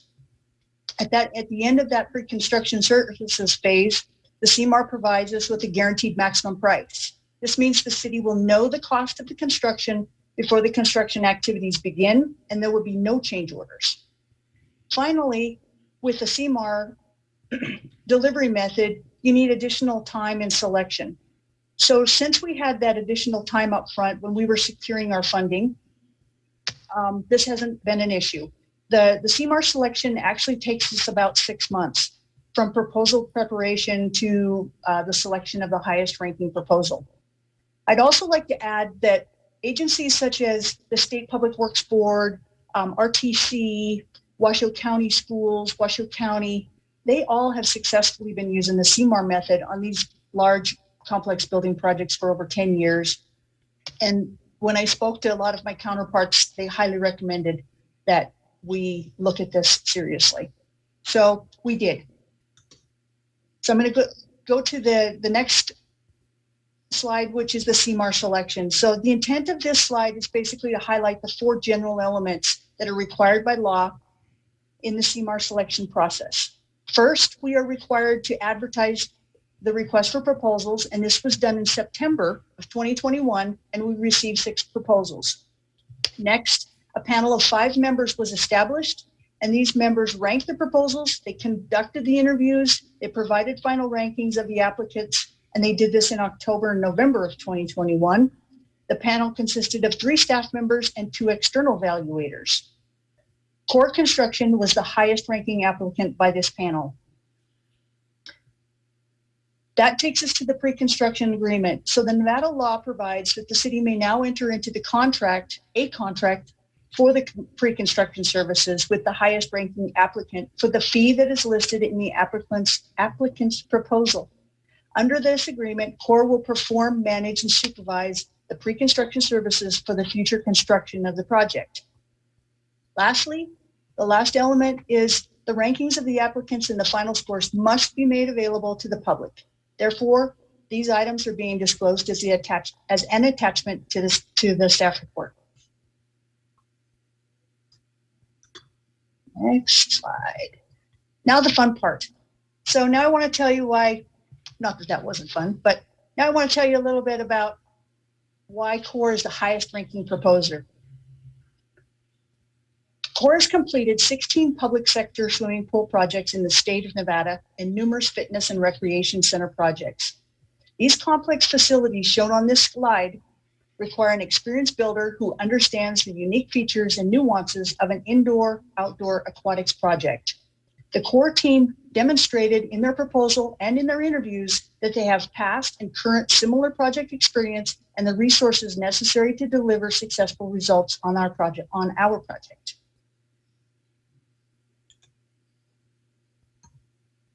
Site logistics. So the purpose of this slide is to highlight the importance of the site access or site logistics. The street, I'll get a little bit of orientation here. The street at the top of the slide is Moana Lane, and the street to the right is Baker Lane.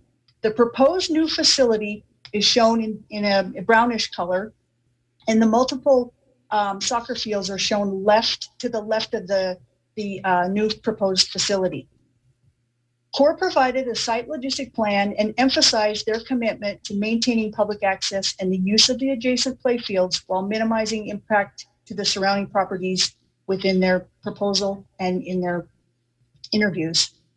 As the design is finalized, Corps is also committed to providing logistic plans that keep the subcontractors and the community safe during construction activities.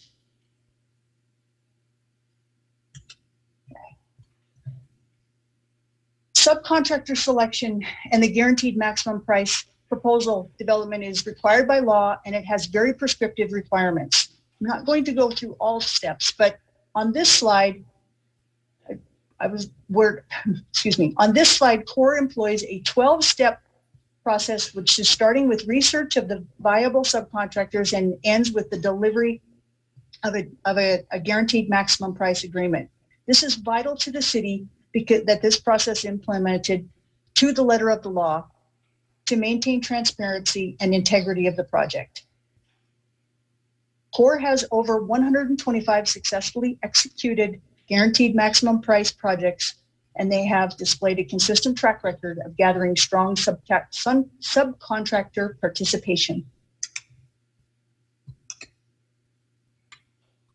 This brings me to the last slide in my presentation. And on this slide, you'll see the overall timeline, which you probably looks familiar. We've used this before. The very center of the slide has the years labeled in the little bubbles. The very bottom of the slide is broken into the phases of the project. So back in 2019, council started on a path for funding the facility and in the planning stages. In 2019 through about 2021, just last year. So we moved into the schematic design phase in 2021. And in 2022, you can see in the box above, above 2022, we have several items associated with the project. And these items, many of these items will be coming back to council. Matter of fact, the next items that Justin will be bringing to you in February will be the final design and construction services agreement for the architect and the site civil engineer if you decide to move forward today. If the CMAR is approved today, we are anticipating having a guaranteed maximum price from Corps and starting construction in 2023 and opening our brand new facility in spring of 2024. That concludes my presentation and brings me to our staff recommendations.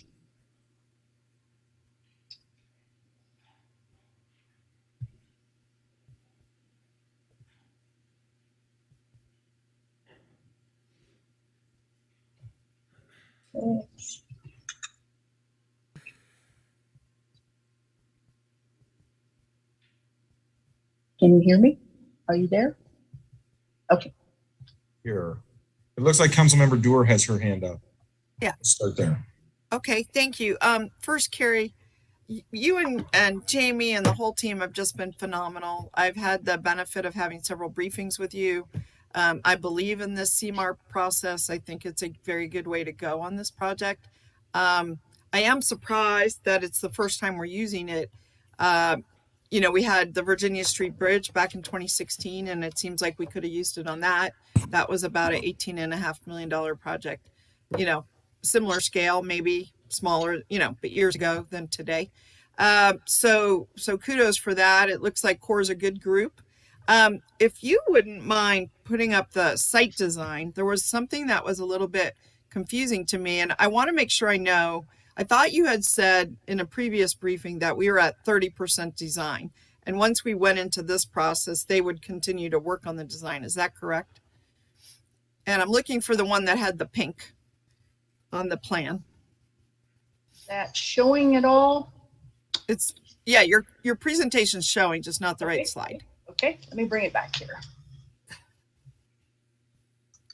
So my question on when we get there is, yeah, this one. And I'm just trying to understand.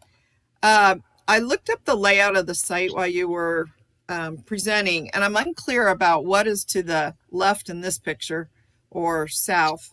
Yeah, what is all that? Okay, so these smaller boxes, is that what Yeah. you're asking? Those are Yeah. the soccer fields. Oh, I thought you were saying that maybe I got confused. So Moana is on the north side of this. Moana is north, yes. Okay, okay. Okay, that explains it. Sorry for the confusion. I thought you were showing the pink soccer fields and I got confused. And I know that you guys were working on a re-layout of the soccer fields. There was some concern and we got some letters that they were going to lose soccer fields. And the question was, it sounds like you did a layout which maintained most of that. So if you can speak to that in a moment. Number two is over where you've got the blue construction site. I know we've got the aqua blue. We've got the staging area, and that's also where we have the trees and I think it is, and the playground. And I just wondered what the plan was for that.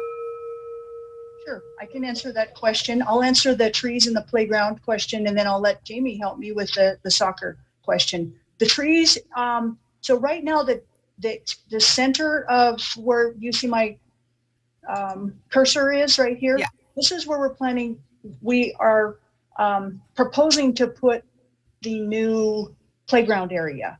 Right. So we've got some of these are kind of hard to see. There are trees inside here. We will protect all the trees that would be inside of that playground area.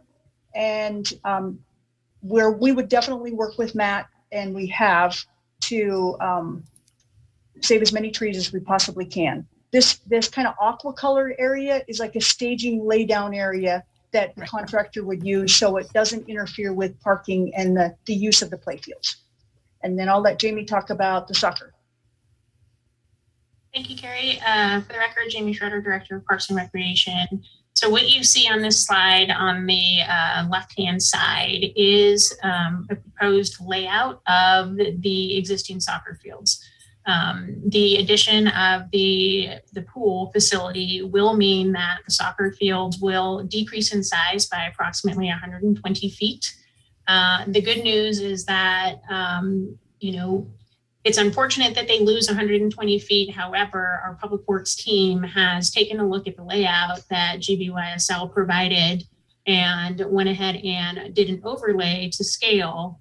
And with the ability to reorient a few of the fields, so those 4 that Carrie just moused over towards the north, closest to Moana, it really does, it creates a little bit more efficient use of those fields. And so it ends up being just about the same number of fields. GBYSL's strategy for the fields at Moana is for the younger age groups so that they can maximize the amount of kids that are able to play at that facility. And so we've been in talks with GBYSL and they've been appreciative of the mapping layout. And then we are also trying to look at ways to expedite future soccer field locations around the city based on CIP funding and any other funding that may become available.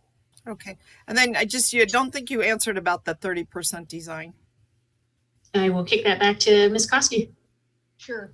So the question was, are we through the 30% design? And yes, we are. We have just finished that phase of the design, and the next step is as soon as we get approval to move into the CMAR stage, then Core will take the plans that we have at the 30% stage, and they'll look at those and start providing cost estimates.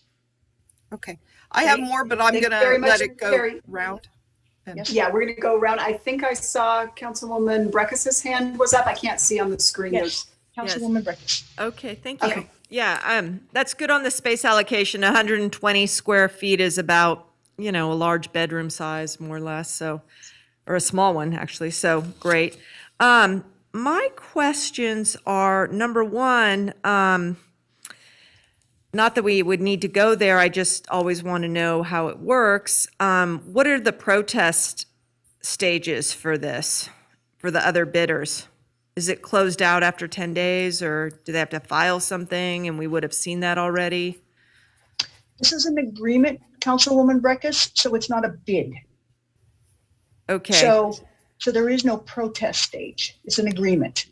So the law has lays it out, basically all of the steps that we have to take, and there is no protest period. There is no protest. Okay, I would presume that it goes under some typical sort of, I don't know.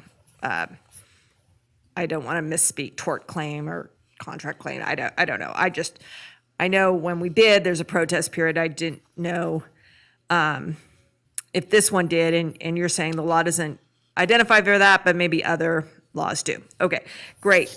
And then number two for Ms. Schroeder is, didn't we, and it was under the other city manager, so things may have changed, but didn't we park some operating money aside for a couple years for this? Or have we pulled off of that concept? Councilmember Breckus, I would have to do some research into that. I'm not aware of any funds being set aside specific to the operating budget, but I will certainly get together with Ms. Lochner and we can do some research to see if that was done or not. I think it was a recommendation, and it was a way, I think staff, okay, I'll look forward to the follow-up on that. Thank you very much. Okay. Thank you very much, Madam Clerk. Anybody else have their hands up? All I see is the site logistics. Councilmember, or Vice Mayor Jordan, it's Councilmember Reese. Oh, there we are. Member Reese? Thank you so much. First of all, I want to thank Ms. Lochner and Ms. Schroeder for helping us to get to this point, because I think there's been a fair amount of work both in those departments. Ms. Koski, obviously, you and I have had the chance to meet about this. And I also want to compliment the selection of Core. When you told me who the various folks were, I was very proud that our city attracts, really highly qualified folks who are interested in the projects we have. But I did look into Core's background. I was excited to see that they've finished recently the Centennial Hills Community Center, as well as the Buchanan Natatorium at the University of Nevada, Las Vegas, which both have pools in them, which to me is very important. And so understanding that about Core makes me even more excited about it. I have obviously been someone who, I learned to swim in the Moana pool, so I have a personal investment in seeing it come back. And so I'm really excited about it. I suppose the thing I'll say to you, which I've said to you before, Ms. Koski, is, I was hoping we'd have it sooner. Everybody wants everything sooner. And so to the extent that we are able to pick up any time during this process between now and 2024, my hope is that we would do that. And certainly you have been good about measuring our expectations relative to our performance. And you're perhaps a realist, whereas I am less so about it, because I know our community really wants to see this pool open sooner rather than later. And there are lots of aquatic needs in this region. So hopefully this will be the first of more pools. So congratulations, good on you. Thanks to Ms. Koski, Ms. Schroeder, and certainly Ms. Lochner for helping us to get to this point. Thank you very much.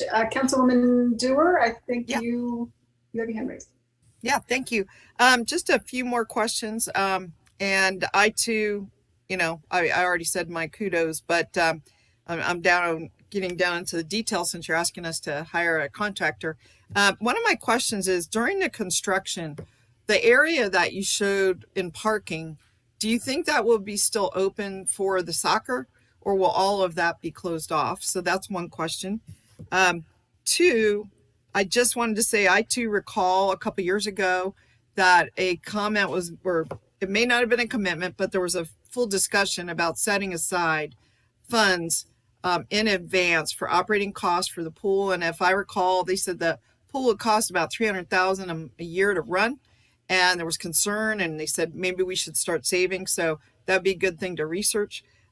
Number three, it hasn't been mentioned, but our staff are being very proactive and are planning to not only use geothermal to heat the pool, but they're also planning at this stage anyway to install a city built solar system on top of the pool so that we can also offset energy and electricity costs that way, which I think is great thinking. We've heard a lot about community solar, and some have conflated that, including myself. The community solar site's on the other side of the soccer fields behind our fire station, and the community solar is going to gather energy. It'll be put in by MV Energy, managed and maintained, and then that solar energy will be made available to lower income residents in that area. So that's a fantastic complement to all of this. So question for you is just about the parking design, and kudos on this continuing to do like a full sustainability review as you go forward in developing the pool and basically the design. Very good questions. The parking, I'll take that one first. So when we put together the proposal, or when Core put together their proposal, they were committed and they did a lot of research about what limited parking we have in those two facilities, and that's why they highlighted and outlined that area in pink. Now, keep in mind that have to be reconstructed at some point, but they understand the importance of the parking, and that was why they flagged that. So the public will have public access off of Moana, and then the primary access for the construction will come off of Baker Lane. Oh, great. So that was one of the big things there. The sustainability items, you're absolutely right. We are committed here at the City of Reno to look at all of the sustainability options that we can incorporate into the project, and your staff we're committed to that. So we will continue to look at the community solar, work with NV Energy, and then we'll also be committed to looking at solar on top of the roof for the facility itself. So we will continue those efforts. Kudos, and I'm sure you'll look at lead building design as this is our first big opportunity to kind of implement that stuff. So it's pretty amazing. Thank you very much. Before I send it back to you, Councilwoman Dewar, for a motion, I just have to say, Jamie, I'm sitting here and I'm chuckling because behind you have your screen blurred out, and either that's a dog behind you or there's a human writhing on the floor.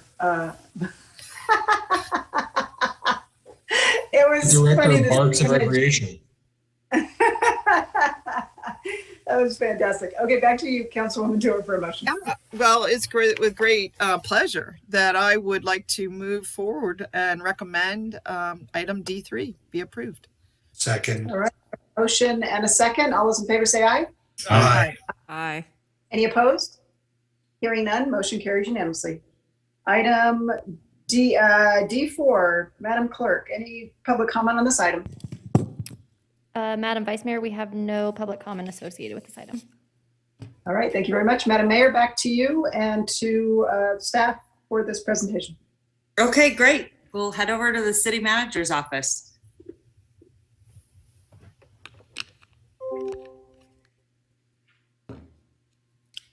Oh. Emily, you're upside down. I really don't know how to fix that. Apologies. If IT can clue me in on that, I would be appreciative. I can go ahead and just start the presentation regardless. Yeah, go ahead. Audit them. Let's audit them. Perfect. Okay. Emily, yeah, just take it away from there. And if they can get you going, great. If not, don't worry about it.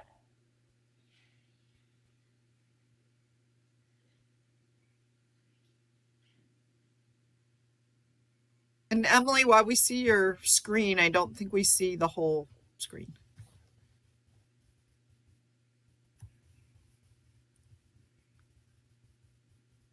Okay, so as I have unplugged my keyboard, I'm just going to cheat it this way if we can all see it all yes. Enough. Yep. Okay.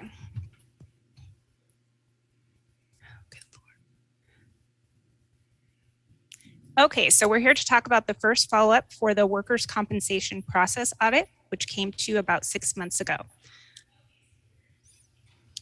This audit follow-up is to ensure that management actions have been effectively implemented or that management accepts the risk of inaction.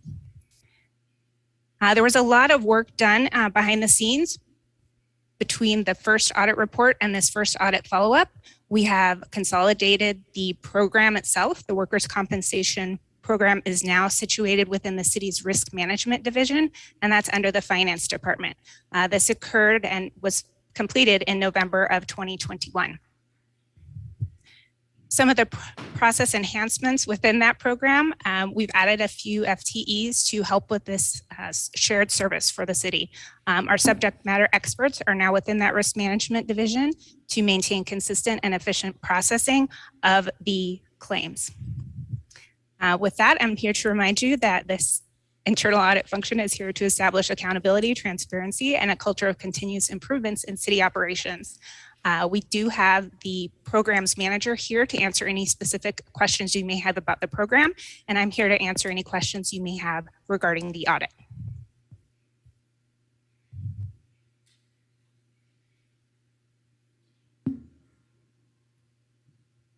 Okay.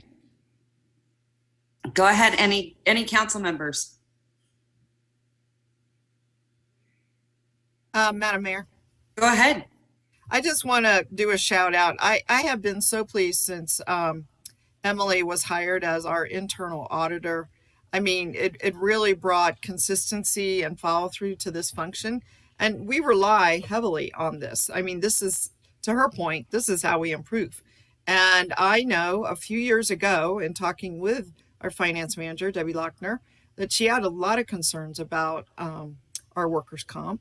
And we all did about, first of all, it seemed like claims were not getting processed timely, and that people were having to fight, so to speak, with City Hall to get injuries recognized and approved and then get them fixed and back on their feet and back on the job. So it's my understanding that's changed, you know, and I guess I don't know if there's an expert here to speak to that, whether that's Debbie or the internal auditor, but I just want to say it had, I know you yourself, I myself had a fair amount of concerns about the timeliness of processing. So I'd just love to hear a word about it. I don't know from who. How's it working these days? Bottom line. Yeah, good points. I think this has been a real frustration for many of us, and we keep hearing this over and over again. So maybe, Emily, you can kind of dig into some of those findings a little bit more so that we can better understand where those challenges are and moving forward to avoid them. Yeah, the consolidation piece really did shore up most of the concerns at the audit's onset regarding documentation and paperwork. Those are the first 3 audit findings in the report itself. With our subject matter experts on board in that new division, I really do have quite a level of confidence that they are processing it per industry standards at this point. And I believe Michael Payne is here if you have specific questions about how that's been going in his division. Okay. Hi, Michael. How are you? Doing well. And yourself, Mayor? Good. Thank you. Can you give us a little bit of background and how it's going, what you're seeing, those kinds of things so we can better understand the findings?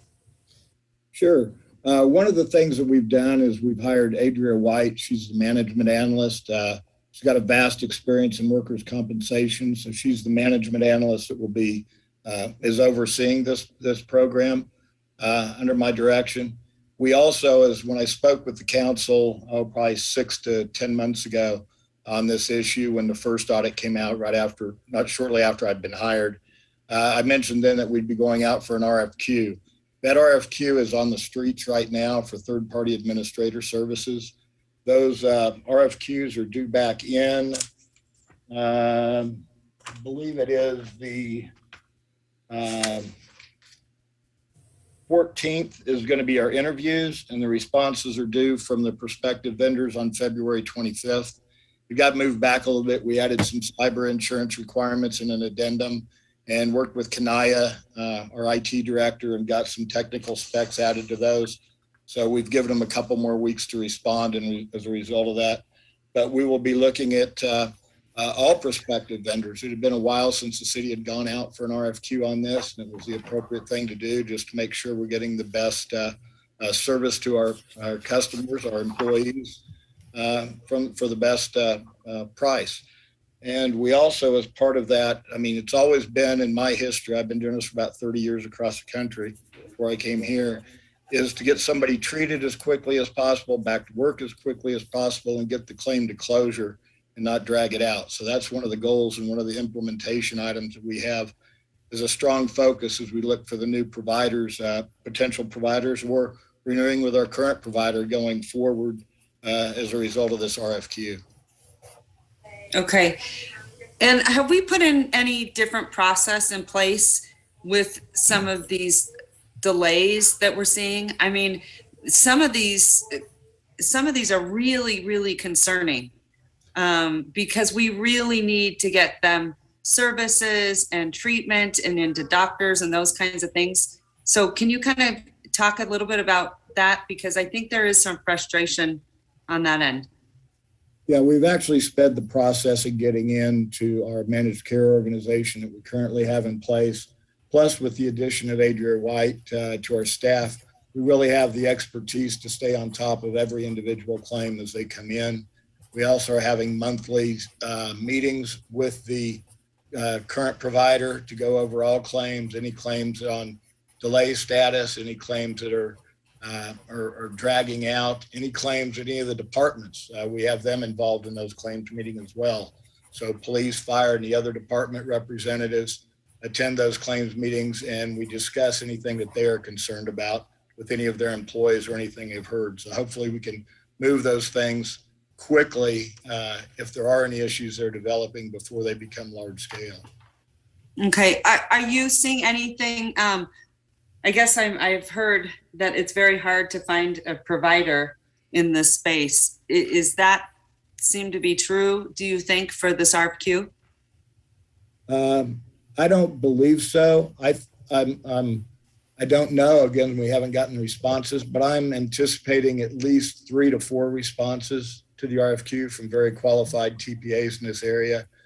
I know there was one new TPA that was going to be moving into the area that I had heard was going to be responding, but then I just found out last week they were being acquired by a larger TPA. So, but they will also be responding. Okay. All right. And as for the ones that do take, quite a bit of time, do you have a sort of a different process or a special process in place? Because I know, again, there's been a lot of frustration. So do you take some of those that are at, the most critical, because I think services is certainly in some capacity, we've got to get on it right away, especially, mental health sides of things. And if, the longer they delay, it becomes much more problematic. So do you have sort of a way in which you handle those cases that have been taking a long time and they've been creating, a lot of, anxiety for those that work for the city? Well, I know that a number of those that had been outstanding for a very extended period of time, we have now closed or settled in the last 6 months. So we've got a lot of those old ones off the books and taken care of or agreed to as to how we're going to move forward with those. As part of the RFQ process, going forward, what I've historically done and what I anticipate doing with the provider under the new contract is that we will have a lot more of additional pre-approved services and diagnostic services available that will cut out a lot of the approval process, going back and forth for approval with the TPA. again, that's something we'll work out with, we renew with our current or with we change, either way, with, again, working with our managed care organization, the providers, so that we can cut out a lot of the administrative timeframes. We also have worked with police just recently and are implementing as a test phase the heart and lung claims to speed those up to get to a specialist much quicker. So we're cutting out at least probably what's average anywhere from 3 weeks to 2 months of process and getting them to get those either decided that they are compensable and there is a heart-lung disease, or getting that ruled out so we get rid of that anticipation, that angst with an employee about getting it defined if there is a problem or not, and also get them back to work sooner if there's not a problem so that they're not sitting at home worrying about it for 3 or 4 weeks. Mm-hmm. Okay. Well, that's good. Thank you. I appreciate that. Okay, Councilwoman Dewar. Yeah, one more thing. This is excellent information, Michael. This is exactly what I was hoping to hear. This is just, it's plagued us for too many years, and it's really brought our employee morale down, you know, because everyone rallies around. If an employee gets hurt at work in whatever capacity, their coworkers feel for them and feel responsible for them and are covering for them. And it just sort of tends to paralyze a portion of the organization, you know, with this uncertainty that you use that word. What I'm wondering going forward, if you get this new evaluator provider, is it possible for the city to give direction there's a couple ways you can come out of this. You can assume that whoever is telling you they have a workman's comp or workers' comp claim is incorrect, right? You can assume they're wrong, and the proof is they have to provide the proof, which they have to do anyway through going through the process. But there's a different way, which is to assume that if they got hurt on the job, they got hurt on the job, and we're not really contesting that issue. We're finding out the extent of it and if it's real, if it's happened, but we're not challenging the veracity. And I guess that's been an issue too. It's just, you know, taking the employee side, understanding that most people are honest and truthful. And what do you have any comments on that? Just my philosophy is that just because there's a paragraph or a sentence in the law that gives us an ability to deny or drag out or contest something is not a reason to do it. We want to get yes. I mean, the idea is to get the best way to save money for the city, and the best thing we can do for the employees is to get them the best medical care as soon as possible, get them back to work as soon as possible, and get that claim closed as soon as possible. Well, you are inspiring me here today. Dragging it out is to nobody's benefit. Yeah. Thank you. One more question, Michael, because I think this is important. Like, let's say, do certain, I guess, instances like a OIS, do those, especially because, you know, they happen obviously immediately and need treatment right away. Do we have sort of a different process for when something like that happens? Because those are really concerning. I can't speak to the details of that. I know initially there's already a program in place within the police department for counseling service and those things that go on immediately up front and offered directly up front, that's even in front of and before any potential work comp process. So I'd hate to misspeak about the process they have for the counseling and those services for officers involved in OIS pre-work comp claim. But they do have abilities and services available immediately in there. And I really don't know the details of that. Mm-hmm. And then if that wasn't adequate, what about on our side, that workman's comp side? Yeah, I mean, absolutely. If it's something that's compensable, we would move on with that coverage. Yeah, and I would say if any officer has been involved, we should never, ever be denying those claims because we know it happened. Correct? Yeah, I mean, every case has its own set of facts and circumstances, but no, just because, I mean, that wasn't a reason for denial. Like I said earlier, but the best thing we do is get a claim to closure and get somebody the treatment they need, physical or mental, to get them back on the job and healthy as soon as possible.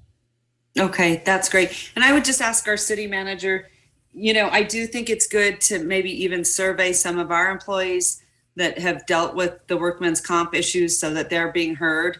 I think, that's really important to, especially when it comes to their health and some of the challenges we've had. Because I think those have been some of my biggest complaints, speaking with, staff members, and lots of frustration. And that just, I don't want them to have a lot of roadblocks, especially when they need healthcare and things that are so important,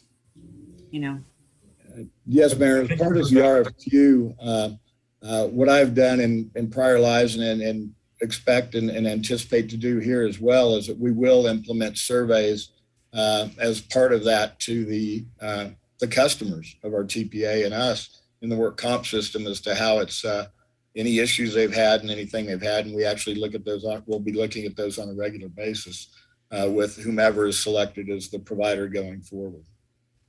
Okay. All right. Thank you. Any other questions from council? No? Okay. Appreciate it. Okay, Madam Clerk, do we need to take a motion just to accept this report? Yes, please. Motion to accept. Second. I have a motion from Councilwoman Dewar, a second from Councilman Reese. All those in favor say aye. Aye. All those opposed, motion carries. Okay, Madam Clerk, moving right along, I believe, to item D5. Correct. Item D5, acceptance of the fifth and final audit. And that is still Emily Kidd. Okay, perfect. Just really quickly, Madam Clerk, do you have any public comment? Madam Mayor, we have none registered. Okay, great. Emily, take it away. All right. Good afternoon. For the record, Emily Kidd, Internal Auditor here at the City of Reno. I am 180 degrees different for you now, and I have the full functionality of the keyboard, we think. So let's see.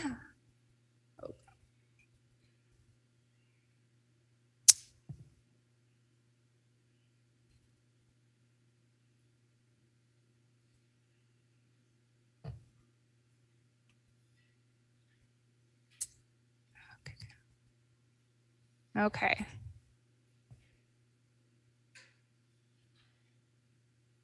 So can you see my screen? Yes. Thank you. Here we are. So this is the fifth and final follow-up of the building permitting process audit. This first came to you in August of 2018, and I'm happy to say that all of the findings have been resolved with this final follow-up. Again, the audit follow-ups are important to ensure that management actions have been effectively implemented or management accepts the risk of inaction. The remaining two audit exceptions had to do with the software functionality, that's Acela. And we were able to examine the Acela Improvements Project Charter that was provided by departmental management, and it does appear to resolve all of the outstanding audit findings from this audit. The project start date started at the end of last calendar year, and it is extended to run for quite a while. They have many steps to achieve their goals. Again, the audit function here is to establish accountability, transparency, and a culture of continuous improvements here in city operations. I believe we have departmental management here to answer any questions you have about the project itself, and I am available to answer any questions about the audit or the follow-up process. Okay, thank you. Any questions? All right, seeing that there are none. Madam Mayor, Madam Mayor. Go ahead. Councilmember Reckes, I did raise my hand. So to refresh our memory, the problem with the kind of got distilled down to Acela and a computer problem, correct? But yes, the two remaining findings had to do with the reporting availability of the software. yeah, I still have outstanding concerns on this one. So it's been said, we weren't getting reliable data on, one thing was, I thought, valuations. So that had some monetary fee significance. And then we weren't getting, in my view, adequate data, or my interpretation, to understand what the heck is going on in our building environment. And that's pretty significant because that has, policy implications. And so it got moved off to, the functionality of the program. And I'm pretty familiar with the program and, I've worked on it for decades, the first generation of it in a different city. So, but I'm not sure it was a functionality program. I think the right questions, the right tracking was not really being probed by someone who should have been, maybe setting those parameters and then consistency of staff. We've had a lot of turnover there.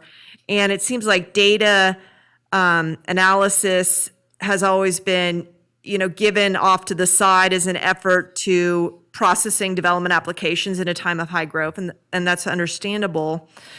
And that's why when we went into budget, we talked about hiring a data person. I think it was going to be in fire. And I kept asking, to me, when I read the master plan, there's a lot more of data collection, economic information, growth and development trends that, needs to go into this department to understand, how our policies are advancing or not. But then on the back end, it became just this problem of the computer system. So do you see beyond the computer system, do you see any other efforts to track and obtain information and what information we want and why we need it? I mean, is that part of this audit? Because I'm really struggling on, the policy roles of this data, because I think it is pretty significant. Those specific questions that you have were not part of this audit.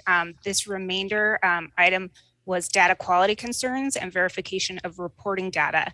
And that was the apparent inability for the report to generate the same data consistently over time. So that was the only thing that I looked at through this audit concerning the data concerns that you've spoken to. Okay, so junk in, junk out, but in terms of junk, at least the junk in should all be consistent. I'm not quite sure that accurately represents what this report was doing at the time, but I'd be happy to go over the details with you later. Yeah, I mean, I guess the data, there was just problem on, presume the data is great. Presume it's the most important information we need in the city in this area.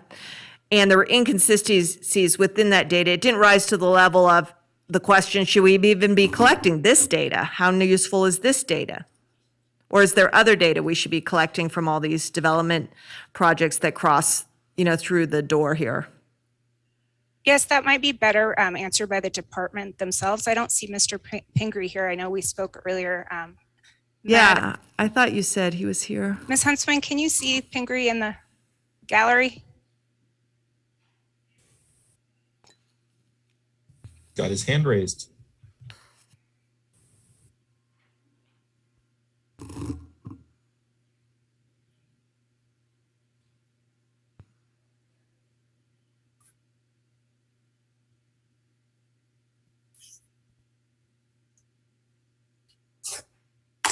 I'll ask. Mr. Pingree, were you listening to my questions? I was. It took about 10 seconds for that to switch back over. But yes, I was listening. And yes, we have had internal and external focus groups over the last, I'm sorry that it will not allow me to turn my camera on. So I'm getting an error message, cannot start video.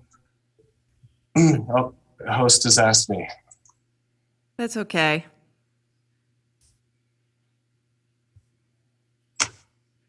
Please hold.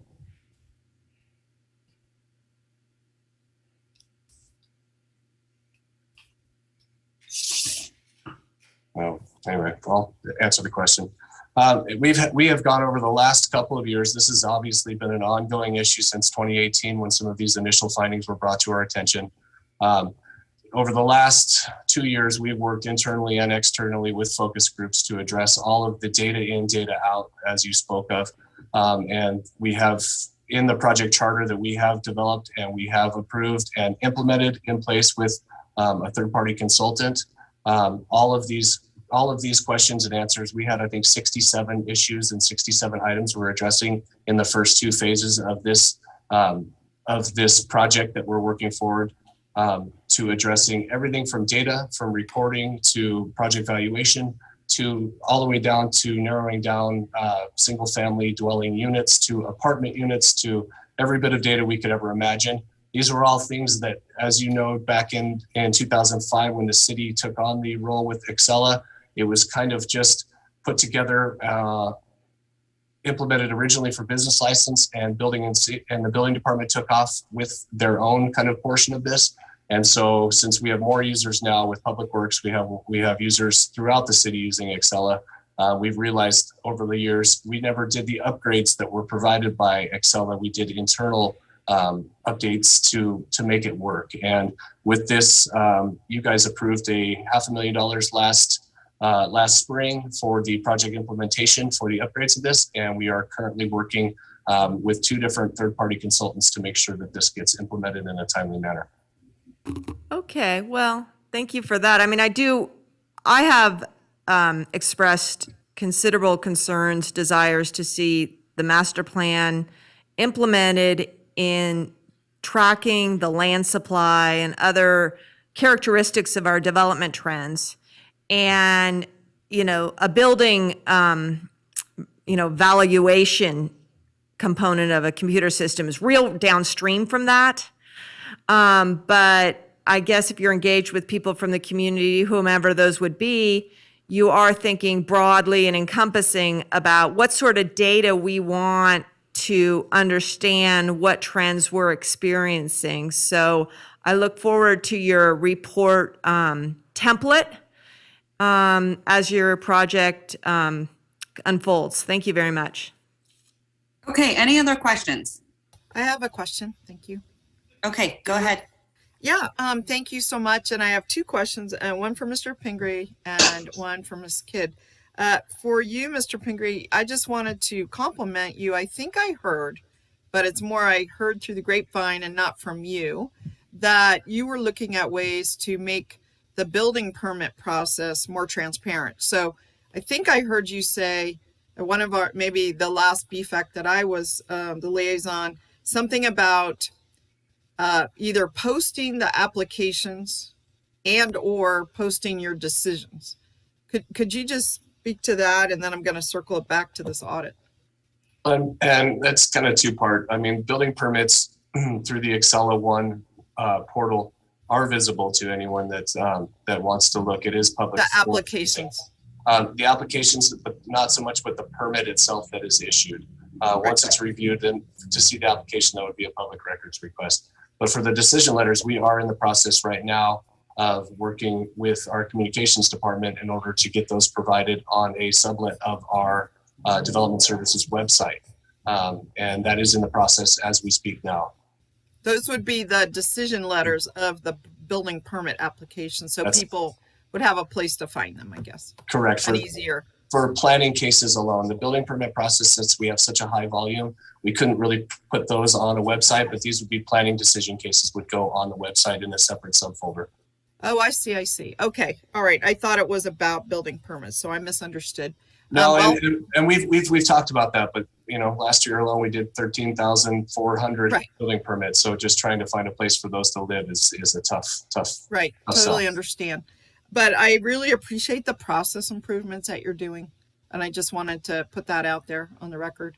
And then for Ms. Kidd, since you're at your 5th and final presentation to us, but there are still a year and a half to go on this, I would request one of 2 things. Either you stay involved and bring us, a 6th report, maybe in 6 months, or Mr. Pingree give us a periodic report on how it's going, something to keep us in the loop so we know that it is moving forward and when it's done.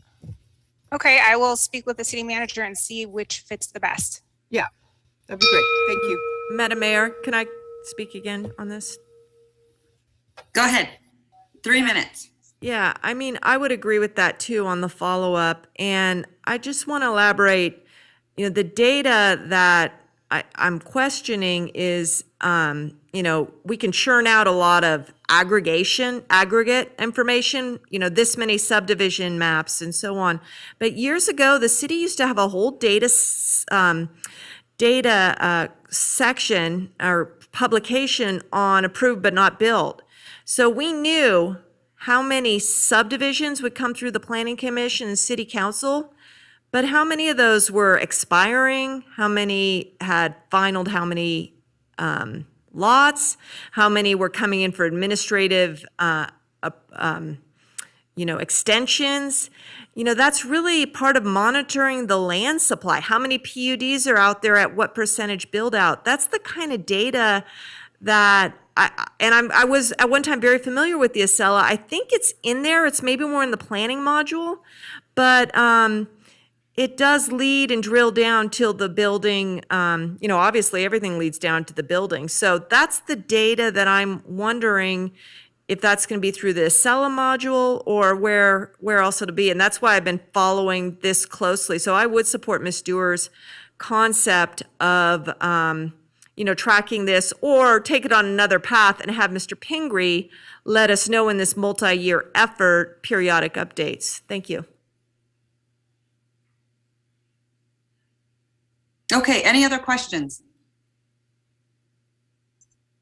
Okay, seeing that there are none, may I get a motion to accept? So moved. All right, Second. I have a from Councilman Reese and a second from, I think, Councilwoman Weber. All those in favor say aye. Aye. Aye. All those opposed? Okay, motion carries. All right, thank you so much, Emily. Great job as always. Thank you. Take care. You too. All right, Madam Mayor, we're moving on to item D6.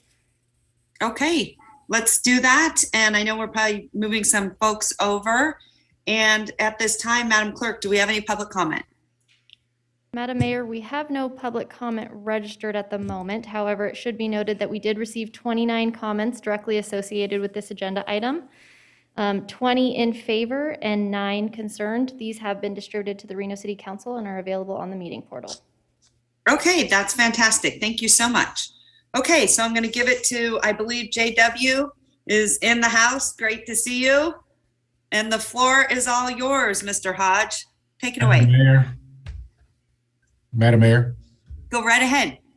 this is Oscar here. I wanted to, if I can, make a statement. Having read the agenda item staff report, I see that there are some categories of items outlined here, such as access to healthcare, access to mental behavioral health, and food insecurity, that I know Community Health Alliance could and would be involved in. I know that we are not voting on any specific projects here, so it is maybe premature, but out of abundance of caution, I think it's best, given my professional capacity at Community Health Alliance, to recuse myself on this agenda item.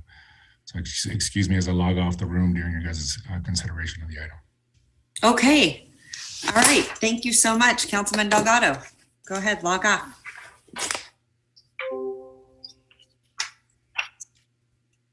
And I believe Mr. Hodge is going to do some screen sharing, so that'll pop up. Oh, here it is. Perfect. Good Okay. afternoon, Madam Mayor, members of the council. JW Hodge for the record. I'm here today to provide an update on the work that we've done since seeing you at the end of August about the American Rescue Plan Act and the state and local fiscal relief funds the city received from the federal government. So over the last couple of months following our meeting in August, we engaged in a large public outreach process, including a partnership with the Nevada Recovers listening tour. That did a couple of things for us. It gave us access to a significant amount of stakeholder meetings in the Northern Nevada area, as well as some other community events and community opportunities to meet with the community. As you guys all know, a big portion of the federal guidance for the state and local fiscal relief funds was to reach out to the public and identify what the public, the community, and the surrounding areas believe the funds should be spent on to recover and respond to the pandemic. In addition to those events and the meetings we held, we also opened a public access portal where anyone from the community could submit a project that would be eligible for ARPA dollars to help us gauge what projects and what needs are out in our community to help support recovery and response. So from those outreach efforts and the surveys and the stakeholder input, as well as meeting with council members and understanding the priorities of council, staff feedback, and project proposals, we identified 9 key priorities ranging anywhere from, what we heard significantly at the top was affordable housing, but also emergency services, improved parks and recreation. I think we've seen a lot of public comment related to parks and recreation and supporting the growth of parks and recreation, and also senior services, food insecurity, as Councilman Delgado just said, and then pandemic response and preparedness. I want to identify these priorities were driven from the public engagement process that we went through and are specific to how the community, as well as all the stakeholder groups, feel we should spend the $52 million received by the city. As a reminder, the Treasury guidance or the Treasury rules that the Department of Treasury put out were interim for a long period of time. The final rule just came out on January 6th. The rule, although is final, it kind of expanded on the guidance. It didn't really change anything significantly yet. We're still reviewing the 450 pages of the final rule, but the 5 major categories of spending remained the same. So as you can see on your screen, no real change in the 5 major categories we've been looking at from the beginning. I would like to emphasize that the guidance puts in a broader emphasis on supporting underserved communities, both traditionally underserved and those communities that were heavily impacted by the pandemic. Also impacts to climate change. We can look at different projects, and the guidance suggests that as we look at those projects, looking at opportunities to address climate change through the projects we choose, gets additional consideration as far as being aligned with the Treasury guidance and making sure that we can report on and prove that that project is appropriate for state and local fiscal relief funds. And the third thing to emphasize is that all projects that we approve as a city and that we go out and support have some sort of measurable outcomes. This is significant amount of money that has the potential to impact generations to come. And I think the measurable outcomes is one of the ways that we're going to be able to report back to both our community and the federal government on the impacts that we made and that you made as a council on the projects that we choose. In addition to the Treasury guidance, Council provided some specific direction during that August 25th meeting that projects should align with the strategic and master plans as much as possible, and should be driven by strong public input, which is the last 3 months of work that we've done to make sure that we understand and hear what the public is saying is needed in our community. Of course, projects should support both pandemic recovery, but as we're seeing right now, also some pandemic response. And then a lot of the work that we've been doing is understanding and evaluating other funding sources. So we've talked a lot, both internally and externally, about things like the infrastructure bill, as well as other state and local fiscal relief fund recipients, and understanding how people are going to spend their money and how people are going to allocate their funds to make sure that we're working collectively as a region and not overlapping funds or spending money on projects that other organizations are considering. So that's a big consideration, especially when you look at the grants that are coming out from both the federal government and the state, and really understanding what opportunities and options we have before we commit our state and local fiscal relief funds to a project to see if there's other opportunities to spend those dollars wisely. From the priorities we identified, the specific ARPA priorities we identified through all the public engagement, as well as conversations with council, reviewing project proposals, reviewing the surveys received by the state and the project proposals received by the state, we were able to put together an allocation plan for the first half of funding. I'll take a moment. Just to remind everybody, we've only received the first half of the $52 million. So this allocation plan in front of you today is for that $24.5 million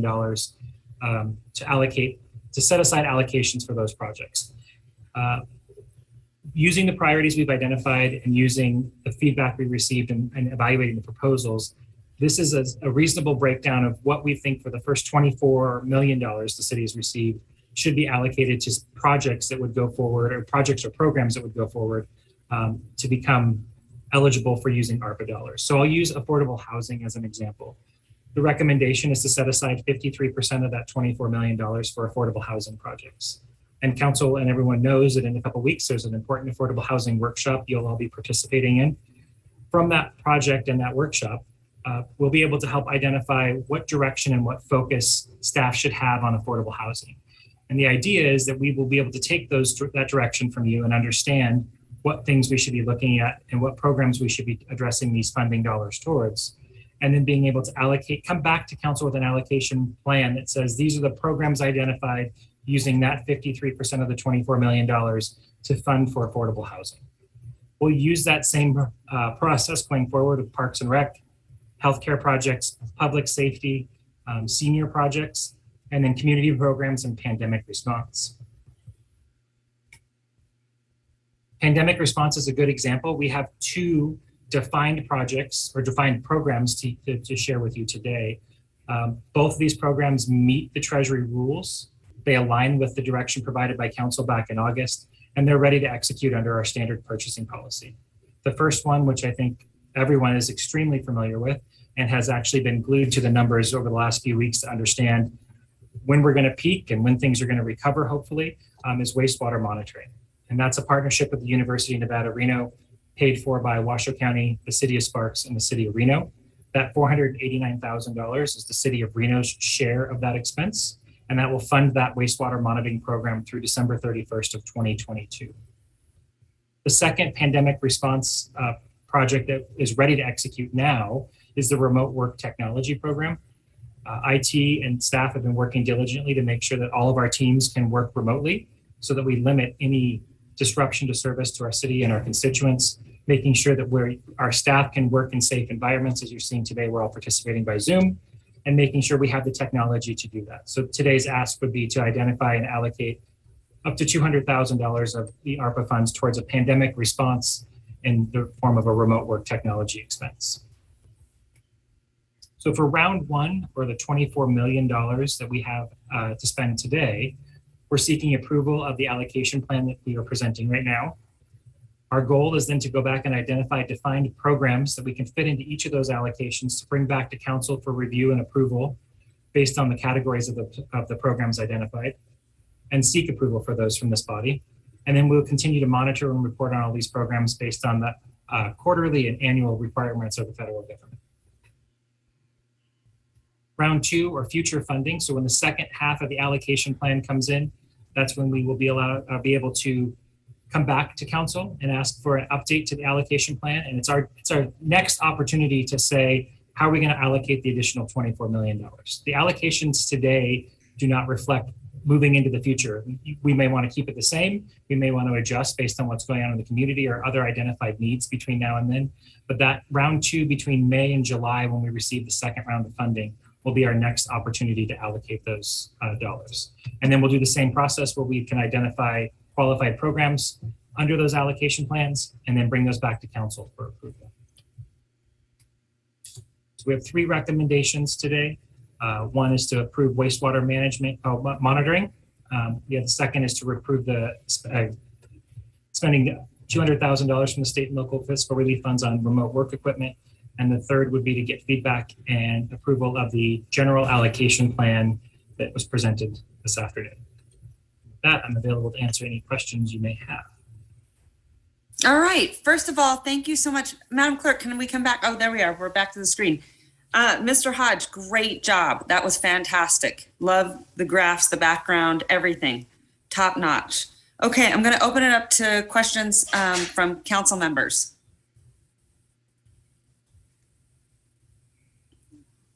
I'm going to assume, are we frozen? I think Councilwoman Dewar looks a little frozen. No, okay. I'm not frozen and I'm not freezing. I will speak, but I wanted to give everyone a turn. So, all right. Thank you very much. Okay, go ahead, Councilwoman Dewar.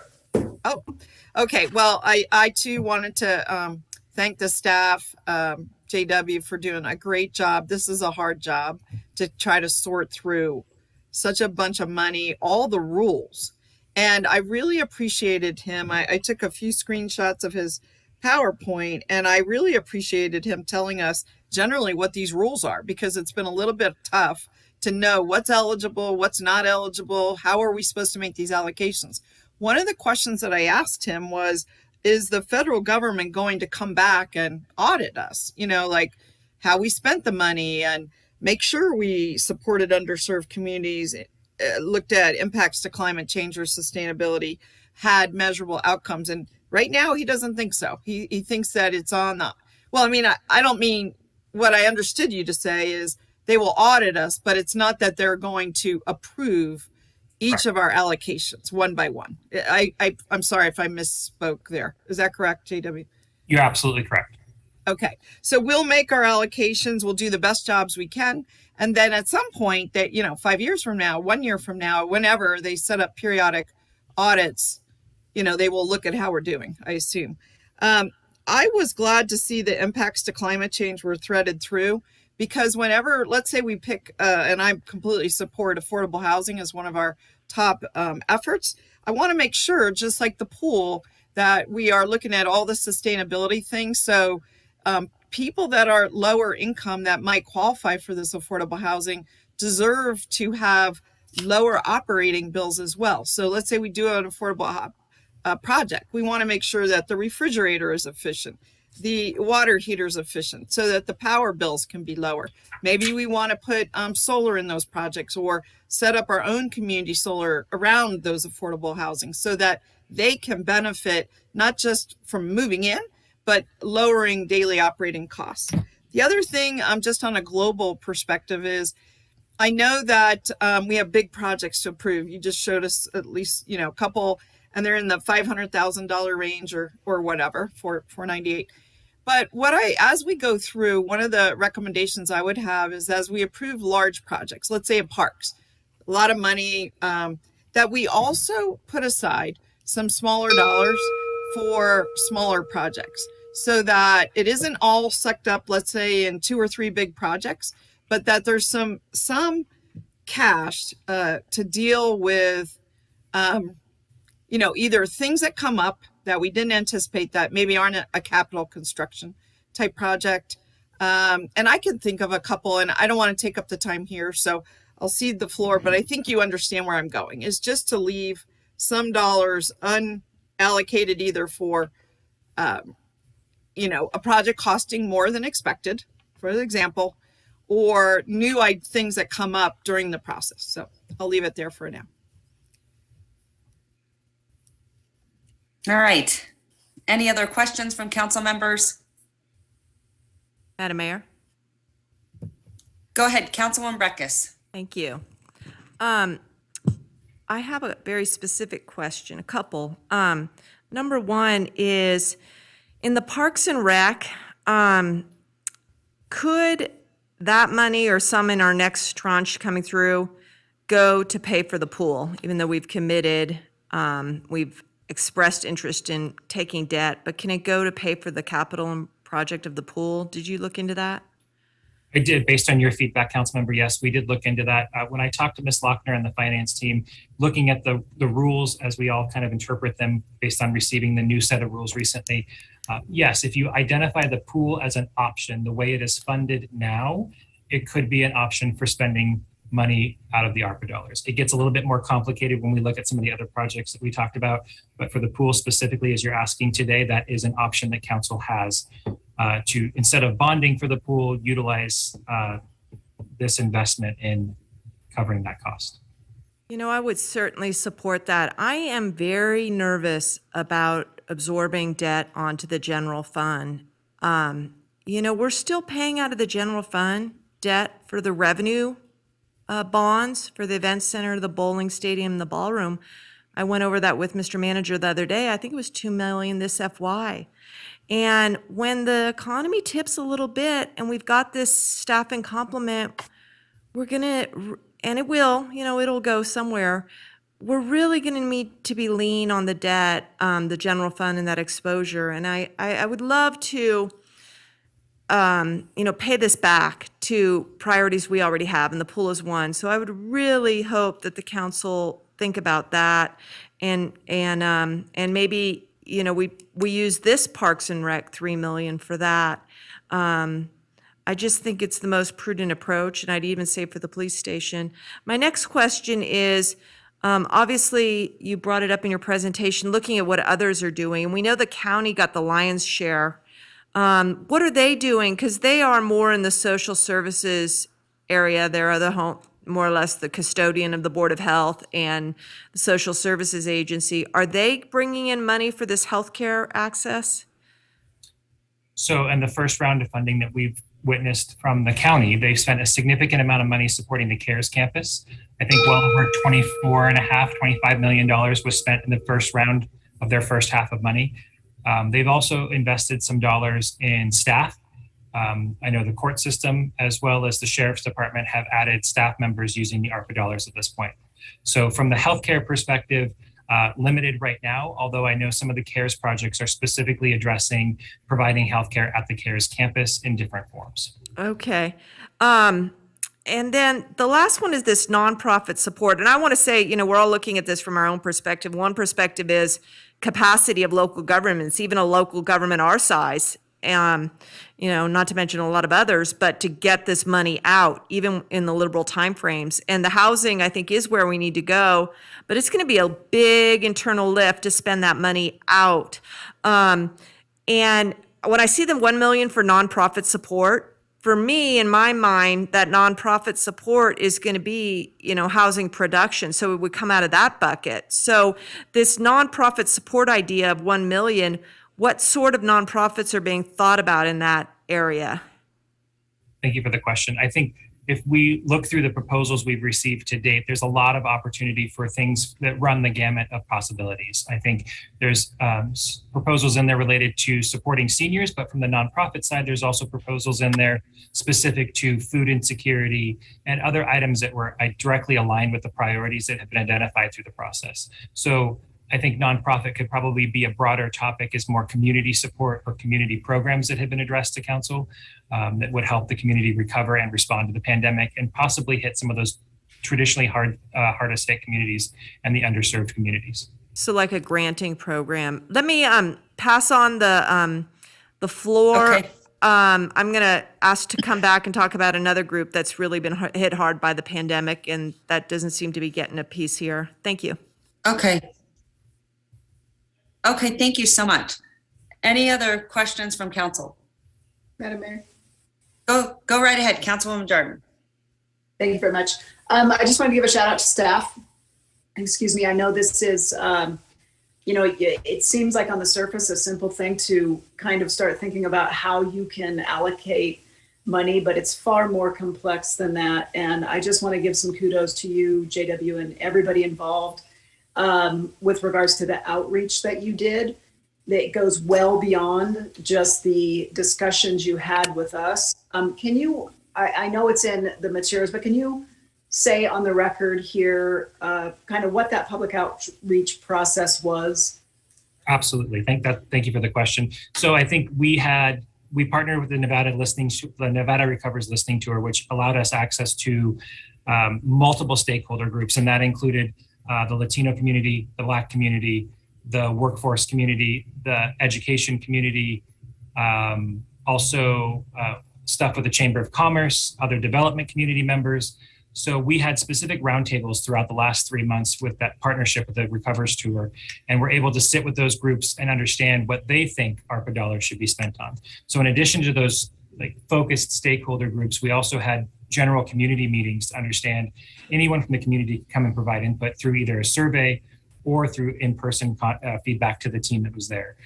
So really a large effort that was both focused and general to help identify any opportunities we could get from the community to understand what different sectors or different groups felt was the impact from the pandemic and felt we should be utilizing these dollars to help support the recovery process.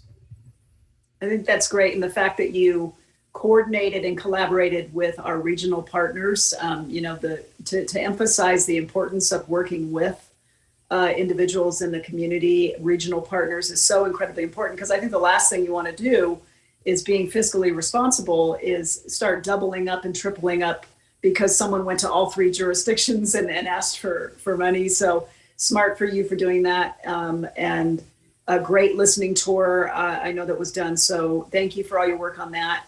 Kudos to all the work in the funding as I see it for seniors. I know seniors and, you know, those who most need our assistance in the food insecurity and the healthcare and the mental health can't be. And frankly, the housing, I mean, I think the representation of the percentage that's going towards affordable housing speaks volumes about our priorities as they're reflective of what the community's priorities are. So good job. I think you did a tremendous job. Thank you. And I appreciate you recognizing the team, because this is not just me. This is definitely a team sport on this project. And it's a huge endeavor for the whole city, but it's also a once in a lifetime opportunity to, grow big pumpkins and make prize attempts at making things better for our generations to come.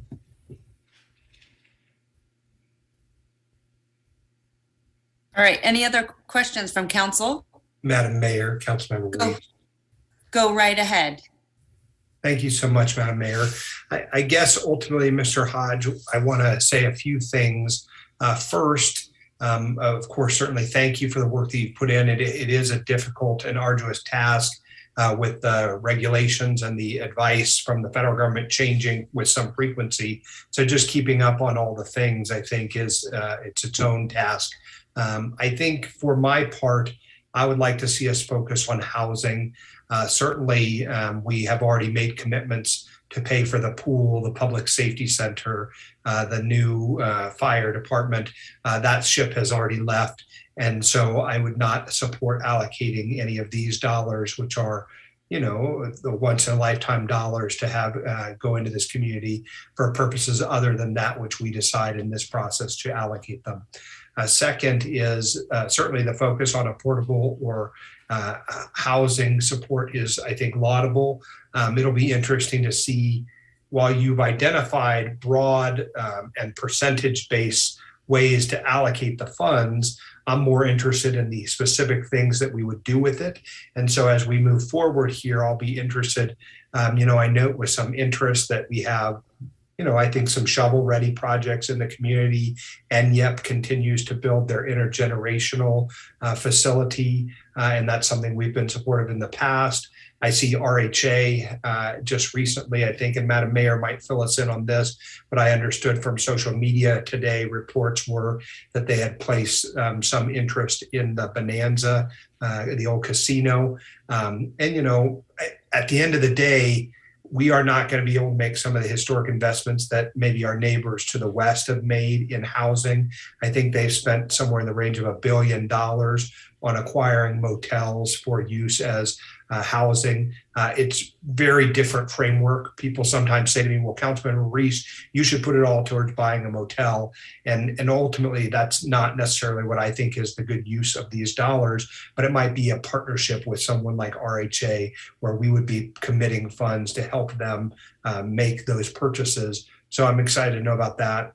At the end of the day, too, we've also just recently made a commitment to, I think it was 97 units that are coming similar to the Village on Sage Street to expand that facility.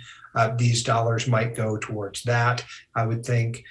So we've got to make really good choices, timely choices. And certainly my hope would be that the majority of the funds would be allocated in that housing area. But again, without knowing what the projects specifically are, it's sort of hard for me to commit my sort of enthusiasm for it. But I'm looking forward to having those conversations. And so this is all I have in this first round. I may have additional questions next round. Okay.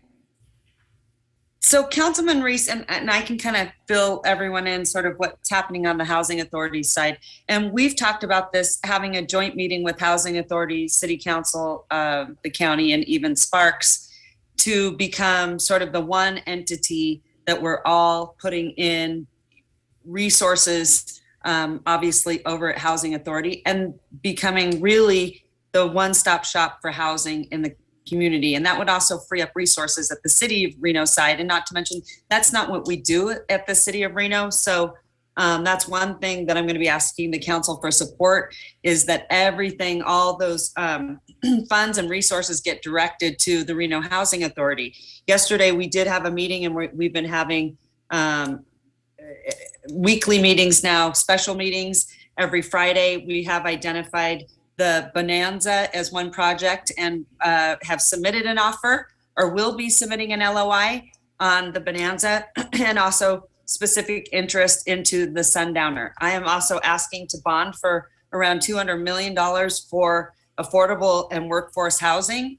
And we are also working with Zach Coney, the treasurer over there, the AFL-CIO, the builders, everyone coming together and building substantial projects. As you know, the city has been offered some land, and we have other parcels, and that could consist of the old police station, those kinds of things. So we have a real opportunity to do some pretty big things when it comes to workforce and affordable housing, and doing some different, actually outside of the box housing as well. And so I think, with this money, it can certainly, start the process and really help us. And I think we need to consider, some of the biggest needs in the community. And we've been hearing it at every council meeting. Probably you guys are hearing it in your email and all over, how critical housing is, and housing of all types, quite honestly, and especially some of this transitional housing.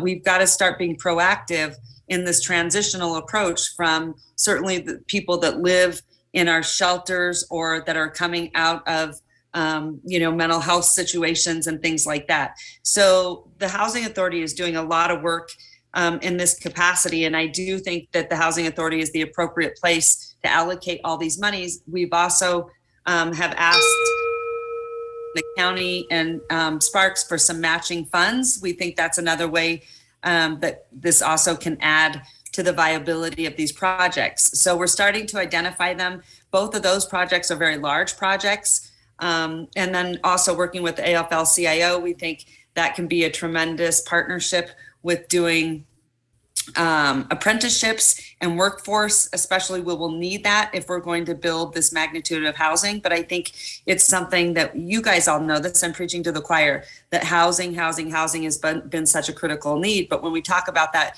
really infill developments and things like the Bonanza and things like the Sundowner. So that's sort of what's happening at the Housing Authority. I would also say that some of the most critical needs are our parks. I see the condition of some of our parks, and they are not good. And now more than ever with COVID, we have realized that outdoor spaces and recreation is critical, and people are really craving it now more than ever and need it. And that goes, from our rivers to our open space to our parks. And the other thing I would say, you guys know this about me, mental health, access to mental health is very, very critical. And so I hope that we look at investment in that, but also public safety. We have now become a medium-sized city.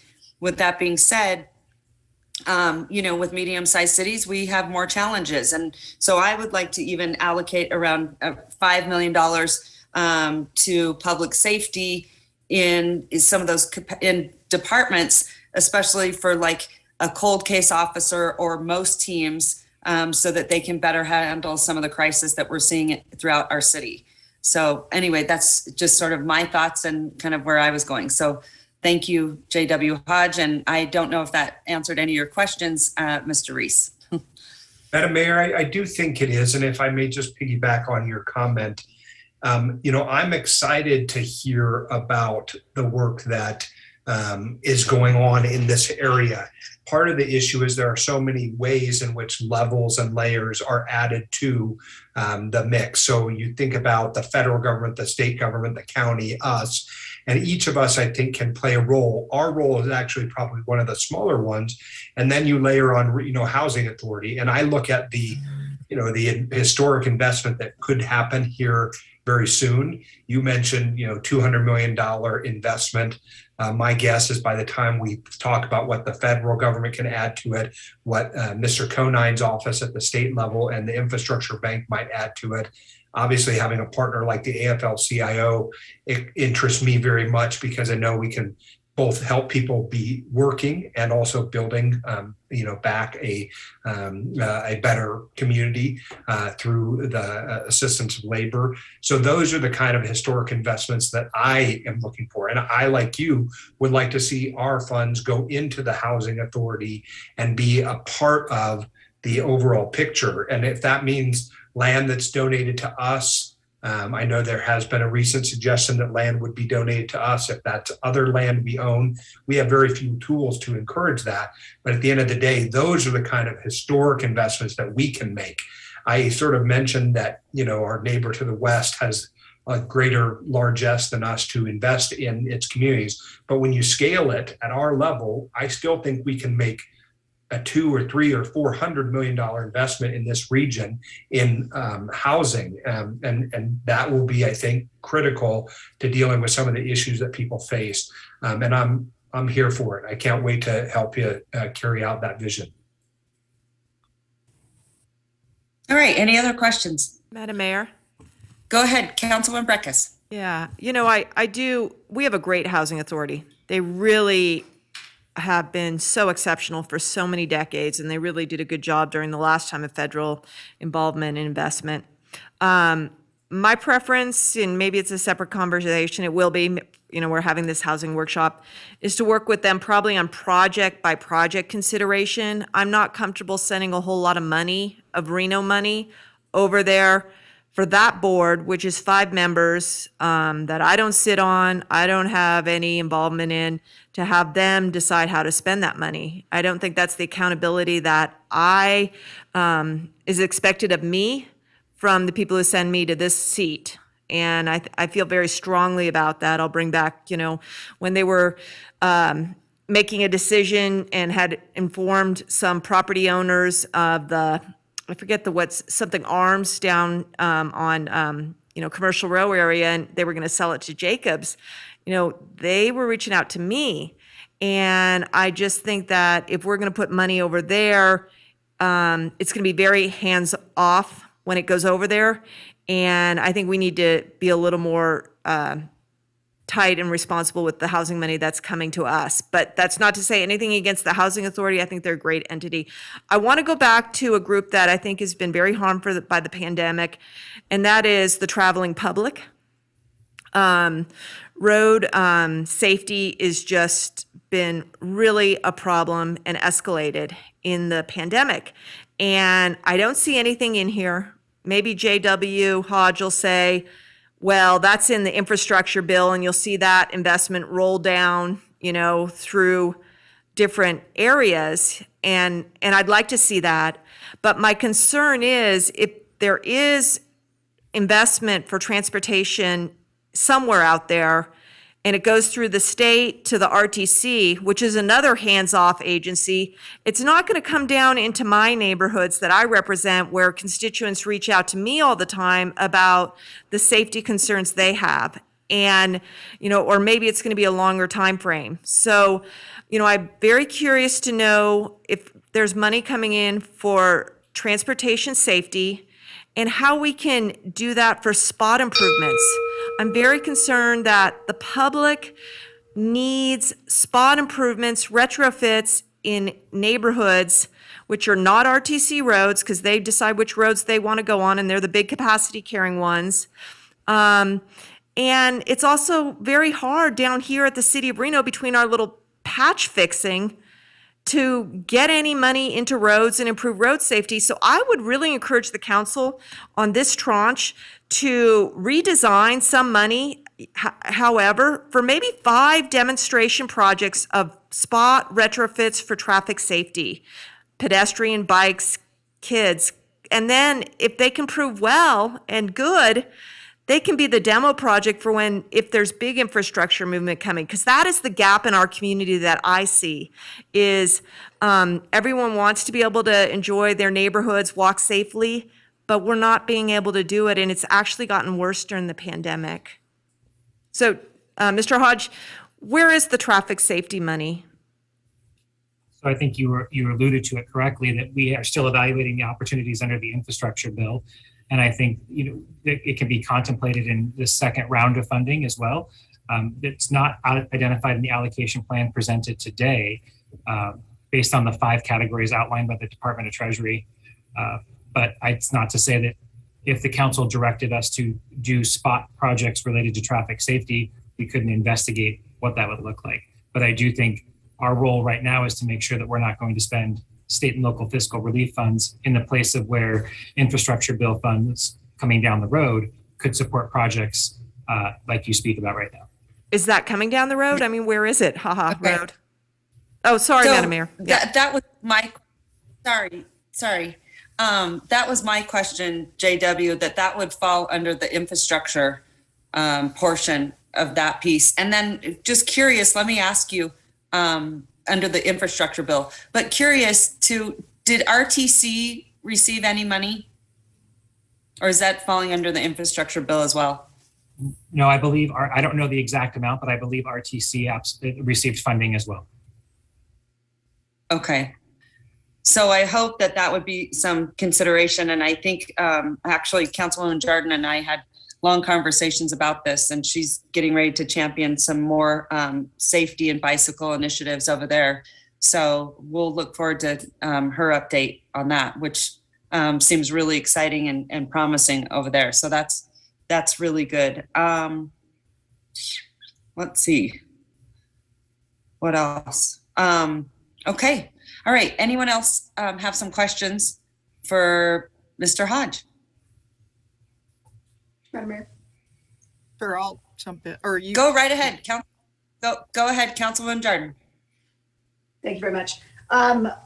Yes, you are correct. There are funds that came to RTC as well, and those are being evaluated with their restrictions and discussed at length. I did want to say that somehow the assertion that if monies of regional boards, of which members of our council and another regional partner sit on, just because our fingers don't directly touch the allocation doesn't mean that very well qualified and competent individuals in our community, of which we have appointed, and our regional partners can't make those decisions. It would be like me saying Tumor is more inclined and qualified to make some decisions on something simply because Councilmember Brecka sits on it. That doesn't make any sense, simply because a regional housing authority, I've never sat on it, but we have very qualified and competent individuals who do, from our council and from the region. So I don't buy this theory that if we don't sit on it directly, that somehow there's a misappropriation or a allocation of these dollars. I find that incredibly disrespectful to those boards and the members that sit on it.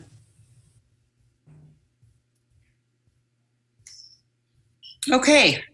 What else? Anything else? Yes, Councilwoman Dewar? Yeah. Go ahead. Thank you. I just wanted to elaborate on when I said smaller set-asides, I wanted to give an example or two. So on the issue of affordable housing, my biggest concern, and I still think I need my time, but my biggest concern is that the affordable housing is going to take a while to put into place. And building anything will. It's going to take several years, no matter the best people we work with. Even if we go to buy a motel or a hotel or whatever, it's going to take time to renovate it and get it operational. What I've been thinking about a lot is that over 55% of our residents rent today, and rents have been going through the roof. And that is why you've heard me talk about price gouging or anti-rent gouging. And what I've been wondering is, in the interim, before we can get to the new affordable housing, we got 2 or 3 years to take care of people, to have them not go homeless or not get kicked out of their current housing. And I would love to see a set aside within this affordable housing category that would deal with the pandemic issue about evictions and rent gaps. So we have some programs, but I think they have some processing issues, timing issues, and also maybe a shortage of funds in terms of the deposits. Almost everyone I send over, whether it's to RHA or to Monica Cochran, is we'll put you on a list. And also an example that I was dealing with at one apartment complex, an example is that the person's rent went from $1,300, which in the old days would sound like quite a bit, to $2,300, in a 1 month gap. And that person could not pay that. And so I helped them renegotiate that or help them get the opportunity to renegotiate that to half or less than that. But what if I can't do everything, and none of us can help every single person, but we have systems for that. And so I would love to see putting additional funds to help the people right now, not get evicted, stay in housing, expand our parameters on who we can help. $2,300 is a lot of money. And some people might say, well, we can't help somebody to pay a $2,300 bill, but can we help someone with $500 towards that $1,000 need? So that's a question. So you see where I'm going probably is I'd like to put the money to use, some of it. I'm not saying a huge amount, even if it's $1 million of your 12 million, or if that's correct. You had about 12 million, I think, for affordable housing. The second thing I want to give an example of is I 100% agree with the mayor when she speaks about the pandemic issue of getting people out of their house. I have been out of my house less than I ever have before. So the issue of rivers, open space, the parks, not exactly facilities. You know, we have a lot of deferred implementation of park projects, which, you know, we might be frustrated of 7 or 9 years. Jamie Schroeder might be thinking, I've got things on the list for 10 or 15 years that I'd like to get funded. But I still think we need a set aside, maybe it's a couple $100,000, where we focus on getting the trails back in shape, getting a bridge built, getting some signage up to facilitate the use of stuff that we have that we cannot pay with RCT. We cannot pay, you know, we are forbidden from doing this maintenance kind of stuff without our open space issues. So I don't want to go over, but I wanted to give you some examples. When I say keep some money aside to not go to huge capital projects, but to address some other interim needs till we can get those things built. So thank you. Understand. Thank you. And I think Councilwoman Dewar brings up a good point that maybe we should put on the next agenda where we're at with some of those crisis allocation funds. A lot of them are rental assistance and emergency deposit funds. So I don't know how much more. I don't know how much more we have, and I think that's really important. And again, I'd like to see that over at the Housing Authority. Again, all things sort of housing, because that's what they do, and they do it really, really well. And I would also say this, sometimes, especially like working with, looking at this Bonanza project and the Sundowner project, I think they could be phenomenal wins, certainly downtown where we have services. And then that way we'll be able to have better services because we know people living in downtown. We've had even grocers say we need more people living in downtown to provide more services, and we can get more bus routes and things like that. So those could be a big win, but I would also say they move very fast. It would be, I think it's very hard. We would be creating more red tape. But if I think that we are holding on to some funds and sort of saying, picking and choosing what's good and what isn't good, I think, that isn't particularly helpful. But I do think we should get an update on how much funds that we do have, because I know that Jamie over there with Monica are doing incredible work. I work with them all the time on, getting people assistance. And it's pretty phenomenal what they do. I think, honestly, people have no idea what's happening behind the scenes and how much assistance they're giving out to this community. It is tremendous. So, okay. And I left one word out of my park thing, and it was park planning. So if you could just get that down, it's for planning for the river, planning for the outdoor. Just, it's not going to cost a lot, but we have to do it. I think you make a good point too, but also working with the other agencies like RSCBA, I want to do a massive river initiative. We need a big sustainability recreation initiative. I've been saying this forever and ever, to launch the River Giver project, right? And have our river rangers down there so everyone can recreate and bike ride and have lighting and make it safe.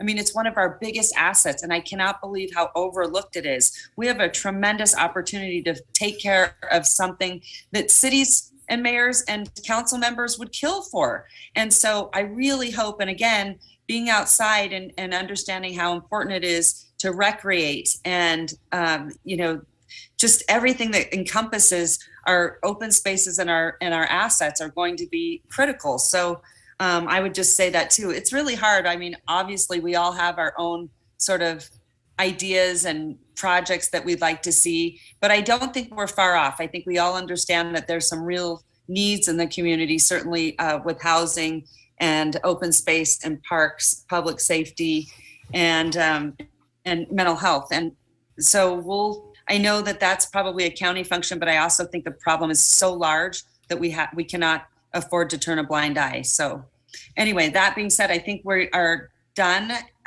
with our rounds. So I'd like to ask Madam Vice Mayor, would you please give us a motion? Thank you, Madam Mayor. I think I saw Councilmember Reese was waving. Oh, are you frantically. waving? You're cut off on my screen right here, so I don't get to see you from only here to here. Go ahead, Councilor. Take it away. I've got such a big head. How can you miss it? No. Hey, I guess I would say a couple things. Number one, I appreciate all the feedback from all my colleagues because I think everyone will come at it from a little bit of different angle and it allows us to make the best decisions. I think part of the thing I'll go back to is that we've done this listening tour, right? We've gone out and we've solicited all this incredible information and feedback. And the truth is, and we all know it, and I'll just call out the elephant in the room, it's a small blanket. We cannot make it stretch to cover every need that we have. And so my worry about allocating a little bit of money here and a little bit of money there is simply that it won't have the impact that we want. I'm not suggesting I want it to go into one big project, but I am suggesting that we really focus on the priorities that we learned through the listening tour, because as much as I want to allocate 100,000 here to this thing or some money over there, I feel like, for example, if we put $1 million into rental assistance or emergency assistance, I think it would be gone tomorrow, right? I mean, there's that is the need. And so I would say that there are other ways to create and build that fund and direct money that way. I have suggested, and I think Mr. Hodge, your team is looking at sort of a pilot program for universal basic income that is really it's not fixing anything. It's more like a pilot to test the idea and to see whether it works and is sustainable, because that is the kind of thing that has a long-term impact if we figure out that the model works and we can run it. So at the end of the day, with $24 million, we're going to have to make choices. And I sort of analogize it thus. I have this book and I just dragged it down from my shelf behind me called The Pumpkin Plan. And in it tells you how to grow, prize winning pumpkins at the state fair. And the way you do that is you have to thin the vines off. A lot of the little pumpkins get fed nutrients from the main vine. But if you don't thin out some of the smaller pumpkins, the bigger pumpkin doesn't grow. So if we want to have the biggest impact, we got to really focus on thinning out the vines. And I know the analogy is not perfect, but if you think about the way pumpkins grow in a patch, you can either have, 100 little pumpkins, or you can have some bigger pumpkins. And my hope is that we will focus on the bigger pumpkins. I think Mayor Sheevy, your vision for a $200, $300, $400 million investment in housing in this region, that excites me. That is what I certainly am going to be looking for, and the idea of purchasing the Bonanza or the Sundowner. And these are big transformational things that could help us for 30 years, not just for a year. So I'm excited about it. I think as far as I understood the presentation was really looking at the allocation model that's been set up. I think the allocation model is right. I think you also identified two very specific programs that need some allocation dollars to it now. Both of those I can support. And so I'm in favor of the staff recommendations, and thank you for them. Okay, thank you so much. I just want to throw one tidbit out there because council may or may not know this. Because we dig into housing so hard over there right now, to produce one unit is between $200,000 and $350,000. So I know that, 10 million sounds like a lot of money, but it's really nothing in what we have to collectively come together and make work for us between the state, between the treasurer's office, between the county, between the city. All of that has to come together so that we can truly have an impact on this housing that we desperately need. So I just want to remind everyone, it is very expensive to produce housing, very. And then also whenever you want to rehab projects too, just, existing can be that much more expensive because a lot of people say, oh, you should have saved them. A lot of times they're not able to be saved. But if we can rehab already some of these blighted properties, then we certainly want to do that. But that becomes that much more expensive. So just know that it is it's going to take a lot of heavy lifting and a lot of financing. So, okay. All right. That being said, may I get a motion, Vice Mayor? Yes, thank you very much. And again, this has been a great conversation and huge thanks to staff. Again, maybe what would be beneficial as well as bringing back the next direction is marrying it up with what our strategic priorities are. We spent a tremendous amount of time sort of narrowing down what our top 3, I think, priorities were, how our allocation of these dollars do or don't marry up with our strategic priorities. I suspect many of them will, and maybe there's an opportunity where you can set aside X dollars for the rainfall of the other, I'll call them smaller items, and then you allocate within that bucket. In other words, there'll be $1 million that goes to all the not the top 3 or whatever it is. Anyway, motion to approve staff recommendation, taking into consideration feedback as provided here today. Second. All right, I have a motion and a second. All those in Madam Mayor, favor? just one Go comment. ahead. Go ahead. Yeah, I appreciate and totally support the motion. I want to, you put a very staggering statistic out there about the 200 to 350,000 per door. And I think that's my worry too. Even if we took the entire 52 million, okay, the entire 52 million and just did affordable housing, we're only going to make X dent. And so, you know, we're using aphorisms and anecdotes and little phraseology. I just want to make sure the people are still living when the housing is built. That's all I want to do. And I think everybody would support that. Number 2 is, you know, we heard today from a public commenter, the classic phrase about a failure to plan is a plan for failure. That is why I'm suggesting that some of the park planning, which might cost 50 grand, 100 grand, but if we don't kind of make a plan, then we don't have like a process to even go address some of these issues, whether it is affordable housing or it is recreation or any of our top priorities. So I'm going to totally support it, but I also just a little pushback on, you know, just I know what we could do with 52 million, and you know, maybe it's 1 or 2 or 1 housing, you know, project. I don't know. It's maybe, and in about 3 or 4 or 5 years. So that's all my caution is. And I love the proposal. I'm going to support the motion. Absolutely. Just understand that we got to kind of eat while we build. So that's all. Thank you. Yeah. And one more thing I do want to mention, maybe to Mr. Thornley or Mr. Hodge. You know, Naomi said some things that are very true. If, you know, 52 million, that, you know, is not going to go very far.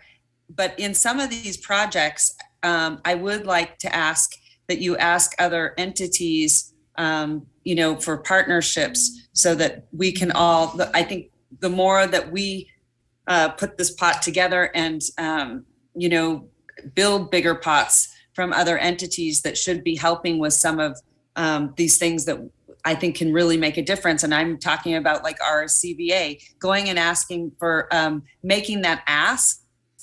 Certainly, I think, you know, they should be putting in for some pretty hefty amounts for the River Initiative. I mean, that's what attracts people, our community here, but also our visitors, right? And if we're all doing it together, I think we can make a bigger difference. So I would just ask, you know, to those directors or those city managers for asks on top of that, and ask them to bring it to their boards. Sometimes you're going to get probably a no from some of them, but I would ask that you bring it to their boards, that specifically the City of Reno would like to ask that this, that any allocation that can be made to any of these projects that we select can be brought to their board so that they can vote on it. And either that's yes or no, but I think sometimes, you know, those asks don't get to the board. And I think the board sometimes has a very different idea of what those executive directors may want, or city managers, or, you know, so that's just kind of where I would like to ask staff if you think that's appropriate. I think we can do, as we identify the projects, identifying the partnerships that are potentially out there, we can make sure that we address that. Okay, thank you so much. Okay, so we have a motion and a second. Councilwoman Weber, did you want to say something? No, I'm good. No. All right. Thank you. You've been so quiet. I'm just checking on you. Okay. Anyway, all right. All those in favor say aye. Aye. Aye. All those opposed? All right, motion carries unanimously. Thank you. All right, good job. Okay, Madam Clerk, I'm sending it back to you.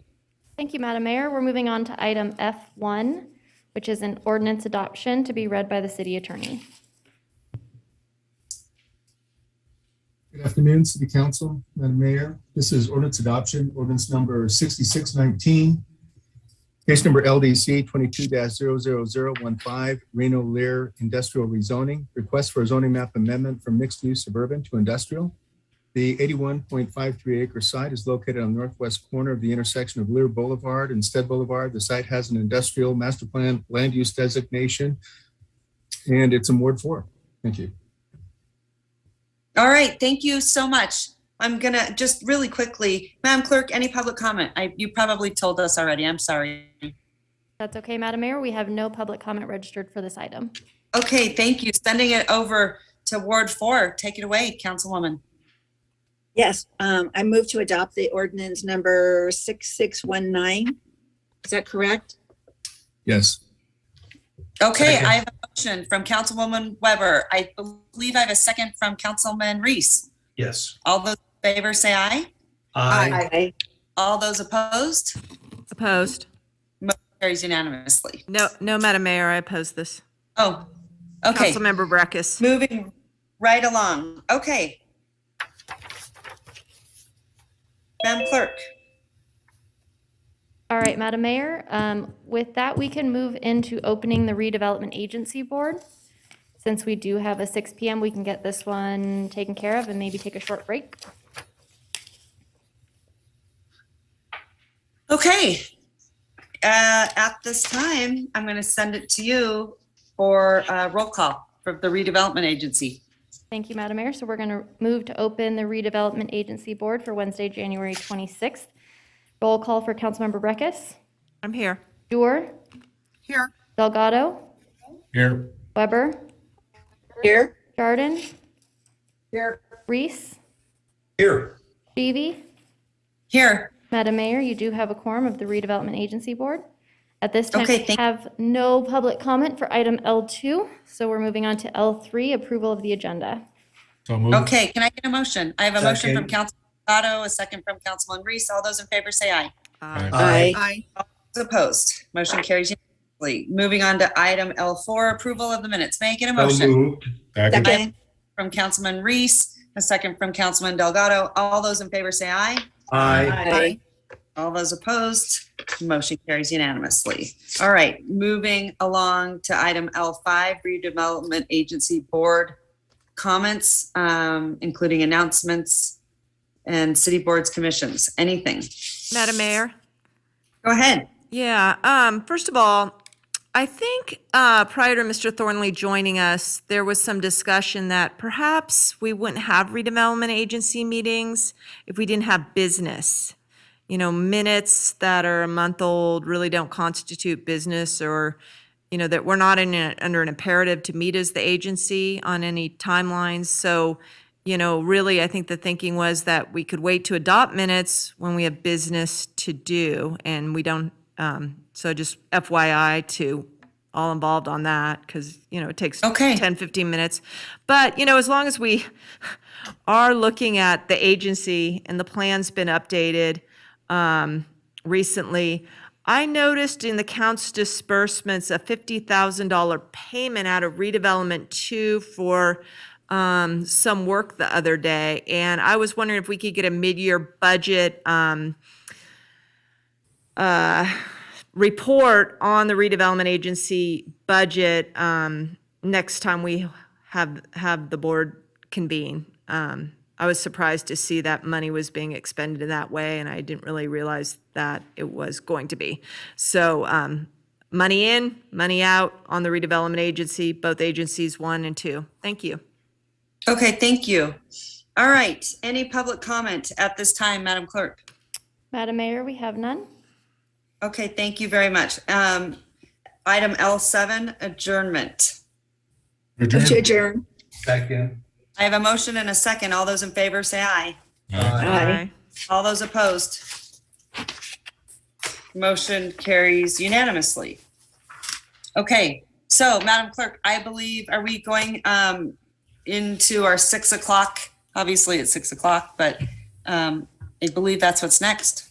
Yep, if we just want to wrap up H1 for council comments, if we want to take care of that now, and then that way we just have public comment and adjournment after our items. Let's do that. Any council comments? I have one. I have one. Go ahead. Okay, I'll go. I just wanted to say that the tree ordinance is moving right along. There's been a lot of public outreach at the NABs, and there are 2 workshops coming up, one tomorrow and one on Friday at the noon hour, and they're kind of listening Q&A sessions with our staff about the ordinance, about trees, anybody that wants to come and participate. And when I say come, it's all virtual. If it wasn't virtual, you'd be going in and just sort of chatting with the staff, and there isn't going to be a presentation to my knowledge. So after that, there'll be about 2 months while we sort of take in all the public input and reconfigure the ordinance to respond. And I just wanted to give you a little update. So going well. Thank you. Okay, thank you so much. Anyone else? Yeah, Madam Mayor, I attended the Parks and Rec Commission meeting last week as the presumed liaison, but it wasn't on the agenda for me to be appointed liaison. And I understand from staff, they've made some interpretation, which I don't think really has been more a practice. I don't think it's written anywhere, but that Ms. Weber needs to state publicly she resigns from the Parks and Rec Commission liaison position for me then to get appointed on the next agenda. Okay. Ms. Weber, Sounds good. could you just say that, Ms. Weber? Is she listening? Yeah, I'm listening. Can you just say I resign? Oh, so we're not actually agendized for that, so we would need to bring it forward on a different agenda. So we just need to make sure that we're doing that Okay, properly. so Mr. Thornley, can you look into this? Because I've been told that she needs to publicly state she resigns. And this is based upon precedent of what Mr. Delgado did one time, where in his comments he said, I resign. And then it went on the agenda for the next time, the reappointment. I've already kind of scheduled myself to do this role, and it just seems the mechanics are really not very well understood. And now we have to put it on the agenda twice for her to resign and then me to get appointed. We're kind of in a, we need to figure this out. Okay, we'll I'll take a look. I'll take a look at it, and I'll work with the city attorney, and we'll get it sorted out. Madam Mayor, I agree with this concept because when we were doing the appointments, I did say that I'd like to give that up, but I do know that there was no process at that particular time, apparently. So. Okay. All right. Well, Mr. Thornley, you'll bring it back and we'll be able to do that, whatever needs to happen, right, Shipman? Whatever. Yeah, real quick, to make it short, Councilmember Weber, if you just submit an email to the clerk and you line CC the council that you resign, then we're done. We don't need to do it publicly. That would be sufficient, so. Okay, that would be great. Okay, one more thing, and or 2 things I just want to ask Mr. Thornley. I was out by Double Diamond the other day, and there is some real issue with some of that commercial traffic. It really kind of needs to be diverted off of Veterans over to South Meadows because it's going right through that whole development. And then also, I think Councilwoman Dewar also had to where we're, I think reducing the speed limit, I remember, to 35.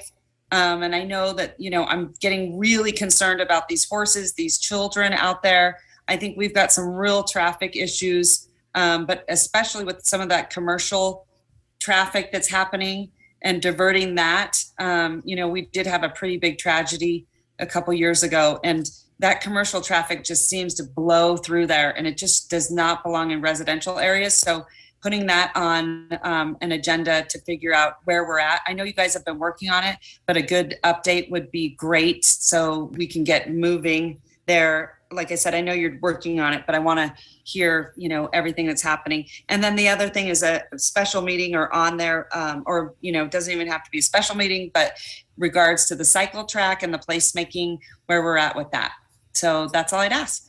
Thank you. And Madam Mayor, I'm going to give you a 1 minute and then we will put on a special meeting. But for everybody's benefit, I should have mentioned this. The speed study is about to begin. It's already queued up to happen in February. So within a few weeks, the Public Works will be doing a speed study so that they can look at reducing the speed on veterans through the residential area. So that's already in progress. And number two, I've been working with our city staff to hold a special workshop on public safety and horse related issues. And we've tentatively scheduled February 7th. It would again be a virtual meeting, but we've been working on fencing in an interagency way, but we know there's a number of other things that have to happen. And so that's the purpose, is to bring the public in general up to speed on what's happened already, what is underway now, and then ideas that they would like us to address going forward, specifically about those issues. So thank you I should have mentioned it. Thank you so much. All right. Okay, everyone, we will. Madam Mayor. Madam Mayor, Go ahead. Oscar Gatto, go ahead. Yeah, I'll be real quick. 3 points from the health district standpoint. We believe we've somewhat hit the surge, hit the top of it. We'll see clearly in about a week or two to see if we've hit the peak in terms of Omicron, but they are seeing from the wastewater data is that basically 100% of all of the cases are Omicron. In addition to that, starting tomorrow, the National Guard will start setting up at the Reno Sparks Livestock Event Center to start doing testing Monday through Saturday. And lastly is, again, people go to covid19washout.com or they can call 775-328-2427 to get scheduled for testing. But the last point is there's a lot of different treatments available. So if people are kind of considering different treatment plans, especially for those immunocompromised or our seniors, please get a hold of your primary care providers because that's the only way that you're really going to get some of these treatment opportunities. It's not for everyone, it's for those that need it the most. Thank you, Madam Mayor. All right. So wait, Councilman Delgado, just really quick. Yeah. So you don't think we've peaked yet? They'll know in about a week, just over a week.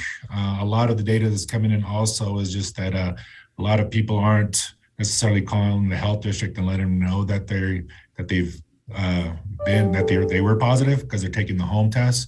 So it's hard to say, but they'll need about a week or two to know that if we peaked or not. Okay, thank you so much for that. Yeah. Really appreciate it. Madam Mayor. That's great. Okay, go ahead, Councilwoman Weber.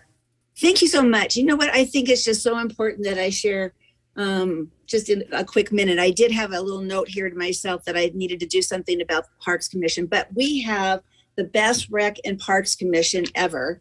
And we have great staff and they do great work. And so I just wanted to make sure that I said that it has been a pleasure to serve on this Rec and Parks Commission, and they all do such a great job and are really passionate about what they are doing there. So, thank you.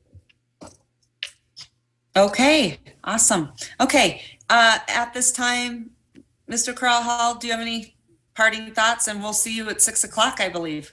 See you at 6. Okay, thanks everyone. See you at 6. Thank you.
We can hear you.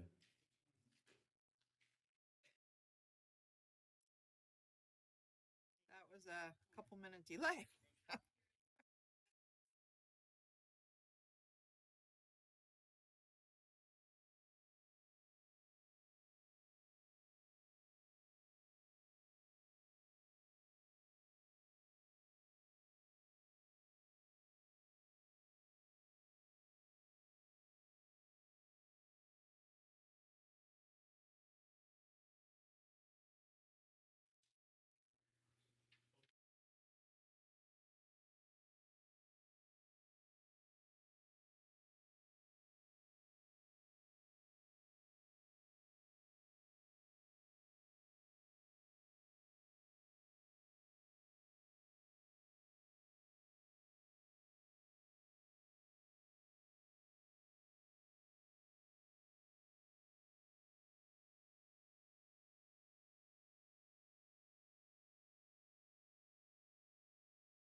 I know this one isn't yours, but clicker so you can see to the right. So the right clicker button advance.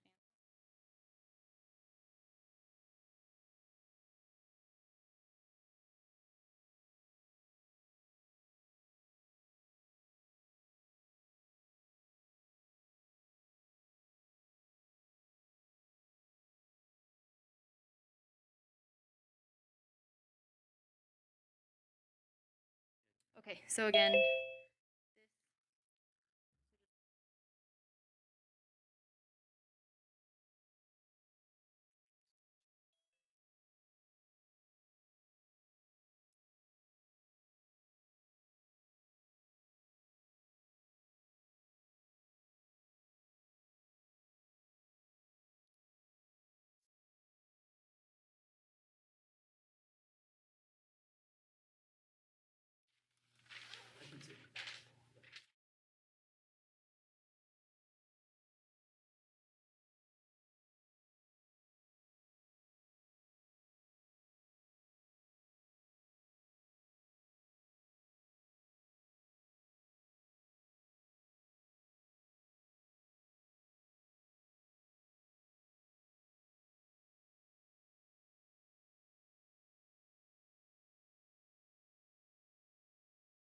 given, and correspondence was received in by way of 104 comments,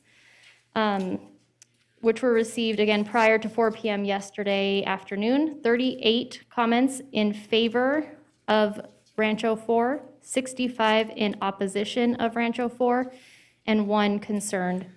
And again, these appeals that have been filed are kind of on both sides of the fence, so I just want to be clear that 38 are in favor of the development, 65 are in opposition of the development, and 1 is expressing various concerns related to the development.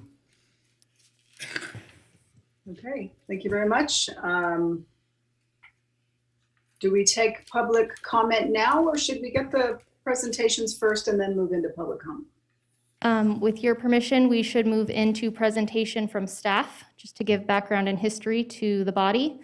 And then at that time, we will go ahead and move into public comment from the audience, and then we'll move into appellant presentations. Very good. And Thank you. Madam Vice Chair, Vice Mayor, I'm sorry. It might be interesting to hear what there's 3 appellants, I guess, have to say, and then maybe the public comment might be more targeted. It's just kind of what I'm thinking, but I don't know. And I suppose that would probably be up to the public commenters, but I too think there might be some value in hearing everything first and then coming forward with public comment, but that's probably up to their discretion and decision. I would turn to our clerk as to how that process would be determined. Is it the body or is it the individuals who wish to publicly speak? Generally, process is decided by presiding officer. The only concern to express to the body is that generally you guys move into deliberation kind of as the presentations are being given. And so if we're going to wait on public comment, then that kind of prevents you from having the ability to deliberate at the same time as the presentations or presenters are giving their information. So I'm open to the will of the body, but just want to be clear that it really is up to you as the presiding officer in this case to make the decision. Well, I mean, that's a good point too. If I might offer, I think it's important that our process stay consistent between appeals. And so our process to this point has been a staff presentation, the public comments, presentations from the appellants, and then deliberation by the body. If that is something that the body would like to revisit as we talk about perhaps reevaluating and streamlining our appeals process, I think that it's appropriate in that space, but sort of ad hoc procedural changes, I think, are not our best foot forward. Could I ask a question? And we shall begin with staff presentation, and then we'll move into public comment. Councilman Breckus. I'm here on a device and I'm here in chambers. Do we have, how you have 2 pages on gallery view? Do we have 2 pages on gallery view? Because I don't see the mayor and I don't see any of the project people. Is there another, how many people where are these people? All of my people fit on one page that are present and under gallery view. And I assume they'll bring them in as they get to speak. And the mayor's not here tonight? She will be here. She's just not here right at this moment. Okay, I just see one page. Okay, thank you. Brooklyn. Okay, so we'll go ahead and open the floor to Brooklyn to go ahead and make his staff presentation. Good evening, City Council. Brooke Oswald, Associate Planner for the record.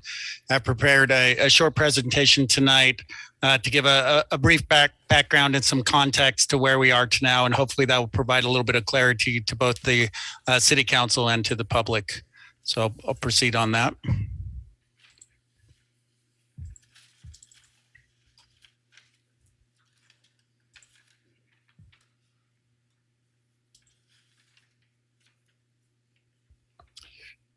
Once again, Brooke Oswald, Associate Planner for the record. The case before you is an appeal. It's an appeal on case LDC 220008, Rancho 4 tentative map.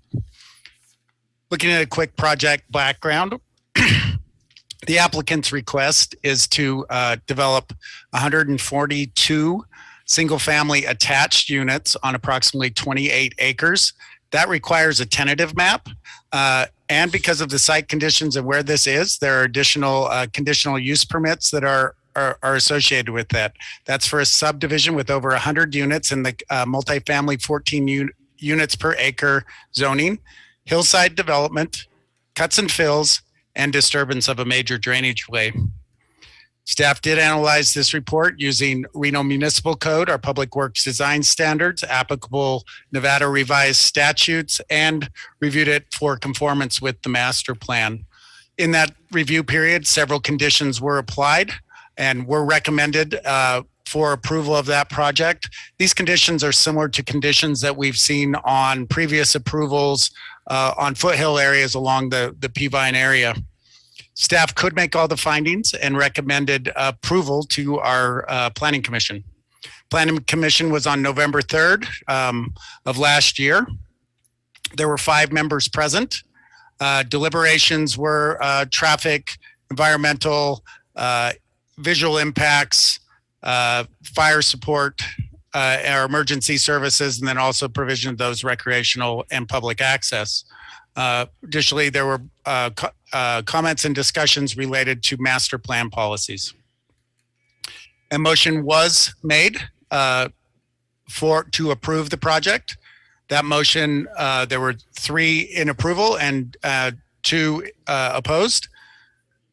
That resulted in a technical denial. That's a technical denial because a tentative map requires the majority of the commission. So there were 5 there that night. We have a commission of 7. So it would take a total of 4 votes to pass that. So that was a technical denial. Quickly go through that appeal process. If a party is aggrieved, they do have within those 10 days after that decision is rendered to file a appeal with our city clerk. That appeal is heard. The final body within the city is the city council, and then that any further judicial review there would be by the district court. Brooklyn, can you pause for a second? Yes. Can we have Madam Clerk record for the record that Madam Mayor is on? Thank you. And I apologize, I was on a meeting with the state and it ran over, so I just want to give clarification that I am here, and I was actually here the whole time, but had off my camera. So thanks so much. Oh, welcome, Madam Mayor. We were talking about the appeal process. That does allow this body has 3 motions. They can affirm that decision of Planning Commission. They can reverse that decision of Planning Commission, or they can modify that commission, the conditions or that project to approve or modify. Those conditions are outlined in the staff report that you see, those different motions related to that. With that, we had 3 appeals filed. One was by the applicant. They are appealing the decision, that technical denial by our Planning Commission. Additionally, 2 other appeals were filed. They are not appealing the decision of that technical denial. They state that they are holding, reserving their right to further judicial review. To look at the area context to get everyone to understand where we are and what's surrounding us. The yellow is our project site, consists of 2 parcels at approximately 28 acres. Looking at that location, this is the intersection of Parr Boulevard and North Virginia Street. Down at the bottom left-hand corner is the big N that we all know on the hill, representing UNR. And the star is representing the Bonanza Casino, which oftentimes we identify by those things. It should be noted directly to the north of that is Fire Station 10, Reno City Fire Station 10. There are several public lands that surround the site. We have Washoe County, that's the Rancho San Rafael Regional Park, that resource within there. That's why it's signified in green. We are seeing the Forest Service land there. That is the Humboldt-Tiobe National Forest. For quick little trivia, that's 6.3 million acres is what that forest is. That is the largest national forest in the lower continental United States, and quite a resource that we have in our backyard. Additionally, the city of Reno is under control of that Evans Canyon that has a major drainage. We've seen a significant amount of wildlife habitat, mature stands at Jeffrey Pines, and others within that area. In addition, we have a great recreational opportunities through there, a full trail network. Should be noted that this site is not impacting that Evans Canyon and will not have any impact on that canyon, direct impact. To go really quickly, we have two surrounding neighborhoods. They're very different in character, and I think they're very important to identify. To the north, we have large lot residential. Those are single family detached. That's a mix of some of those are in the city and some are county, more of a rural feel in that area. And as you can tell by the sort of parcel size and development size, much more less dense within that area. Directly adjacent to the east, we are seeing the previous phases of Rancho. Those the little dots are actually represent townhomes. So the way that these are platted is they plat the townhome, and then you can see the large sections of open space that are surrounding that. That's maintained by the HOA and indicative of this sort of denser development that we see in steeper hillside areas. Very important to look at that historic development pattern as we look at what we'd anticipate and what's there. So this is going back to approximately 2002 to 2003.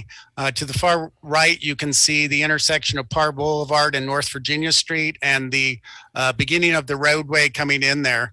And then it moves into dirt after that area and highly sort of off-road and disturbed areas. Coming in between 2003, 2005, we're seeing that some of those first phases of this being developed.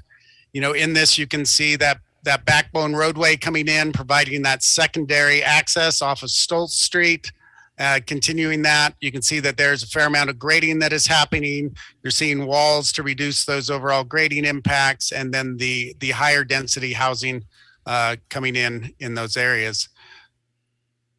This is coming into approximately 2007 and that beginning sort of phase 3 of Rancho development. Should be noted at this time, this is when we start to see the economic recession that we all went through. And I think it's really important to put that in perspective of the development that we've seen over the last approximately 15 years in this area. So what we are really looking at is a phased growth. This is growing as that road rack goes. It provides that ability. Those utilities are moving. That traffic and infrastructure is there to support that development. We're seeing the provision of utilities and infrastructure. Should really be noted, as you can see here, this is going back once again to 2007. You can see where that roadway is stubbed up. Those utilities are there to provide, and it is anticipated that we would see that subject site being developed in the future at that time. This is the last photo. This is really just within the last couple of years, and you can see that they've just finished that final phase of this, largely due to that recession. Our economic model or economic climate has changed, and we're seeing housing becoming very important and prominent and needed in our area. To go straight into the site context, it's the site surrounded in yellow. You can see that Reno land to the bottom there and the Forest Service to there, so everyone has a good context of where we are. Once again, those connectivity to the utilities and that roadway that is stubbed just outside the project site and is anticipated to service this parcel. Slopes and grades on this site are steeper. We probably have over 80% of the site is over slopes that are over 15%. They slope to the eastwardly and down to a drainage area down there towards the north end of the site. We do have sensitive areas that we should be identified here. First, we have a major drainage way that runs down here. We have mature vegetation, habitat, and a number of other resources of stormwater and flood events and other things that are major drainage ways are very important in the maintenance of those. We also have down on the far left, we have a major rock outcropping, very notable rock outcropping. That is not on the project site. That is on the federal parcel. And additionally, we're seeing trail access to those surrounding public parcels through this project. As you can see there, you can see some existing off vehicle roadways and other paths through the site. These are not designated trails at this time. They are on private property. The private property owner has allowed access to those upper properties, but there's nothing that ensures that. Quickly go over our zoning. That's, coming from that recently updated renovation and that zoning code. The site there is in the middle. It's designated as MF14. That's multifamily, 14 units per acre. That is important. If you were to take that 28 acres and multiply it by the 14 allowed, that would allow for 392 residential units on that parcel. As you can see directly to the right where we talked about the similar form of the townhomes, that is also in that MF14 zoning, very comparable in that zoning and how it's applied. There are several things that we look at with project analysis. I'm looking at the site and building design, the compatibility with surrounding uses, grading in the hillside, protecting and mitigating sensitive areas, and that availability of public services, utilities, and infrastructure. So we're going to zoom in on the site itself now. As you can see, there is mainly one central backbone roadway that services all the homes are serviced off that roadway. We do see that attached product, very similar to what we've seen in the townhome product. We have a series of sort of different products. We have some townhomes that are comprised of 4 townhomes, a 3 townhome, and then we're seeing a number of duet townhomes on that. Each is meets the requirement of Reno Municipal Code for parking. There will be no parking allowed on the street on that.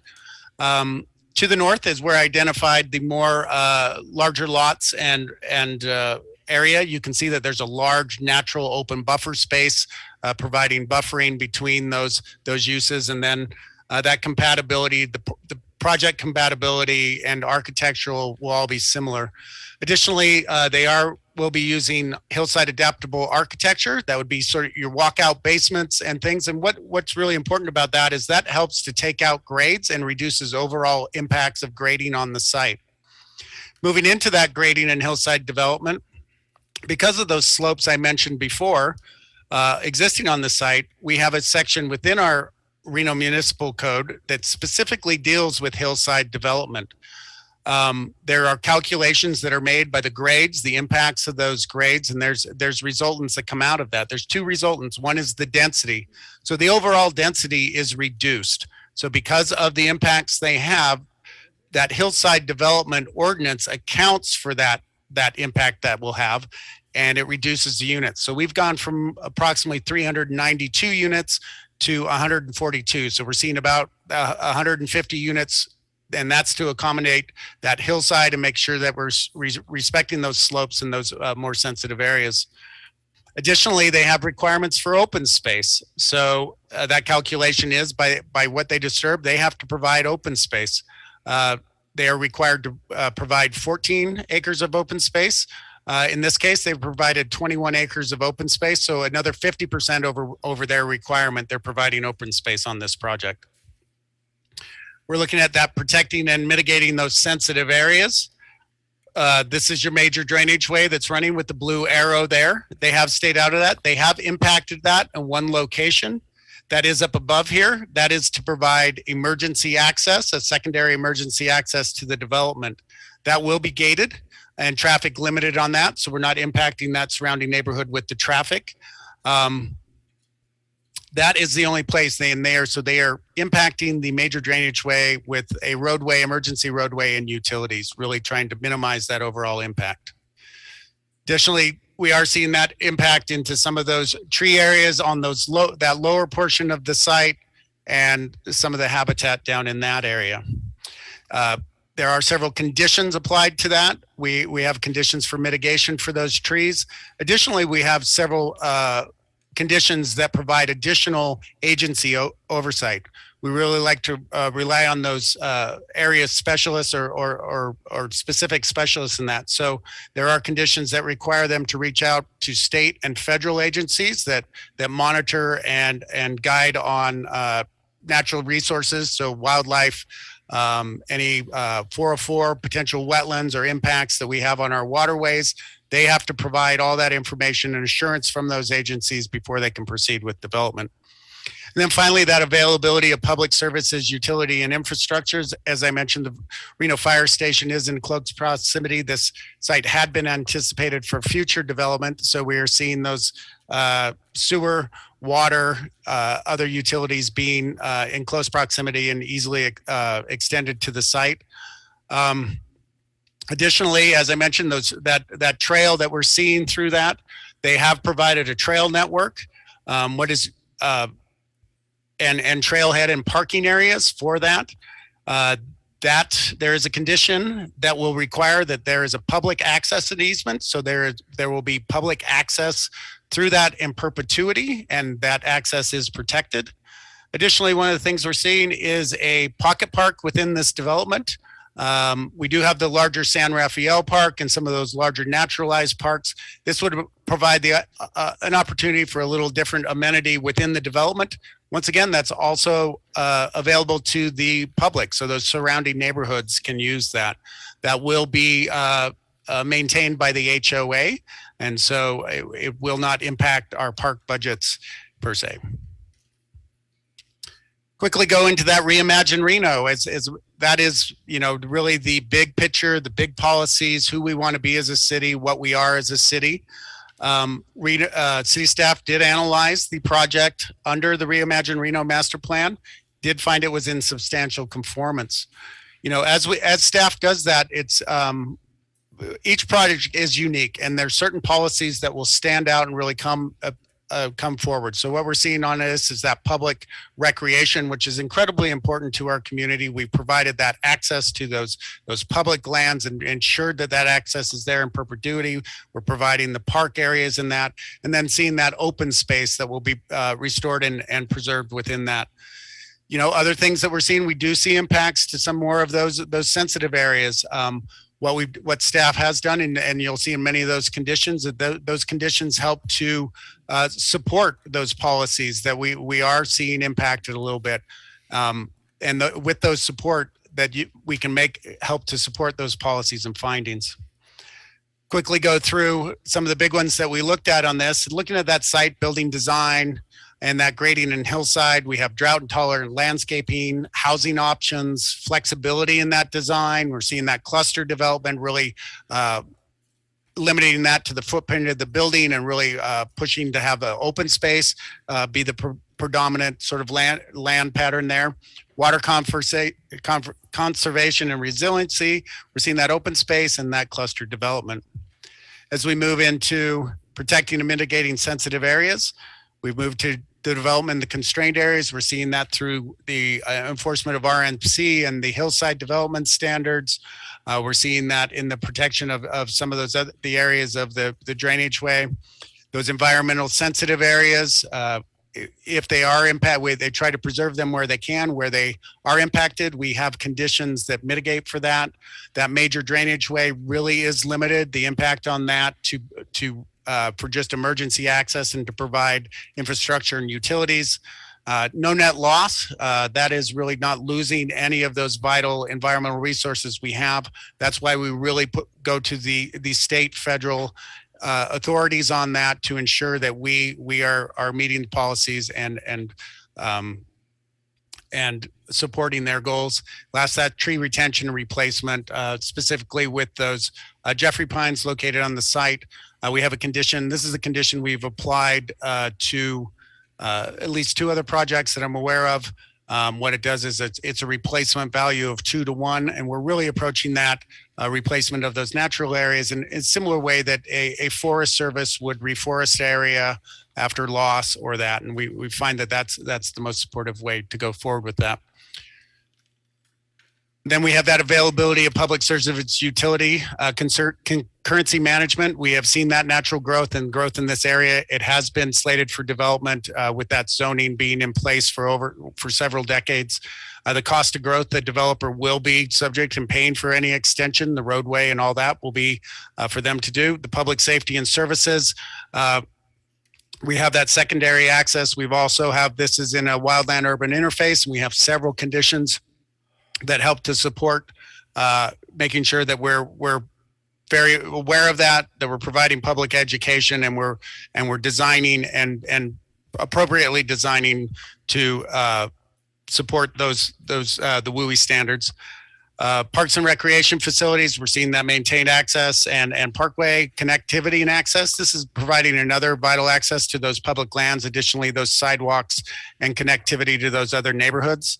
The missing link, this is, overall, we're seeing that trail network can be accessed down below, can also be accessed above. And then the roadway design and classification is all, was designed originally and is sufficient to handle the traffic that is proposed with this development. Finally, just want to go over really quick, just the public input and outreach. It is very important that public input, as you know, we have received a great many, both through the Planning Commission process and what you've received prior to this appeal. Those concerns are largely concerned with environmental, traffic, parking, access to those public lands, and fire and emergency services. I want to go over the outreach that the applicant has done really quick, and city staff. So we do have a policy now where upon receiving an application, we notify everyone within 750 feet with a courtesy notice to say we have received this application, and we make people aware very early in the process so we can provide feedback early in the process on that. Additionally, the applicant's representative conducted a neighborhood meeting via Zoom. This is not a requirement of a tenant map or any of the associated things, but they did do that in an effort to get information over to the surrounding neighborhoods, and then also to take feedback and help to incorporate that into their site design. It was noticed correctly, and a public meeting was held for the Planning Commission, and then between the Planning Commission decision and this appeal, the applicant has conducted another neighborhood meeting. Staff, because of the appeal period, staff did not feel it was appropriate to attend, but has spoke with the applicant's representative, and they have mentioned that they have they have listened to the concerns of the neighborhood and have other concessions that they are willing to bring forth tonight. So with that, that concludes my presentation, and I'll be available for questions when the time is appropriate. Thank you. All right. Thank you so much, Brooklyn.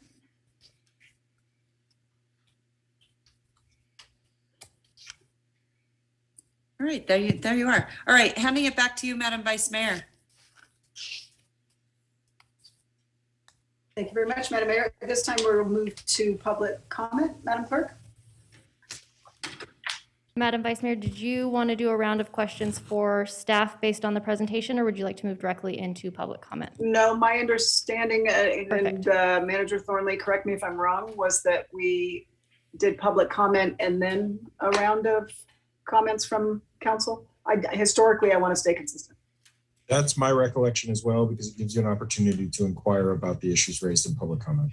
Sounds good. Okay, we'll move into public comment. I just want to say my recollection is different, and that's that when staff has given us so much technical information that we usually ask questions on that technical information immediately following.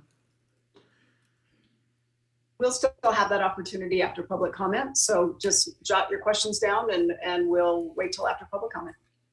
Awesome. Thank you so much. At this time, if you are an attendee on Zoom, if you would like to speak in public comment, please at this time do the raise hand feature. And as we get to that point, we will move you over and allow you to speak. Our first public commenter today is Steve Koloski, followed by Monica Milanowitz, followed by Ron Lee. And just for the members of the audience, it should be noted that comments are to be addressed to the mayor and council as a whole. Comments will be limited to 3 minutes per person. And when you are called on for public comment, please state your name for the record and begin speaking. The timer will begin when you say your name. And lastly, while in this room, please be respectful. Warnings will be issued by the presiding officer if there is disruptive behavior, and you will be asked to leave chambers. Mr. Klosky, if you'd like to. My name is Steve Koloski. I live on Coney Road. It's 2 houses north. Could we get the SOSU camera so we can see the person speaking and hear them a little better? 2 houses north of Evans Creek Canyon, and my subject is traffic. I'm questioning the validity of the traffic report because in there it states that they 100% all the traffic out of this development is going to go down San Rafael. That can't be true because everything north, like the grocery store, gas stations, the post office, is all north, which they will be using Stoltz, not San Rafael. So I'm questioning the validity, whether somebody just made this report up or if it's a generic template, or was there an actually study made on it? Thank you.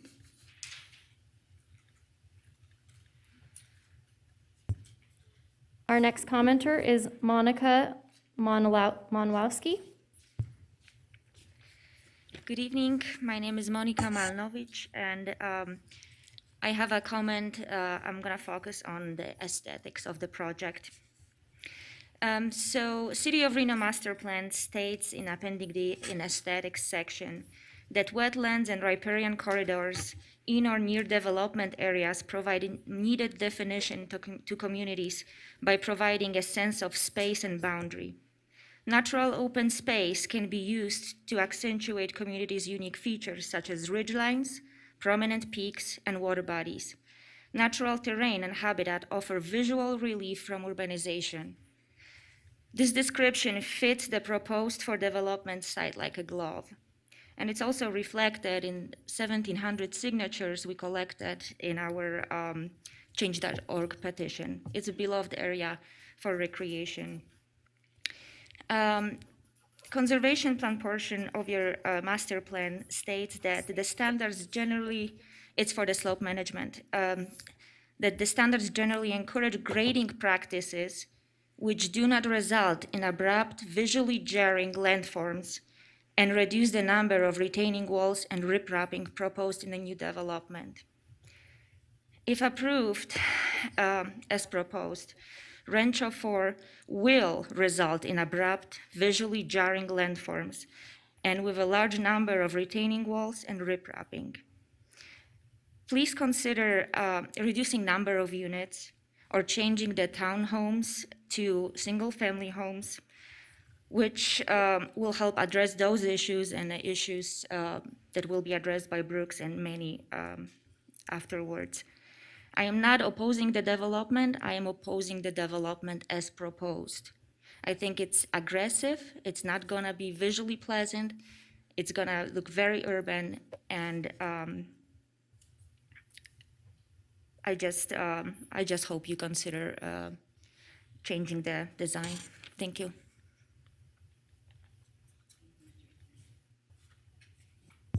Ron Lee.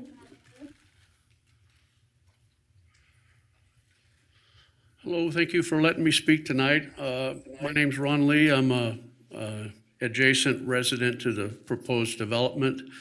My wife and I, Cindy, have lived there for 25 years. My biggest problem with this development is it's not in conformance with Section 7 of the master plan. It affects native wetland up on the Forest Service land and on this property, provides important snowpack and drainage facilities for the area. Evans Creek Canyon runs into the wetlands north of McCarran of Rancho San Rafael. They're literally going to be cutting the side of a hill off up to 25 feet or more in cuts and filling it alongside Evans Creek Canyon. And there's just no way that you're not going to contaminate the water that enters that canyon and flows down into the Truckee and into Rancho San Rafael. One thing I noticed on the presentation, we had a community meeting at the Bonanza Casino a couple of weeks ago, and they proposed a different plot plan. The original plan, they were going to cut down the majority of the mature trees that have been there for hundreds of years. And the plan that he put up tonight shows the original plan. On the 13th meeting, they showed a different plan that didn't affect all the trees, but it still affected some of the trees. The entryway runs right alongside this native forest of ponderosa pine. And so I'm curious why they showed the original plan tonight. Did they just discard the plan that they showed us on the community meeting a couple of weeks ago? Anyway, this is just really a reckless development, huge deep cuts on the side of a mountain, solid rock mountain. They're gonna have to use really heavy equipment, probably some drilling and rock drills and hammers to get through the rock, and then crush it and stack it alongside the drainage line. And it just doesn't make sense at all. I know we need development in the area, we need homes, but this is the wrong kind of development for this area. Thank you.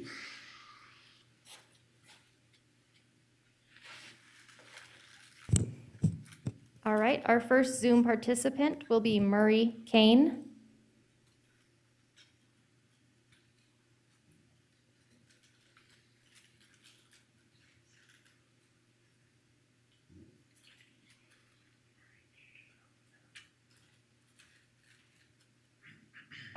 This is Murray Kane. Can the council hear me? Yes, good. This project maxes out development under the Hillside Ordinance, as you heard in the staff presentation. You can't go by the 392. Under the Hillside Ordinance, it's down to around 140 or slightly above that. They sent out a letter to all of us, an email saying they're going to make major concessions. We went to the meeting. They have not reduced this development by even one dwelling unit, even in the new plans that they presented at the community meeting. This flagrantly violates the master plan. You must follow the master plan, as I testified this morning in general comment.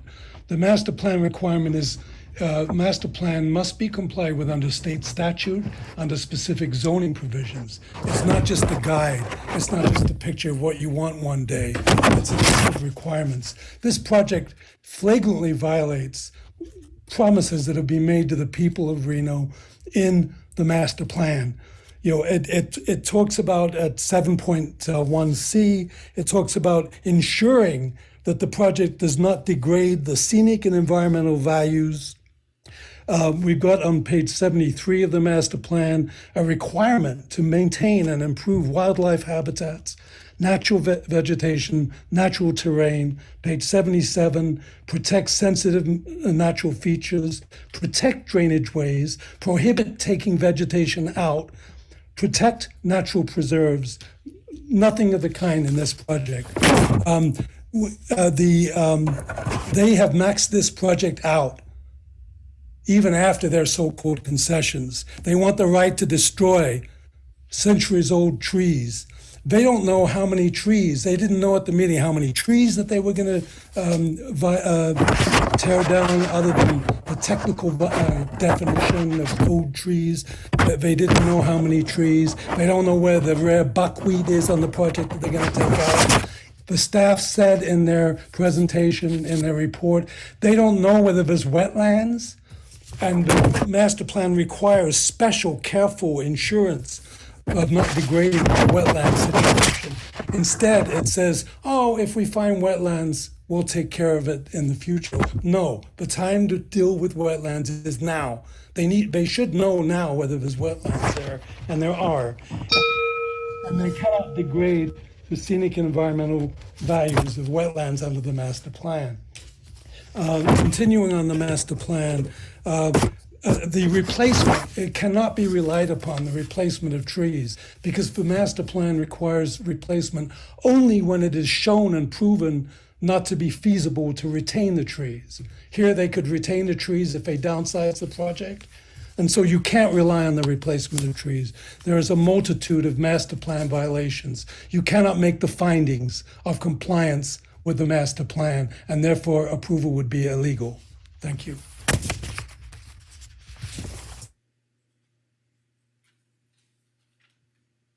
Our next public commenter is David Campos.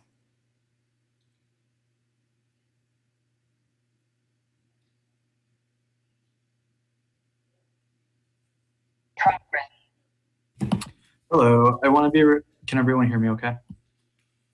Thanks. I want to be respectful of the fact that you guys have been in meetings since 10 a.m. and probably before today, so I'll keep my comments short. As a private entity, I understand that, you know, Desert Wind Homes and the representatives have the ability to do what they will with the property. So I just would kind of like to focus on what's right for the community. And I know that a couple of appellants that are going to follow these comments are going to have more fact-based comments. I don't think that this is going to alleviate the affordable housing crisis. As a first-time home buyer, I can tell you that these are going to be way out of reach for someone like me. I don't think that this is going to help to preserve open space, as council members earlier today have been outspoken about preserving. And to keep it short, this project is just having indirect impacts on Evans Canyon.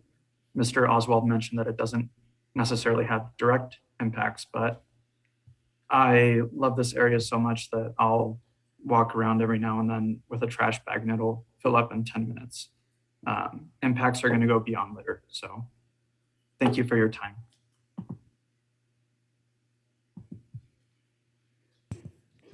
Our next public commenter is Sky Quiggle.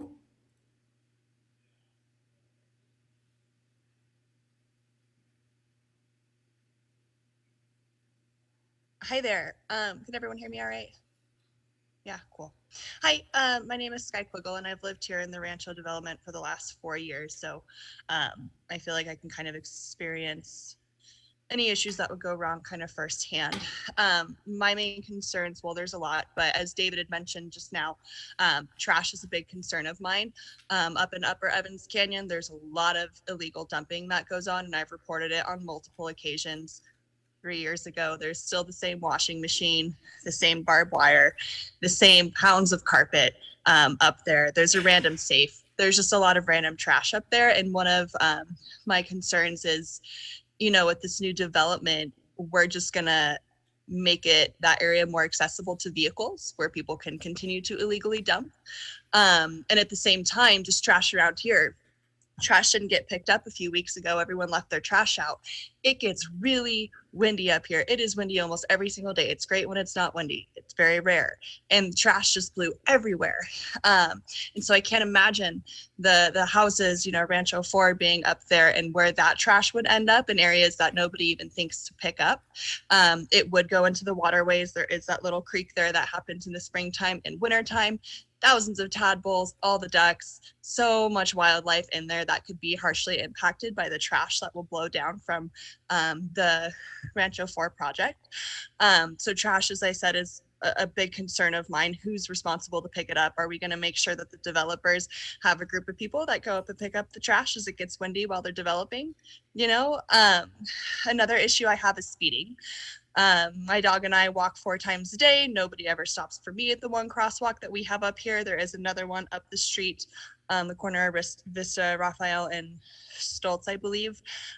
People speed all the time, though. It's so dangerous. You know, we almost get hit every single day. Third concern is parking.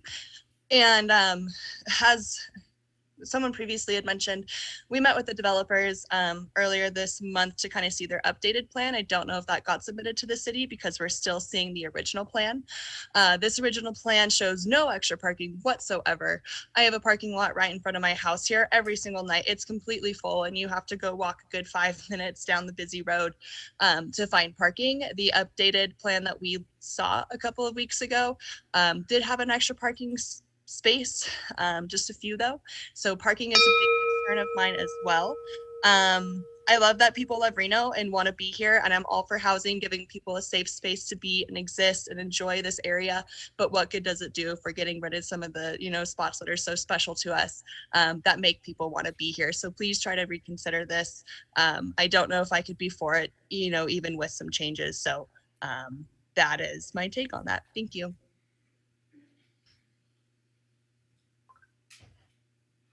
Amanda Wentz.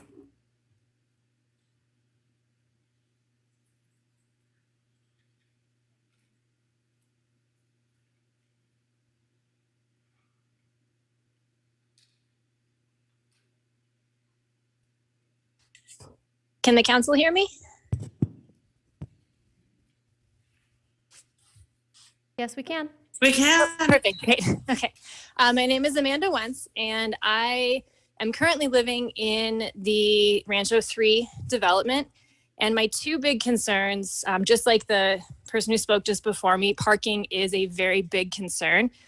There isn't a lot of it in the Rancho 3 development. And I think some of that is because they have designed the garages so that you can't fit a full-size vehicle in there.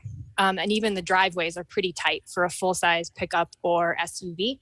And so my concern is in this new development that will continue and that will continue to exacerbate parking. I've seen around here people parking in fire lanes in front of fire hydrants, things like that. And it's not too often that I see anyone coming through to ticket and maintain. The other concern that I have is related to potential wildfire and people getting out of the area. I do know the buildings are going to be constructed with, WUI standards in mind, but the one road in and then the gated road out the other side is just a big concern if people were needing to get out of the area quickly. And then also, I agree that there will be more people going through off of like heading in the direction of Stoltz. As a previous person mentioned, that is the direction of the grocery store and a lot of ways to get out to North Virginia. So I do think there will be a lot more traffic going through the neighborhood than is happening currently. So those are my main concerns. And I am a user of the area as a hiker. And so and I see a lot of people out using it and hiking. And so I am glad that they are willing to maintain and have some trails, but I just hope that they address some of the concerns and public safety with the potential for wildfire given the location of the project. Thank you.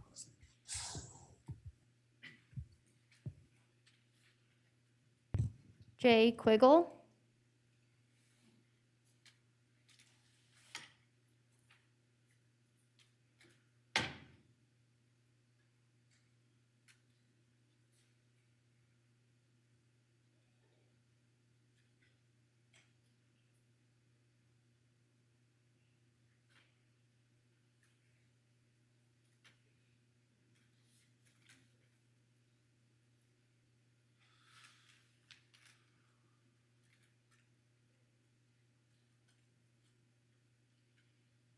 Jay, if you would unmute.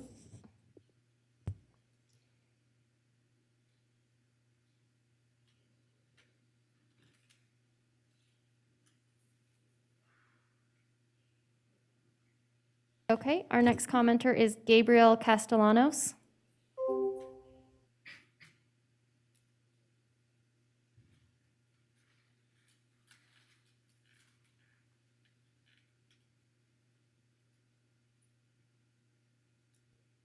Can you hear me okay? We can.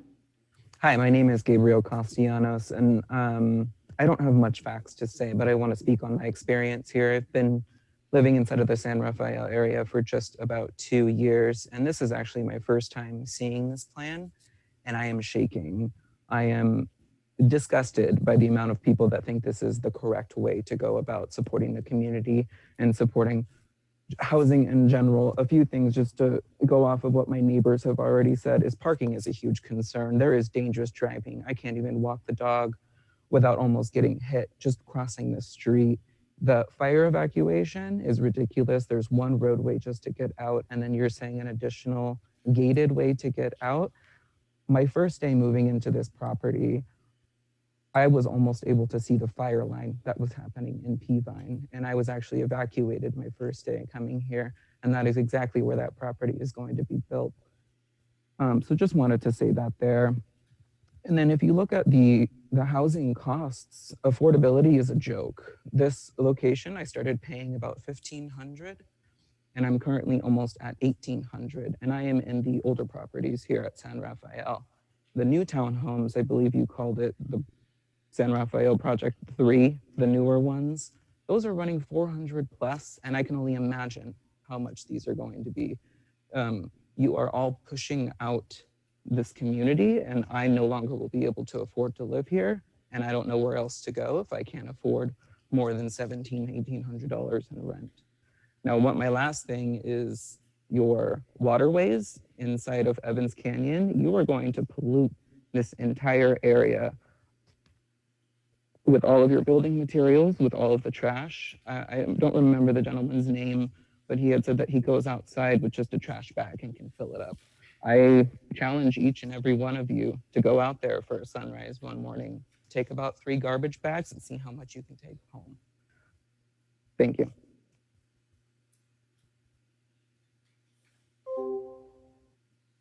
All right, Madam Vice Mayor, with that, we don't have any additional live public comment, but we will transition into voicemails.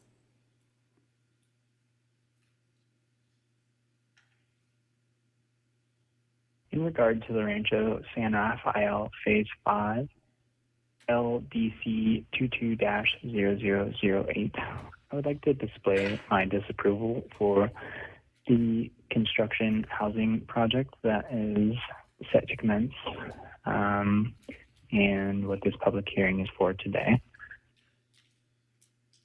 Specifically, I would like to call out the lack of emergency fire access. Currently, there's only one public road and one emergency access road that's slated for the development. In the case of an emergency, this intersection, if it were above this intersection, would be trapped. And I think that this is an issue to public safety and one reason why development should be halted and further plans and environmental efforts should be drawn up. Thank you. I am strongly opposed to the development of Rancho San Rafael number 4 is currently proposed.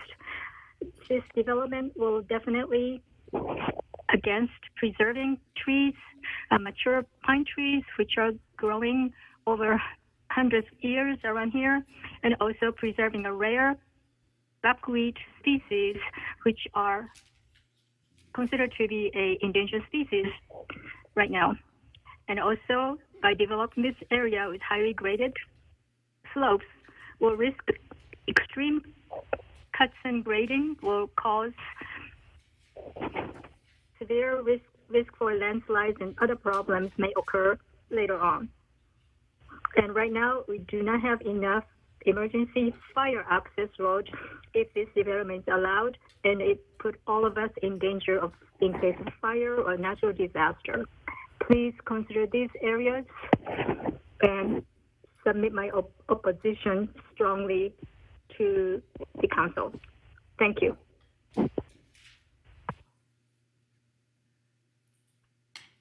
Yes, my name is Clarence McCarthy, and I'd like to make a comment on the Rancho 4 property for the hearing on Wednesday, January 22nd, or 26th, I'm sorry. Yes, I'd like to make a comment on this project. It seems very ill-planned. The public access has not been planned out.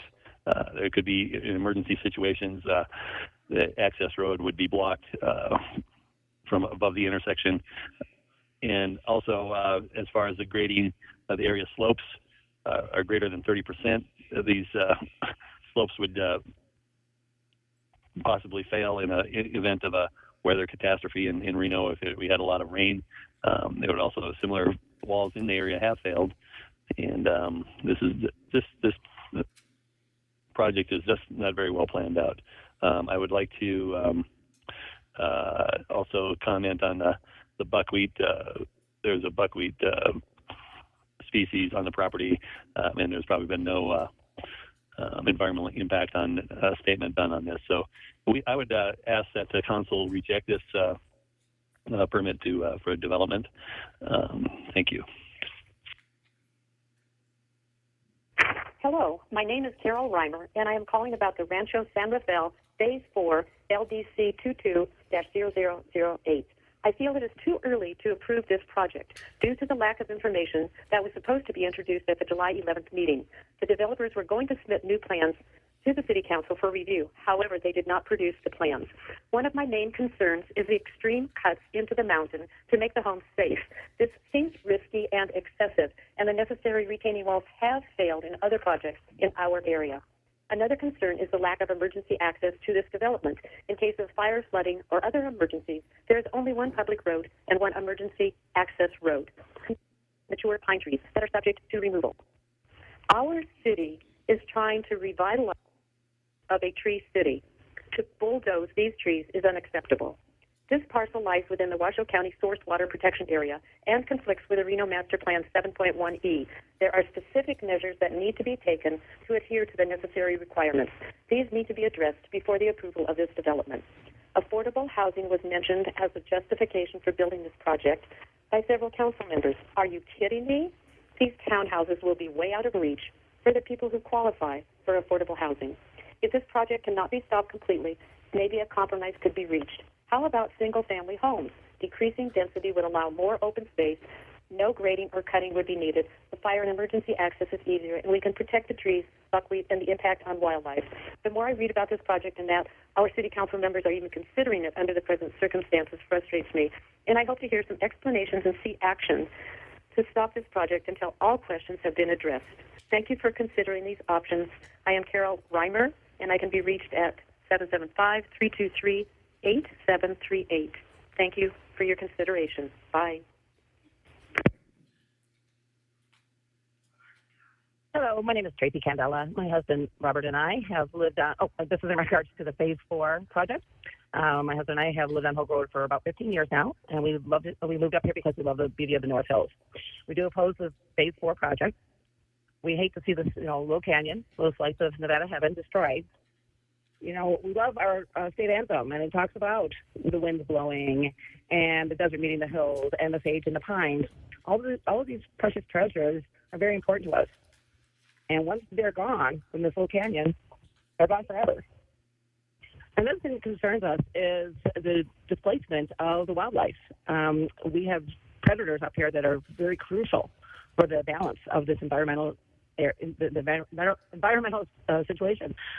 If the coyotes and bobcats and snakes and hawks and owls all lose their habitat, they're going to move on, and then we're going to be overrun with destructive rodents such as pack rats, squirrels, and as cute as they are, the cottontails. So pretty much we do oppose this project, and we appreciate your time. Thank you. Bye-bye.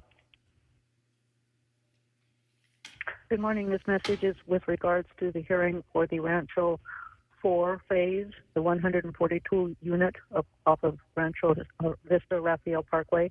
My name is Linda Burkhardt. I'm a resident in phase 3 of the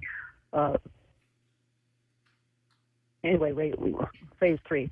I am against this 142 unit number 1 because of the destruction of the hillside, the trees, the impact on the animal life, etc. Number 2, a big concern is the fact that there is only basically one way in and out in case there's an emergency. I'm concerned about getting out of our area in case of a fire like there was 2 years ago. Even before Rancho Hills was completed, we had that fire 2 summers ago, and there was kind of a bottleneck of people trying to get out during that fire. So with 142 more units and only one roadway for them to come out onto, which is Vista Raphael, that is my biggest concern and fear. Thank you very much. Again, Linda Burkhardt. I live on Sierra Kennedy in phase 3 of the Rancho San Rafael townhomes. Thank you. I would like to leave a comment about item I on Reno City Council's agenda tomorrow, January 25th, and it's case number LDC 22-00008, Rancho San Rafael, Phase 4. Please uphold the Planning Commission's decision to deny Rancho San Rafael Phase 4. Please uphold and defend Reno's master plan, which promises to protect prominent ridgelines, mature stands of trees, and resources key to wildlife survival. Please leave undisturbed the home of our rare species of buckwheat. Please conserve and protect Reno's natural resources that truly do contribute to the health and peace of mind of all residents. Please deny Rancho San Rafael Phase 4. Thank you. My name is Marilyn Naylor. Yes, I'm calling regarding LVC 0008. That's the Rancho Phase 4 Desert Wind Homes tentative map application. I'm phoning to express my support. My name is Daniel Lipetz, Lipetz.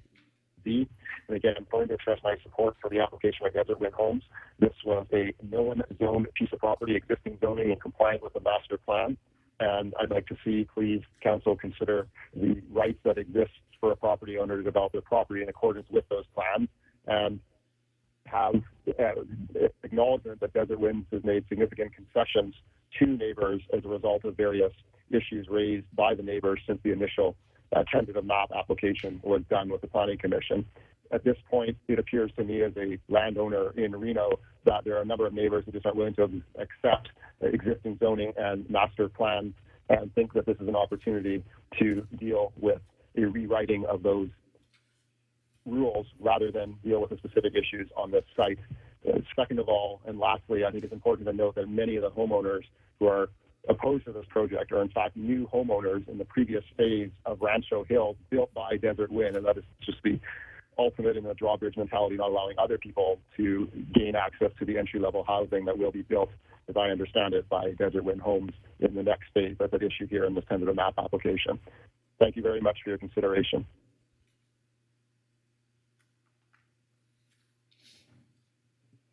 All right, Madam Mayor, with that, we have no additional public comment. Okay, thank you, Madam Clerk. Appreciate it. Okay, at this time, Madam Clerk, I believe the appellant, the structure, 10 minutes, correct? Madam Mayor, I apologize. Mr. Quiggle was trying to make public comment earlier, and it sounds like we were having some technical issues, but he's re-raised his hand. Do you mind if I move him over to give his public comment now? Go right ahead. Great.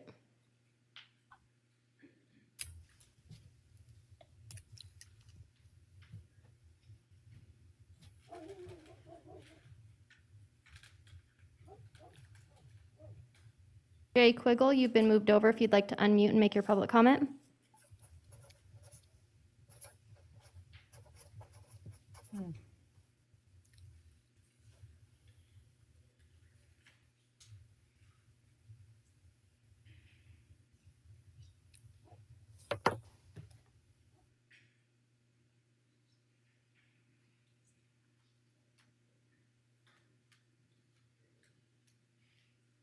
Okay, and with that, we're going to go into your first round of questions for the staff presentation. Oh, Mayor Sheevy, you are muted. Madam Clerk, sorry. I don't know if he was on, but we couldn't hear anything. Yeah. Or I couldn't hear anything on my end. It never unmuted, and so I'm not certain if there's technical issues, but we're unable to get Jay Quiggle to unmute. Okay, well, maybe at the end of presentations, if you can get him in, that would be great, and we'll try again. Okay. Okay, so we'll move on. I believe, are we going to the appellant? Questions? We're going to questions on staff presentations if there are any, and then we will move into appellant presentations. Okay, great. At this time, I'm going to ask council members, do you have any questions of Mr. Oswald? I do, Madam Mayor. Okay, Councilwoman Breckus, go right ahead. Mr. Oswald, you said there were two resultants of having this be a hillside application for hillside development, the permit required for that. And one was, one of those was a reduction in density. You used the terms 392 to 142 lots, more or less. 1804-405, calculation of density, table 4.3. Are you familiar with that code section? I would have to look that up, council member. Yes, I have it before me. You didn't introduce, and I didn't see in the record, a copy of the density calculation. Is it somewhere in the record? Because it reduces density by a factor based upon how much of the land area is on slopes between 0 and 15. No reduction, 15 to 20.6, 20 to 0.2, 25 to 3. greater than 30, no density allocation. For decades, staff reports showed that table and the calculations. Do you have that at the ready? I'd like to see it and understand it. I could pull that through the applicant's initial submittal of that application. The way that works is they perform that calculation that is reviewed by staff to verify that it is correct. Staff did go through that, both planning staff and engineering staff, looking at that calculation to confirm that it met that section of code and was that. It would maybe take me a moment to get up that information for you, but if you wanted, I could provide that by the end of the meeting. Yeah, I wouldn't mind eyeballing it. I'm accustomed to seeing it in the materials. The next one is about this cluster development. You include in your staff report the findings for cluster development, but I didn't see any analysis about how the design is a cluster development, nor do I see in the description of the case, which is, here on the agenda, a reference to it being a permit and an application for a cluster development. So, and I see there was some memos back in the Planning Commission in November.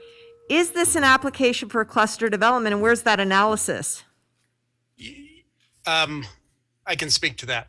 So the way our new code works is that cluster development does not actually come in as a conditional use. You do have findings associated with that.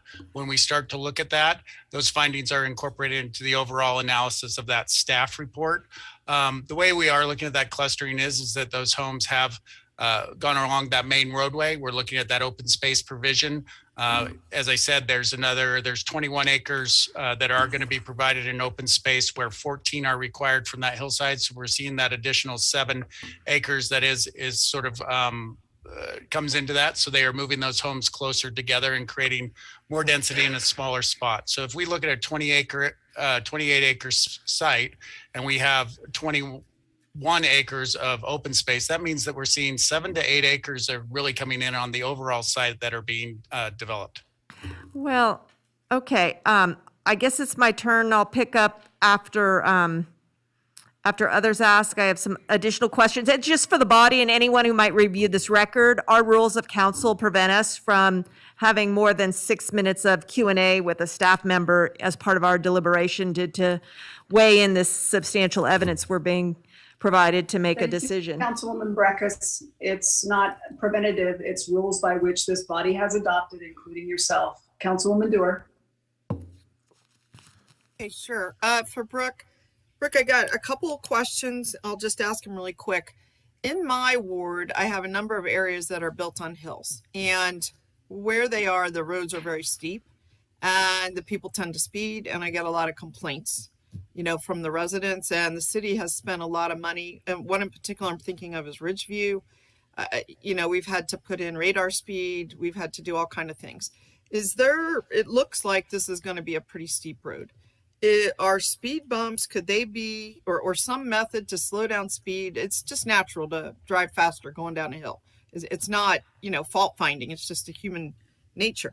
So one of my questions is going to be, is this a project that we could implement speed bumps immediately with the project? Okay, I'm going to ask all my questions. Maybe we can just, on parking. Another thing I've run into Ward 2 is that when you have a self-contained development that is the access is onto a more major area or an area that's already developed, you've got to provide adequate parking. I've said this many times for those special events that people are having, holiday parties, birthday parties, gatherings.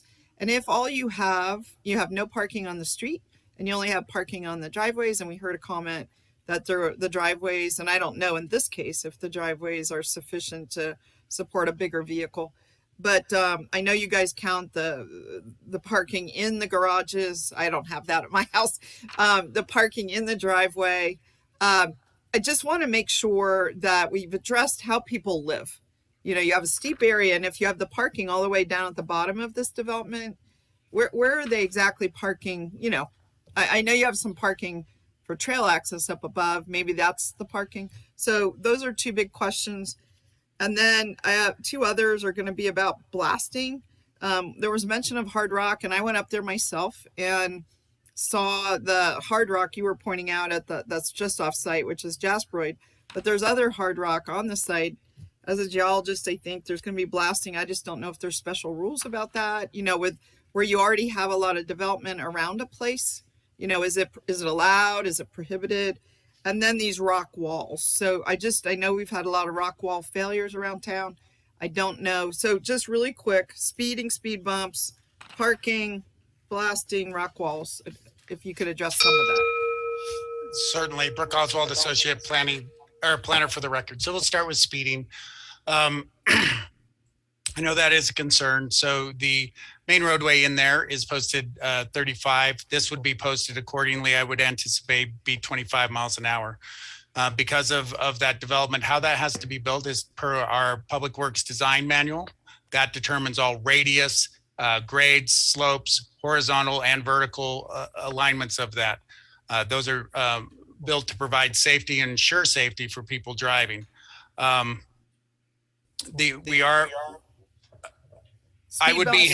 would be hesitant without having our public works traffic. This will become a public road. And so I would be hesitant to put on conditions that may impact how they would approach this or provide safety. That's where I would be concerned with providing a condition related to any speed bumps or any things related. What we would see is usually, unfortunately, is that reactive, where we see a public or complaint that they have speeding. We're either taking enforcement out there and enforcing and making people comply with the law, or we've seen other sort of methods that can be employed.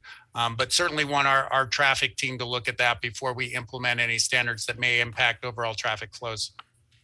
Parking. So the site is, on that hillside, parking very important. We're weighing against that parking and grading, right? Because more parking, you have more grading impacts. So each project, each unit has 4 parking spaces. So we have 2 in the garage and 2 in the driveway. So we're seeing 4 parking spaces. The predominance of those homes are going to be between 2 and 3 bedrooms. We require 1 car per bedroom. So we'd require, anywhere from 2 to 3. We're seeing 4 in each one. So we're seeing at least one additional and many times 2 additional parking spots per each. So visitors and everything would be able to park on site and within the driveways. Additionally, we have some trailhead access down at the bottom of the project, and the top that is usable by public, but can also be used by residents or guests. Okay, maybe on the next round you could answer about the rock walls and the blasting. Yep. Okay, thank you. Council members with questions. Any hands up? Councilmember Breck is here. Yeah, hold on 1 second. Okay. I just want to make sure there isn't anyone else. Okay, Brooklyn, and then I'll give it to you, Councilwoman Breckus. Hold on 1 second. Brooklyn, and I hope that we have fire here. Everyone knows this is really a bone of contention for me.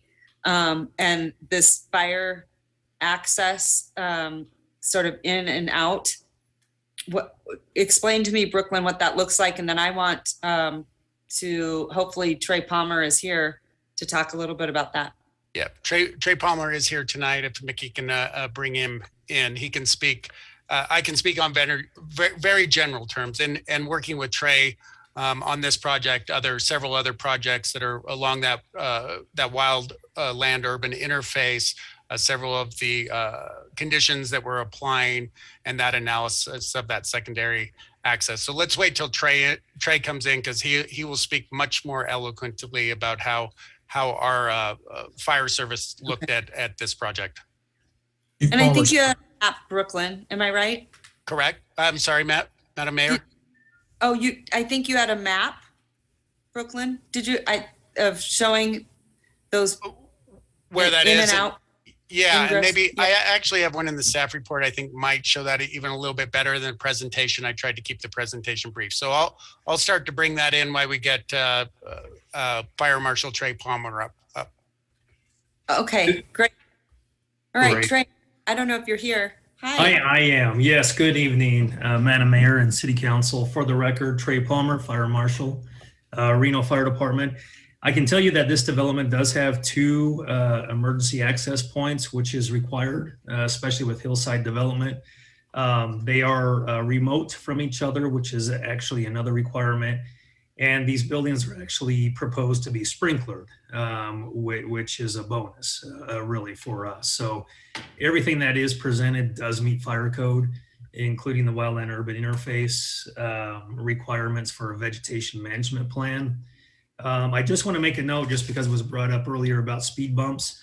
I will tell you that the fire department is not in favor of speed bumps, especially on a primary access road, because they do damage our engines. We do have a problem with snow removal with speed bumps, and it does hinder our response time. Okay. So I am here to answer any questions you have. Okay, thank you so much, Trey. Always appreciate you. Where is the closest water supply then? Trying to see where that is. Brooklyn, I think you might have more information on that. We would require per building code and fire code that they provide us with water supply with at least a 2000 GPM. And I think on this development, it has to be at least 3 hours, but that's all building code and fire code. I don't know where the water's coming from. I would assume it's from Tumor, but Brooklyn, you might have more information. Certainly, they will be required to purchase water from Tumwa. We'd anticipate some of those water lines coming in here. We have some additional utilities coming in through that emergency access. As Trey mentioned, the site will have to meet all the standards and requirements per the fire code. So that will outline as we move through. And maybe we'll go back really quick. This is a tentative map, and it's just that it's tentative. There is a whole other mapping process that happens after this. Once these are approved, it's called the final map process. And that final map, the city staff scrubs everything. That's where all those conditions have to be met. We ensure that those are met before any permits are issued, to install utilities and all that. So fire will be reviewing this again and making sure that their hydrants, all pressure, placement, and everything meet the standards and requirements per the fire code. Okay, thank you so much. And Trey, are they required to put sprinklers in this development? So only a portion of this development is required to put sprinklers in. Basically, wherever you start to have a dead end past 30 houses, where you don't have two remote access points, those are the ones that have to be sprinklered. I believe they agreed to have all the houses sprinklered, but just the top portion would be the required sprinkler requirement. Okay. Do you see any conditions that need to be included in here? I do not. Everything that was presented matches fire code and is meant to mitigate fire response standards. Okay, and where's the closest station? So the closest fire station is Station 10, which is at North Virginia, and the response time into the development there would be 3 minutes. Okay. All right, thank you so much. Okay, moving along, going to Councilwoman Breckus. Well, it looks like Miss Weber's hand is up, and this would be my second round on the limited rules that I did not vote for nor support, but I want to give the floor to someone who has not had a chance to speak first. Okay, I appreciate I appreciate the manners. Okay, Councilwoman Weber. Thank you so much, Madam Mayor. I do have a quick question from Mr. Oswald, and that is, I believe Mr. Klosky questioned the validity of the traffic study. Could you share that with us? Yeah, certainly. We work with our engineering staff to review that. That was provided. That is a preliminary traffic study that comes in. That traffic study determined that the roadway network that exists in those offsite signalized intersections, other stopways are appropriate and sufficient to accommodate this development. Once again, as that final map comes in, we'll see that final traffic report coming in with that. That will be reviewed again to ensure that we are meeting those standards for meeting traffic standards. Thank you. All right, any other questions, Councilwoman Weber? No? Okay, I'm gonna send it over. Any other questions before I go to Councilwoman Breckus on this Mayor first Stevens? round?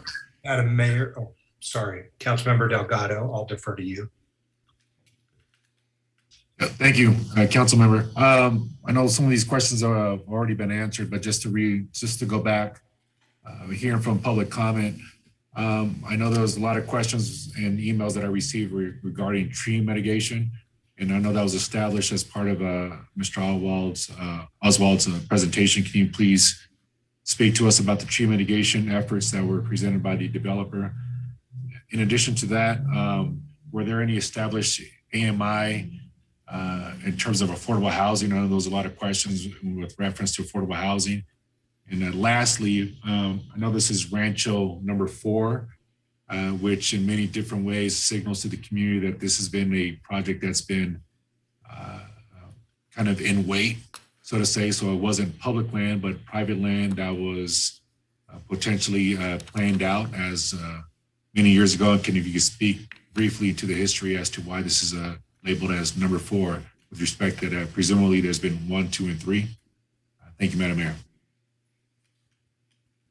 Thank you, Councilmember Delgado. Brooke Oswald, Associate Planner for the record. We'll start with that tree mitigation.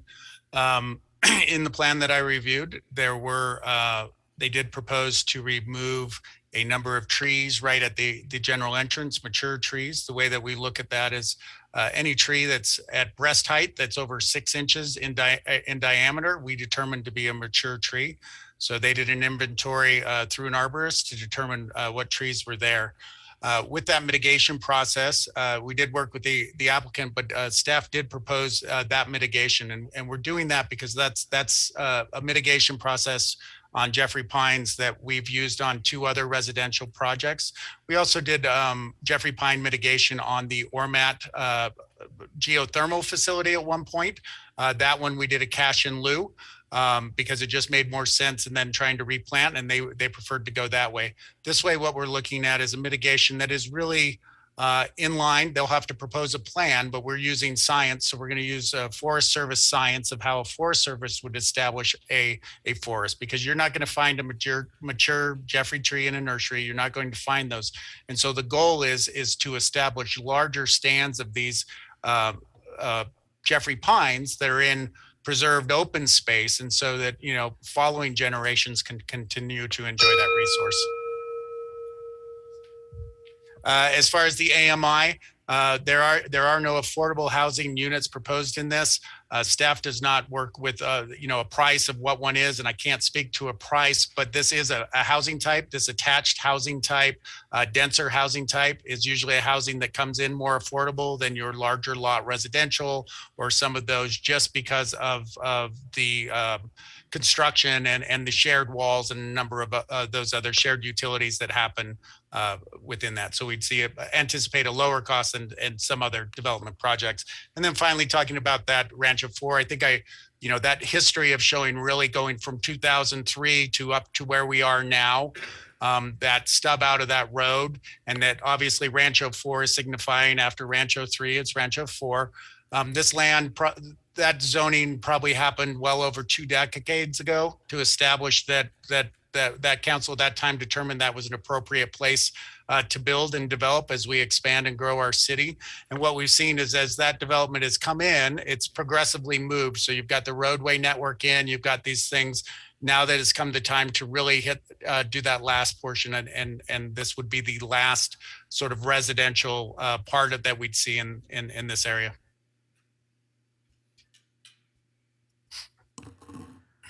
Thank you. Okay, Madam Mayor. Mr. Oswald, my questions are fairly limited.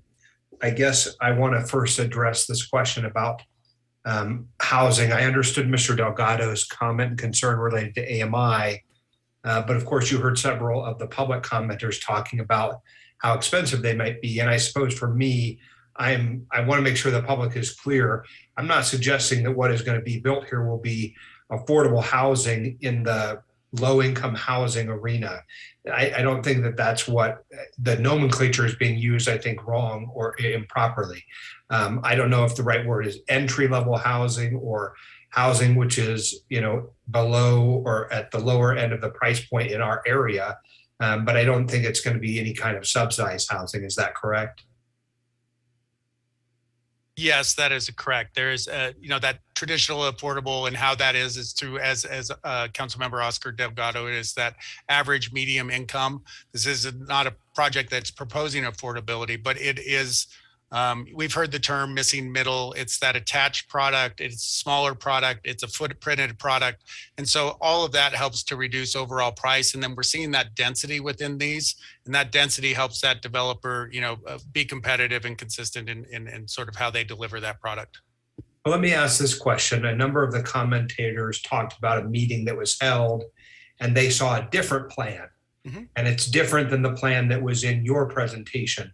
Am I to take it to mean that there have been ongoing conversations with the developer based on the conversations they've had with the community, and we're soon to see in this presentation tonight another plan, or I don't understand how have they seen a different plan than what you presented? Certainly. So what I presented is what staff has reviewed, what has been submitted to us.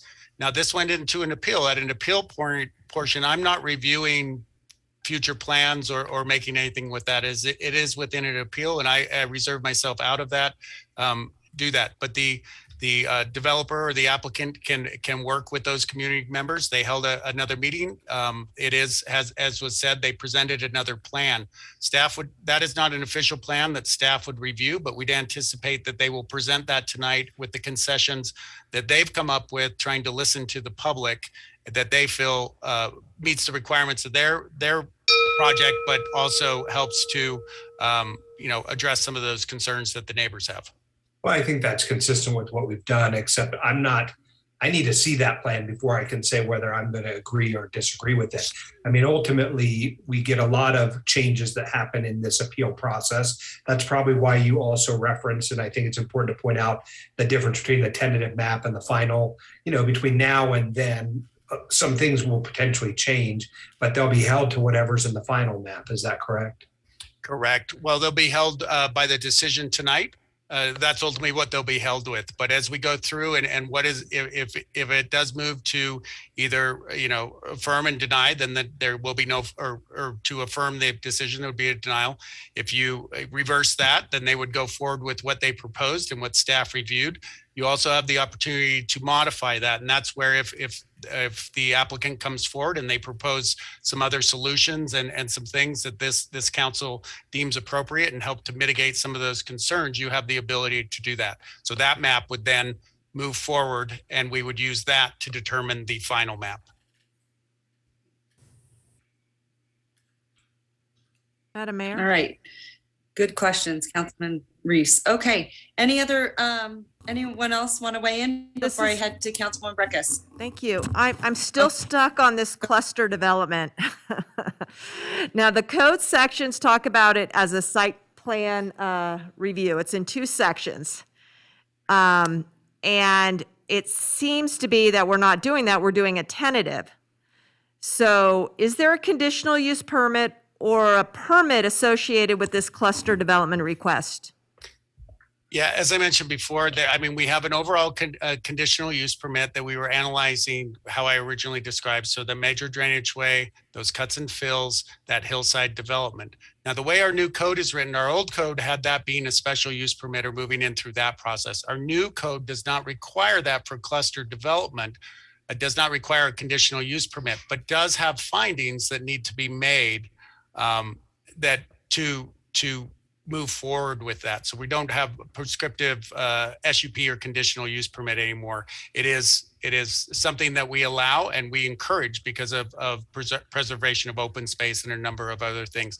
But it now doesn't go to a conditional use permit. It is reviewed, and that review is incorporated into the staff report. Well, my problem is you list the findings, but there's not any analysis to how the project is being clustered other than just stating they're keeping this much open space. And I don't even see a design that looks like it's a cluster. So that's kind of my problem here. If there are development standards for a cluster, I don't see how they're met or not. I see a very linear and spread out sort of development with a lot of disturbance. Did you at least look at these 28 acres and see how much would be disturbed or undisturbed? Because there's a difference between open space and disturbed. Open space, to my understanding, could just be a 3-tier rockery wall.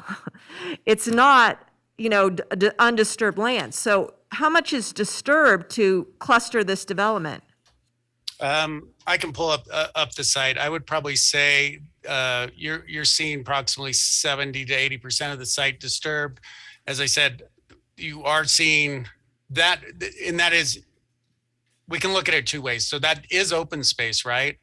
And so when that becomes open space, that land is graded to meet, tried to meet natural contours as much. It is revegetated with native and vegetative species to provide that habitat. And so it becomes, we have that undisturbed, but that open space in the future becomes that. You're seeing that on those surrounding developments where we've had disturbed open spaces, that's been reseeded and becomes sort of can become enhanced wildlife habitat and a number of other things. We also have the ability that you have to take invasives out of those disturbed areas in those other areas. And as that historic showed, there's quite a bit of disturbances happened on the site historically, and we'd anticipate there are a number of invasives and other non-native species. And so with development, it actually gives us the opportunity to enhance those open spaces and bring them back to a more native and natural state. I'm having a hard time seeing how the findings that you have for clustering are met. There's not analysis in there with 70 to 80% disturbance. I'm going to leave that issue there. I have questions for Mr. Palmer on the major drainage way disturbance permit, which is driven by the secondary access. And I also have questions about the condition of Stoltz Road. And I am very hopeful that the council will let us continue on with our line of questioning because, we have to make a decision based on substantial evidence. If we cannot get questions answered, I don't think we're getting any evidence to make a decision one way or the other. Thank you. Mayor Shivi, you're muted. Everyone has an opportunity to ask questions. So that's why we try to keep on the timer here so that everyone gets an equal opportunity. So go ahead, Councilwoman Dewar. Yeah. And then we'll go to Councilman Reese. Thank you. First, I want to thank Brooke for that enhanced mitigation ratio, I guess, for Jeffrey Pines. I didn't know that was an internal thing that you were doing. But a comment and is that the best tree is the one that's already there. A couple reasons. They don't have to plant it. They don't have to figure out the soil. It's already mature. And it doesn't need extra irrigation because it's already living on its own. So all of those are great benefits to a developer to leave a tree there. So I'd really encourage any developer, including this developer, to avoid the tree impacts. It'll save you in the long term in terms of money. It will enhance the value of your development. My question for you, Brooke, is I said a couple of them, but there's constructability, right? We have a very steep area. And so a number of points were brought up. I just would like to get some answers. When they're constructing, and this is a lot of earth moving, they brought up wind-blown debris, possible debris washing into either Evans Creek or the other drainage. So I'm wondering, I assume there's requirements for stormwater fencing and adherence to off-site debris, and that would just be yes and no. I mean, will that come in the final review? Is that where that's addressed? Or yeah, that's addressed through the review, and then there's an additional permitting process that we work with the county enacting several of those federal acts associated with water and other things. And you'll see a SWIP, they'll call it a SWIP, storm manage, water managed things. So you'll see additional precautions taken to make sure that we're protecting those waterways. Okay, very good. Do you know? I'm concerned about, I said blasting. I don't know as a construction technique. I had heard that they were just going to use cats or even a D9, which gets pretty big. But I'm telling you, there's a lot of hard rock out there. So what is there requirements on blasting in a developed area? Or Obviously, we have noise and other things, and that would have to be analyzed, Okay. when they were proposing it. We do get a geotechnical report, and then those engineers are making determinations what is appropriate for that development at that time. Okay. And then on the rock walls. So we have rock walls throughout Reno, and many of them work, but some of them don't work. And it seems like when you get into steeper slopes, a certain kind of soil, which this seems to be, where you have a lot of loose silt and you have clay, intermixed with the hard rock, they seem to fail. I know there's been a number of legal cases about that. Can you talk to us about, do we have special requirements for rock walls? And I think there's even rock walls that have failed in this particular area. Yeah, and I can't speak to the history of these rock walls. There are a number of rock walls in this area supporting the previous developments, those being 1 or 2 tiers high. Those do have to be engineered, and they do have to use a rock that meets a certain durability and strength to build those. They have to be constructed correctly also. So there's many things and oversight in that. I think as a community, we're learning about that, and we'll continue to look at the appropriateness of those as we go forward. Okay, well, I'll stop there. Thank you. And I'll have future questions at other points in this discussion. Thank you, Councilwoman Dorr. All right, sending it over to Councilman Reese. Go ahead. Thank you, Madam Mayor. I guess first I want to talk about our rules so that everyone who is watching understands. We have limits on our ability to ask questions, not because it prevents us from making a record. In fact, the record is all of the things we've considered: the written materials, the staff reports, the public comment. Substantial evidence can certainly be gleaned from that. Of course, our rules also provide that if someone wishes to amend the rules or seek a change of them, they need to move for that. And so I don't like the theatricality of this thing about whether we're not being able to ask questions or not. I find it to be, degrading to the body. So the second thing I want to ask about, though, Mr. Oswald, has to do with parking. We have, as a community, been having some fairly in-depth conversations about parking because hopefully we're becoming a less car-focused or car-centric society. I have 3 children, for example, one of which has chosen not to be a driver. And so we have, as a body, in prioritizing our design standards, have been reducing parking minimums. Now, most of those have not been in residential areas or in new home developments in the outer edges. But as to parking, you've indicated that there are 4 basically spots per house. Are there any other parking opportunities in this community? Are there curbs and gutters? I just don't understand fully from the picture that you've shown. Certainly. As I said, there's four per unit. And first, I want to speak to your first point. We as both a body and staff have been promoting the reduction of parking or those standards. So that being said, in our downtown, we do not require parking. It is at a market discretion at that point. Additionally, we may be seeing reductions parking with people living at home. This site does have that trail access and that access to the outdoors and a number of things, and then that proximity to a commercial corridor. But with the parking, there is 4 per unit. Because of the sort of the grades and hillsides, we've limited no parking on that street for safety reasons. And then we have additional 4 parking stalls towards the top of the project, and we have some towards the bottom of the project. Now, that impact of parking, people could park below, but I'll tell you, it'll be a substantial hike to walk to your home every day, parking down below. And we, in staff's analysis, we determined that the on-site parking in that 4 was sufficient to accommodate that development. And do you know whether the CC&Rs will limit homeowners from, like in my HOA, I cannot use my garage as storage. It is supposed to be for parking, right? I do drive by and see some of my neighbors who've got it packed to the gills, with stuff, and then they have to park elsewhere. But I'm just trying to understand, are there limitations on using the garage for storage versus parking? Yeah, certainly staff has not proposed those limitations. Now, they, as an HOA or as the developer, could create CC&Rs that limited that. And as you said, they have that ability. So that would be something I believe to talk to the developer if it is a concern and see if they would be willing to incorporate that through conditions, and we can ensure that is part of their CC&Rs. Okay, and I have one more question, but I'll wait till my 1-minute period after the next go around because I think it'll be quick.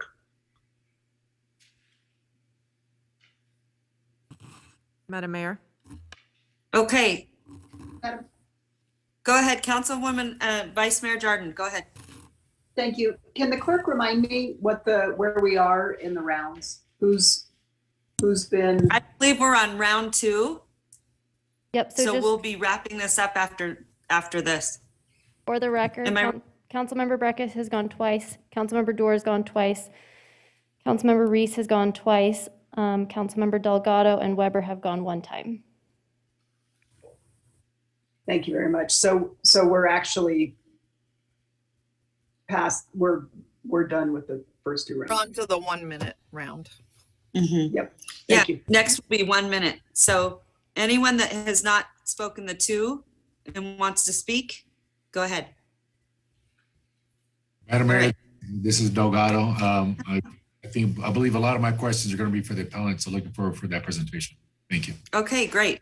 Then I'm going to send it to 1 minute to Councilwoman Breckus, and then I believe Councilwoman Dorr.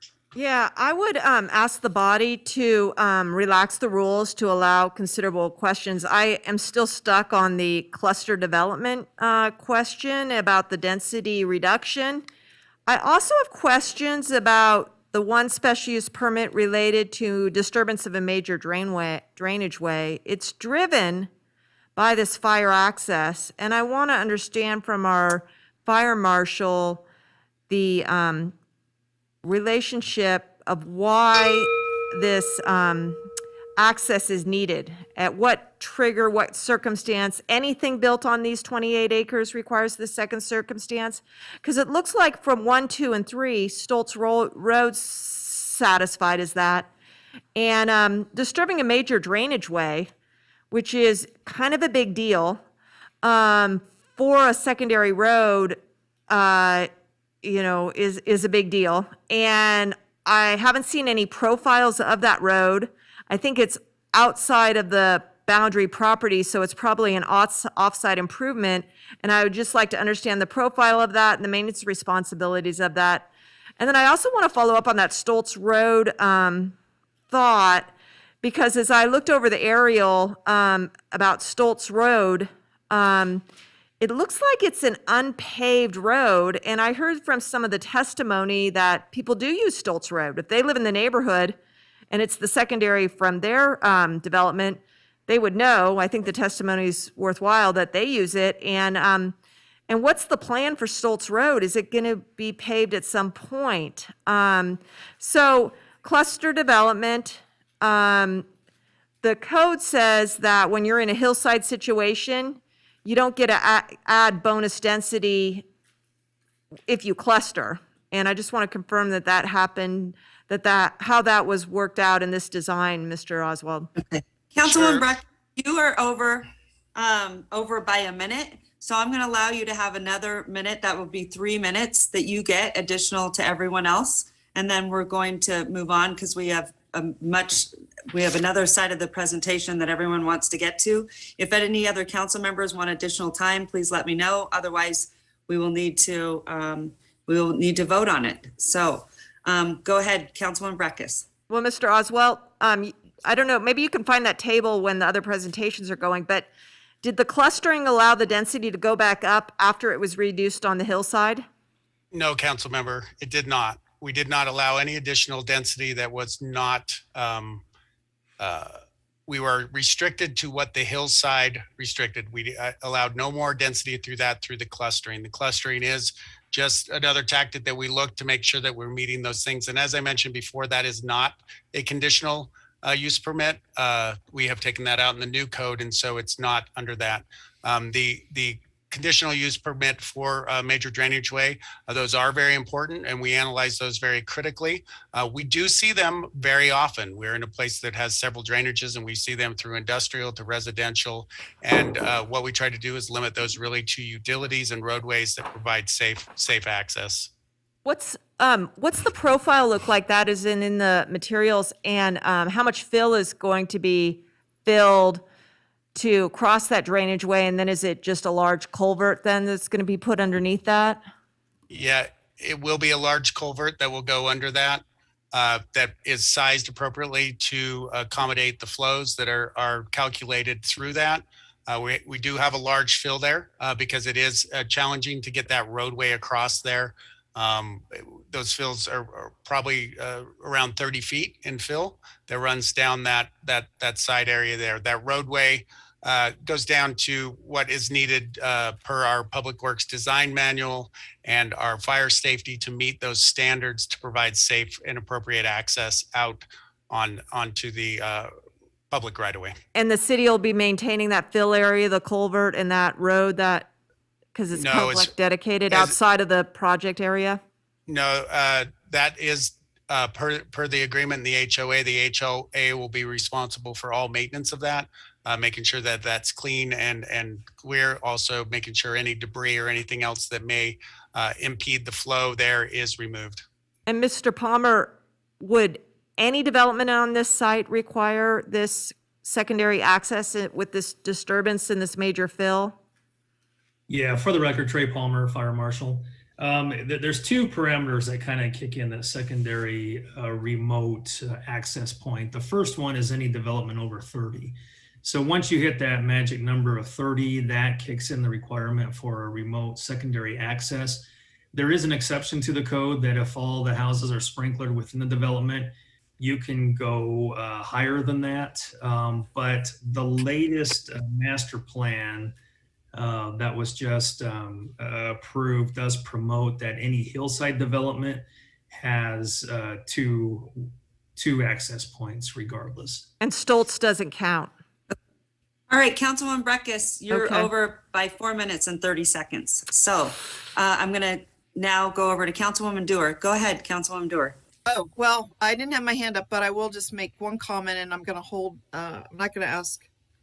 Okay, so this is Mr. your Oswald. final. It is, yeah.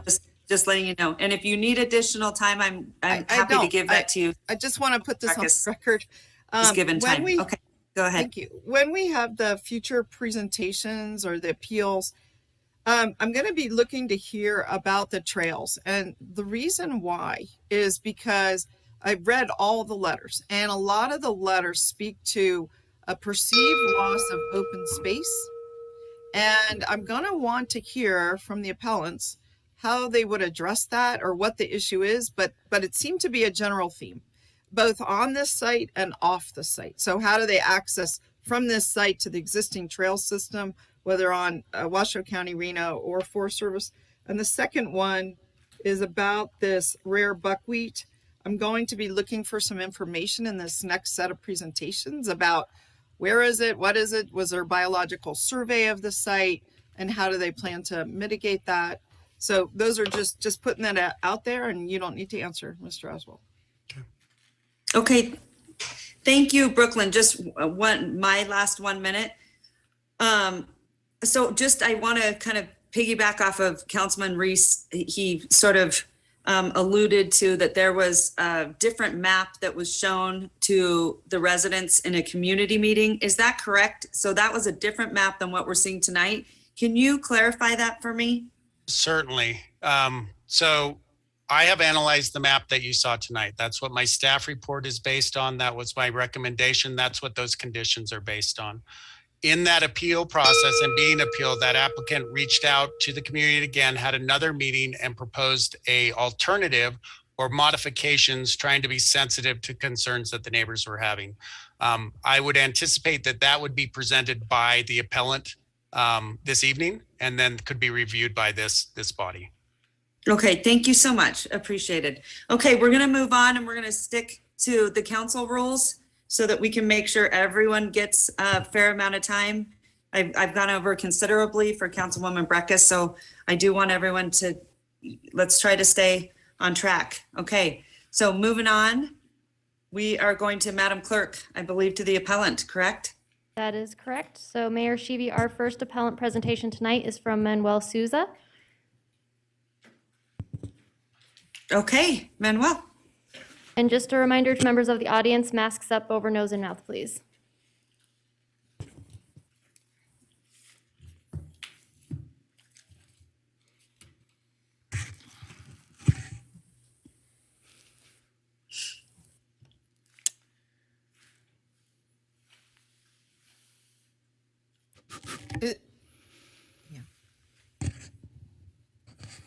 That looked like a different presentation.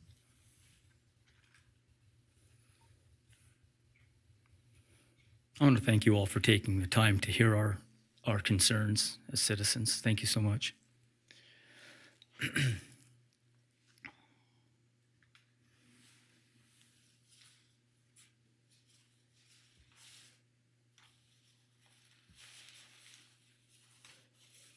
Madam Clerk, are you guys having technical difficulty?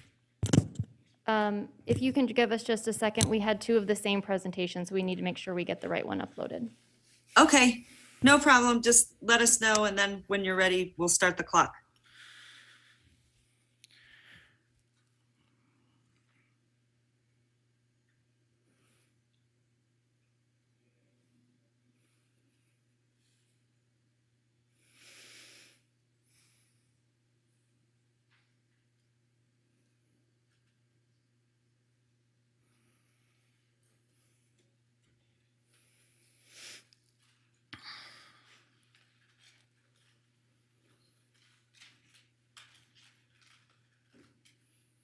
That's the one with the video on the second slide.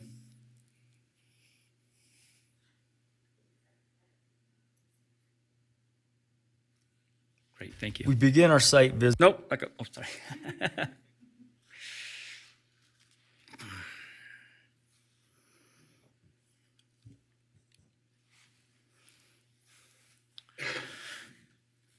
All right, Mr. Souza, the floor is yours, and I will start your timer. You have 10 minutes. Thank you. Thank you for hearing the concerns of the citizens, and I would also like to thank Desert Wind Homes for the considerable time that they've taken to hear our concerns and address them as well. I have an overview of the site. I'm going to begin it in on the west side of the project, and it'll end up on the south side of the project. It's just an overview so that we can. We begin our site visit in the open space to the west, which is crisscrossed by power lines, hiking trails, and mountain biking trails. Now we approach the west fork of the Evans Creek drainage system with its native brush and grasses. This area has a network of game trails leading down to the wetlands in Evans Canyon. As we face east, we see prominent rock outcroppings and steep canyon walls. Here you see the proposed building site and where the fire road would be cut and filled to cross the drainage. Continuing down the canyon, you can now see snowdrifts on the shaded north aspect of the canyon, along with a popular hiking trail emerging from the Jeffrey Pine Grove. This is also the area where the rare buckwheat makes its home. The Aragonum robustum, also known as the altered andesite buckwheat, is listed in the Nevada Division of Natural Heritage. As we bank south, we can see the wetlands and riparian corridor in the Evans Canyon. This is a very popular place to hike and to escape to nature without having to travel very far from home. As we finish our tour of the proposed site, we note a popular trail switchbacking up the canyon walls and meandering through unique and prominent rock outcroppings. According to the topo map in the hydrology report, this edge of the development sits on top of a rockery wall and fill soil that appears to be approximately 30 feet tall. The concerns I have with Rancho 4 site are the steep grades, the huge volumes of soil cuts and fills, the soil conditions during construction and the long-term stability, public safety and access, both during winter storms and the summer wildland season.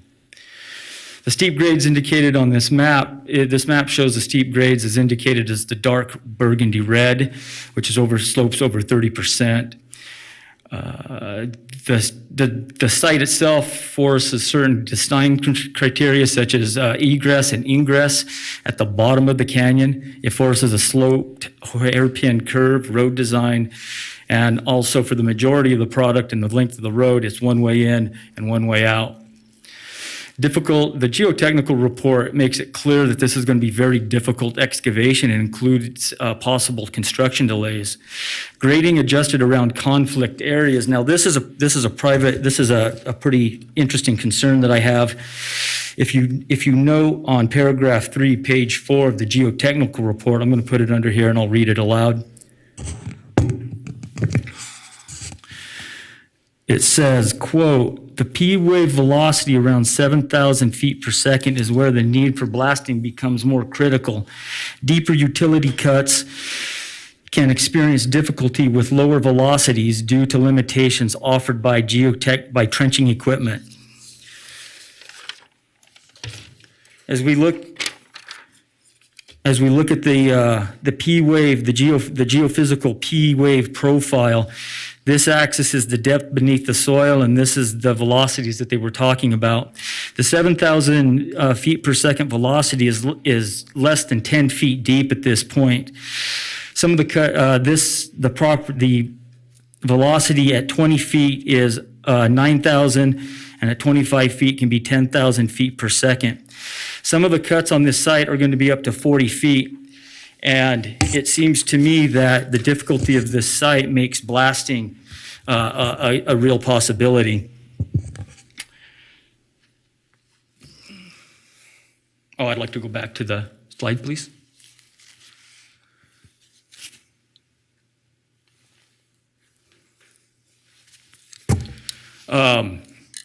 The geological report talks extensively about expansive soils, which are basically clays. Clays can break foundations, roads, and walls. Long-term soil changes and degradation needs investigation. Who is responsible for damage if the soil fails in a few years? Will it be the homeowner? Will it be the developer? Will it be the homeowners association? Who has to pay for those repairs? It also makes it clear that there's 555,000 cubic yards of soil cut and fill. That's over 500,000 cubic yards. Or another way to put that is somewhere between 29,000 and 35,000 dump truck loads of soil being moved around on this site. Cuts are up to 40 feet deep. Fills up to 18 feet deep on the geotechnical report, but the hydrology map shows rock walls and fills of 40 feet in the lower circled area. The upper circled area shows a total cut and fill depth of 70 vertical feet.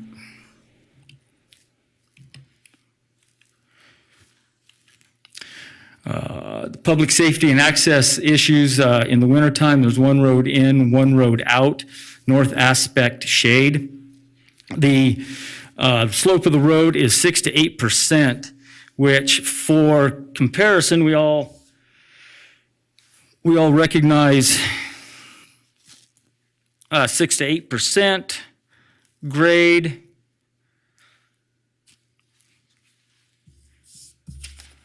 When we drive on highways and roads, it warrants a warning sign for caution.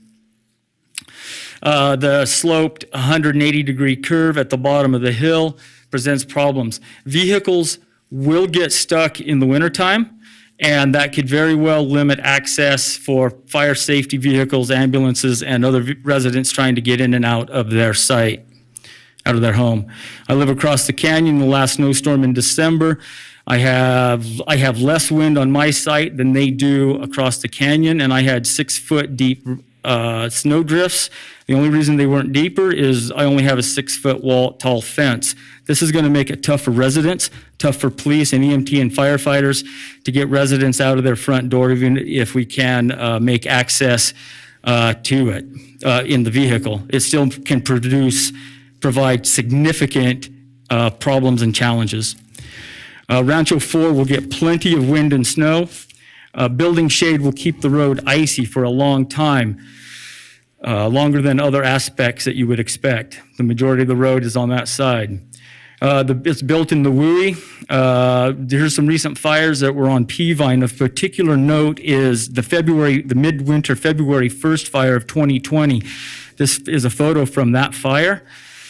And it shows very similar fuels as the type of fuels as on the West Fork of the Evans Creek drainage, which are medium, small and fine, continuous fuels that you can expect to have flame lengths of 4 to 6 feet. 2004 Melody Lane fire was a small brush fire that burned several homes. This is a really good opportunity to talk about sprinkler systems, their purpose and their limitations. Sprinkler systems, interior residential sprinkler systems are designed to limit a fire that starts inside the home and keep it small enough, long enough for people to escape when the fire department to arrive and fully extinguish the fire and do proper overhaul.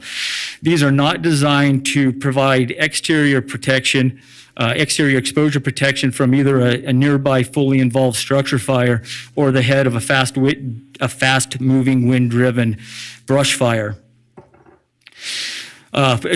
Exposure protection is best done by the fire department with the proper equipment.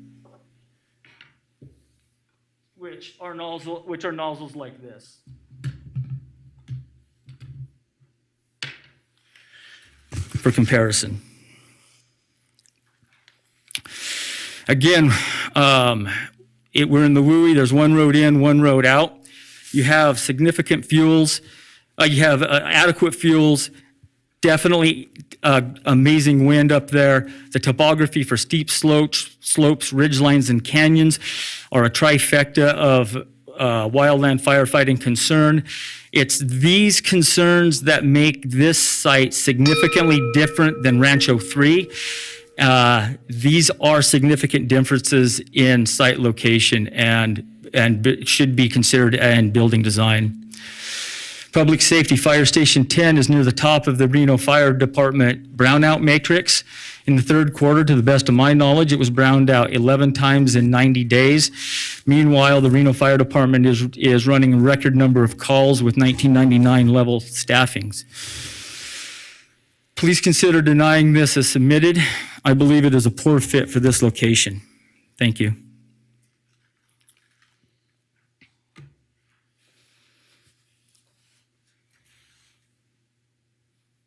Okay, Madam Clerk, we'll wait for the next appellant. Okay, our next appellant is Brooke Seam.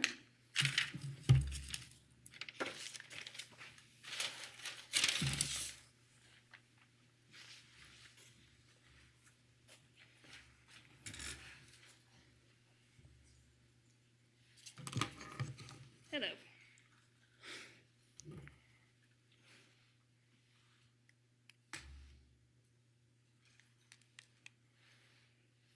Am I good? All right. Hello, everyone. Thank you so much for being here. My name is Brooke Seam, and I am the president of the HOA in Rancho 3, Rancho 4's neighboring community. Because of this role, I have a unique insight into the area, and I'm extremely concerned about the environmental impacts, and particularly of Rancho 4. Specifically, these are all the findings where I think this development violates or takes advantage of these sections. I won't be going over all of them, and instead we'll focus on two specific issues, but I'm happy to answer any relevant questions. I also want to make it clear before I begin that I do not support this project at all. I don't believe this land should have ever been annexed in the first place, but given its difficult terrain and proximity to environmentally sensitive areas. But given that we can't go back in time, and if this development absolutely has to go forward, and if we can't stop it from happening, there are things that the developers and you as the city council can do to limit the impact on the environment. This is altered andesite buckwheat, also known as Eriogonum robustum. It's one of the most rare plants in the world. You've probably never heard of it. And this is just a little bit more about it. It does not exist anywhere else in the world, nowhere, except in 14 scattered locations across Reno in tiny little patches. It's a BLM sensitive species, U.S. Forest Land Region 4 sensitive species. It's highly vulnerable according to the Nevada Division of Natural Heritage and listed as imperiled by nature reserve. Despite these listings, it's not formally protected under federal or state laws. I understand that, but that doesn't mean that you, as the city council and the developers, shouldn't do what you can do to help protect it. I also want to bring it to your attention that a letter was sent to the City Council on November 8th from the Center of Biological Diversity. The Center for Biological Diversity sent a follow-up email on Tuesday, and in case you don't see it, I want to read it myself. It's from Patrick Donnelly in response to that letter sent on November 8th. He says, our concerns have not been addressed in the intervening weeks. Rancho 4 continues to pose a threat to this population of rare buckwheats and could be a contributing cause to a potential Endangered Species Act listing of the plant. Such a listing would have significant ramifications on the development of nearly all of the foothill regions surrounding the Truckee Meadows to the north and southeast. Until the project developer can make concrete changes to permanently protect the irreplaceable rare plants within the project site, we must urge you to protect the project. Just a little bit more about this. It depends on rare habitat types. It only grows in scarce, hydrothermically altered andesite soil, like that found on Rancho 4 with unshaded exposures. It cannot be transplanted, and it does not grow in greenhouses. Therefore, we can't just move it or put it somewhere else. And to quote James Moorfield, no plant population can withstand severe, uninterrupted disturbance of its habitat, and rare plants are no exception. They wouldn't be rare, effectively, if they could. Now, let me introduce you to the map that was given to me on January 11th by the developers. I think it's a little weird that I'm the one introducing this to you, given we had a 3-hour-long public meeting introducing this map, but here we are. This is just one aspect of change that the developers proposed. And this is the area that would most affect both the trees and the buckwheat. I'm not going to go into the details about what's changed here, other than please note the open space and the little dots where all the trees are. Now, for the sake of the buckwheat, I'm going to focus in just on this area here, where you can see where the buckwheat is. The developers gave us this new plan in part because of our talks. They wanted to show that they had, made some concessions, and while I really appreciate that, this is just a half measure. It seems like a great step in the right direction, but it's not quite sufficient. So let's zoom in here. So, oops, a little didn't come quite clear here, but as you can see where that little red squiggly is, that is the location of the altered andesite buckwheat. As you can see, it is sandwiched between buildings 1, 2, 3, and 4, and the map that you all have in front of you, I believe that's about building 10. It's quite different. Now, this might look positive in theory, but just because you're not building over a rare habitat doesn't mean that you aren't still destroying it. In this case, the amount of over-excavation needed below and to the sides of each foundation will make maintaining and protecting this area extremely difficult. Additionally, by building on 3 sides around this rare habitat, you're going to have constant shade, and plants need light, so that doesn't bode well. And the other aspect that is open is a north aspect, so there won't be any sun there, which will surely negatively affect this population. And then, of course, in a project this big, we're talking 3 to 5 years, and so there's no world in which heavy equipment is not placed directly on top of this buckwheat in order to attempt to build around it. Again, I just don't see how this vulnerable population can survive with 3 to 5 years of this disturbance. Now, at the January 11th public meeting that we had, I brought up these concerns after they had presented us with this new map. Again, to their credit, they made changes, and I really appreciate it. However, none of it was in writing, and so far none of it has presented, although I'm hoping that they do continue to present this after my talk. But more importantly, at the time, they could not identify the buckwheat location on a map. They could not tell us how they would go about preservation, and they would not meet to discuss strategy on the buckwheat's location in the 15 days between the January 11th meeting and today. Again, I wish nothing could be built here, but since there probably will be something that is going to be built here, I do have a solution, and here's what I propose. Again, this is based on the tentative maps that were given to me personally after the January 11th meeting. My proposal here is to remove units 1 and 4. In the map that you all have, I believe this means removing units basically 1 to 14 or 16, I can't quite remember, but basically what it does is it completely open this area up. You can see that the grading is moved away from the buckwheat. You can see that orphan duplex is now gone. And overall, that's just a much friendlier, it's a much friendlier thing for our nature as well as just our eyesight. During construction, I recommend a fence be added around to help protect this buckwheat from just the everyday hazards of building a project like this. Additionally, post-construction, I recommend a rare plant habitat post, a little plaque. This is actually really not too far from the buckwheat for another rare plaque in our area. And there's a little fence put around it as well, and it just helps to show how special this area is. Again, this is not the map you have. Maybe you'll see it later tonight. It's also should be horizontal, but that is the area before, and this is the area after. As you can see, it totally opens it up. Again, that's before, and that's after. It's completely opened up there. And if the city council does decide to, remand this back to the planning commission and implement these changes, these are some of the perks. You're going to get a cleaner, more attractive design. Again, no more orphan duplex. You get unobstructed views for all of the units on the left. That's increased property value. There's also a really increased desirability to live near Nevada's rare plants and habitats. This would be a very cool thing to live next to, at least I think it would be.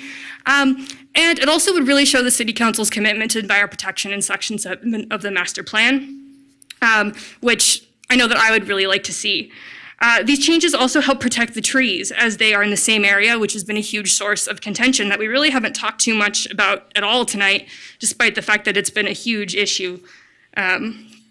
But this isn't my only thing. So as the president of Rancho 3's HOA, which is directly next to Rancho 4, I have one other issue I'd like to show you.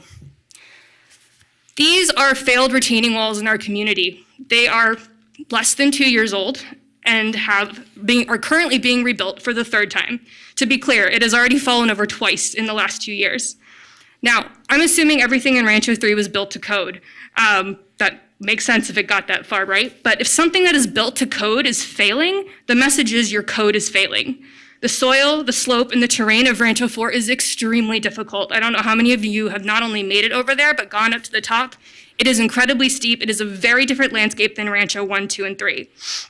And here in Rancho 3, we're already having ongoing issues, and we're not even as difficult as Rancho 4. It makes me extremely nervous that we're talking about 40-foot cuts and fills at the top of steep canyons when it seems the code isn't even up to par for the conditions of our area. So what's the bottom line here? Community planning is an art. It's not a binary science. Difficult terrain requires scrutiny beyond, does this meet code? We don't live in a technocracy. It's not just about dotting I's and crossing T's and moving on. Said another way, just because you can doesn't mean you should. Please keep in mind that terrain and build is more complex than Rancho 1, 2, or 3. I know we've had a lot of technical discussions tonight, but I'm sure you had a lot of technical discussions about Rancho 3 as well, and we are seeing it failing in that area. Also, this parcel was zoned during a different area. I know it was zoned, someone said 2 decades ago. My source was 1996. I think it was, looked at again. But the bottom line is we didn't have the information then that we have now, and it's prudent to make adjustments. Environmental considerations especially must be taken into concern in 2022. I ask you to deny this development or at least remand it back to Planning Commission to address these concerns. As of today, we have over 1,600 people who've signed a petition to stop Rancho 4. I was also interviewed by Channel 2 News about this morning and spoke on the threat of the buckwheat as well as my concerns for the development as a whole. The segment aired while we were sitting here. Lastly, please keep in mind, development code can't cover everything. It can't cover the community. It can't cover the effect. And in this case, the developmental code is not in the spirit of the master plan, and it makes me wonder whether or not the code is serving its purpose all around. If this project has to be built, this area is much more suited for decreased density, ideally to custom single-family homes. It solves almost every single issue we've talked about tonight: emergency access, preserving buckwheat and trees, limiting severe gradings, limiting ridgeline builds, trail connectivity, which I'm happy to talk to you about, Naomi, and overall making the product better and more palatable for both current and future owners. Thank you.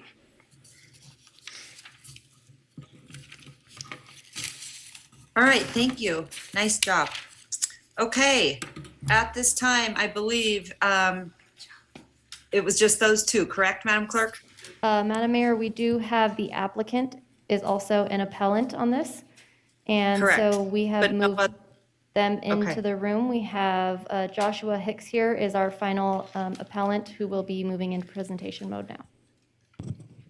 Okay, Mr. Hicks, go ahead. Thank you, Madam Mayor, members of council and staff. It's a pleasure to be here before you tonight. I'm Josh Hicks with McDonald Carano. With me is John Krampotic with KLS Planning, and we're going to go over this project with you along with some of the modifications that have been discussed. I'm going to go ahead and share my screen with you so you can follow along with what we're doing.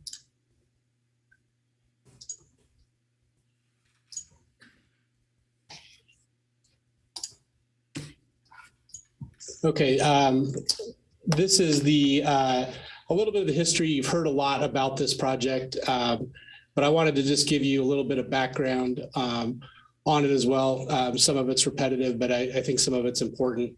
You've seen this as a continuation of phase 3 of Rancho. It's being built by Desert Wind Homes, a local builder. I know many of you are familiar with them. They've built several projects throughout the city.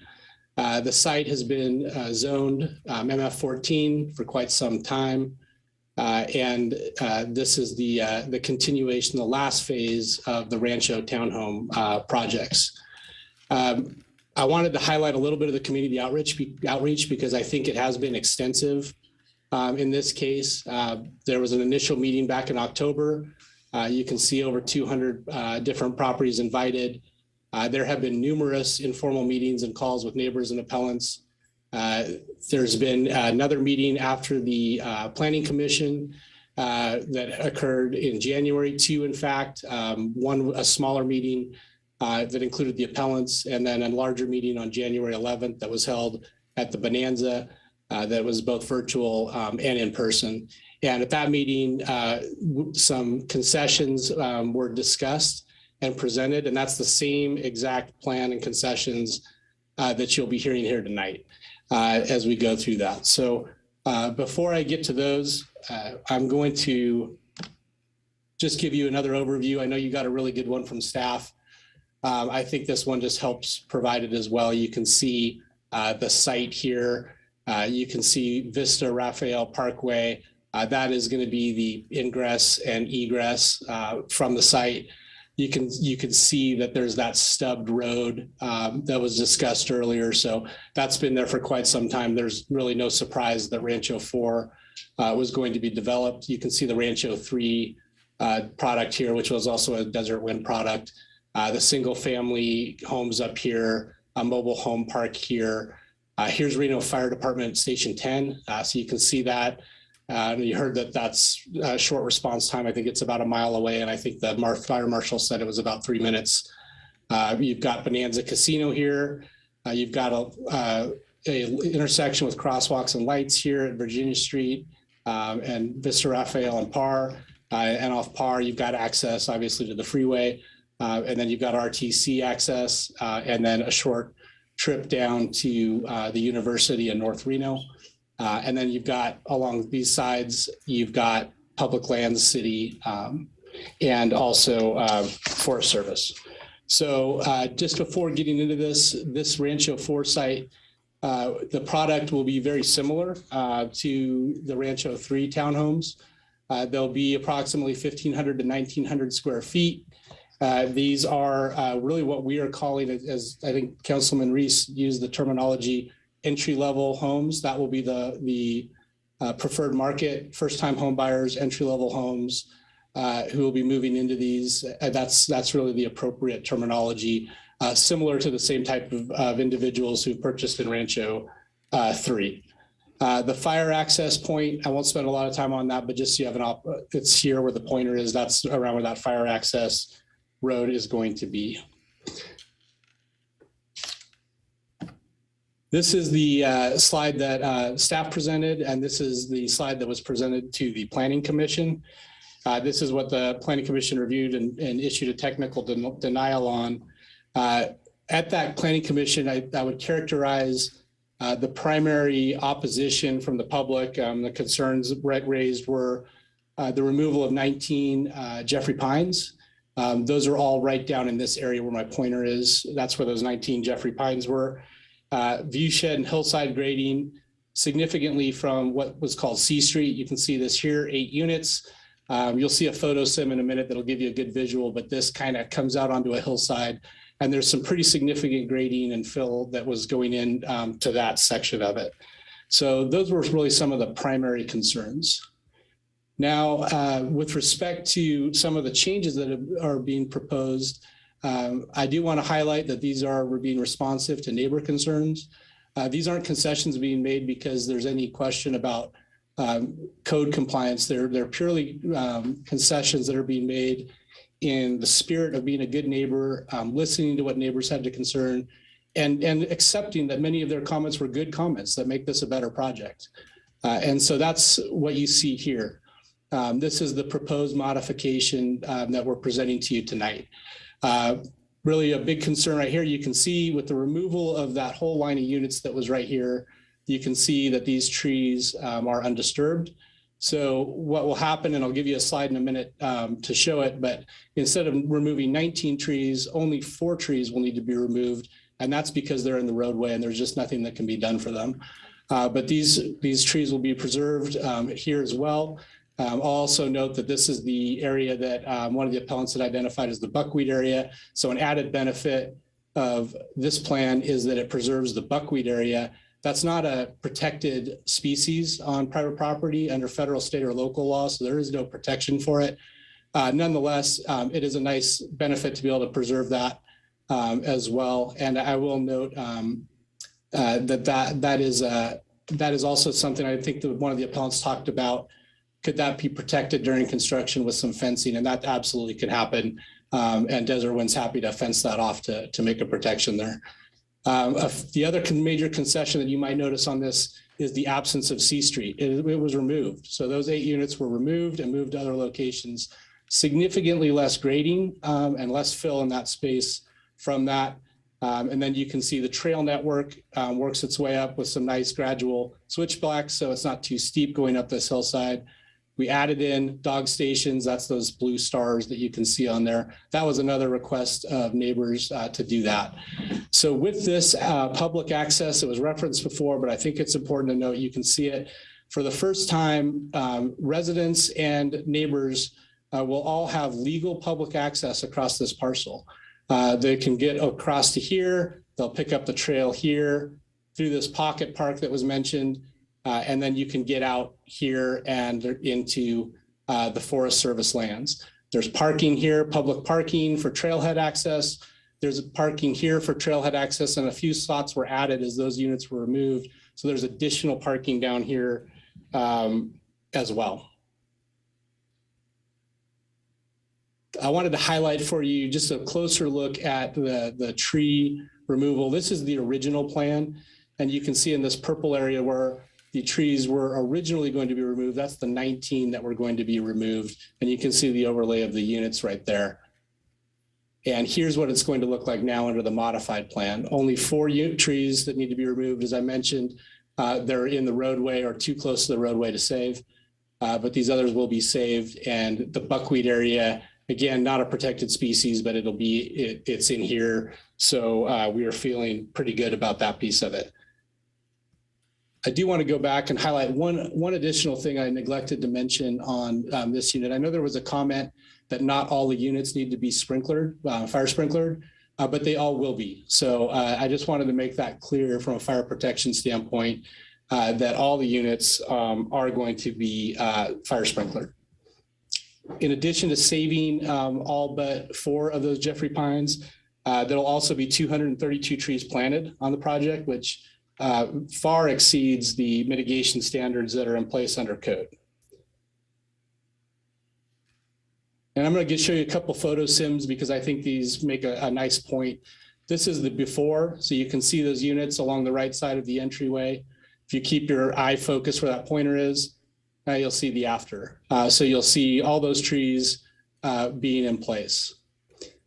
Similar photo sim, this is to talk about what I talked about with the removal of C Street and those units.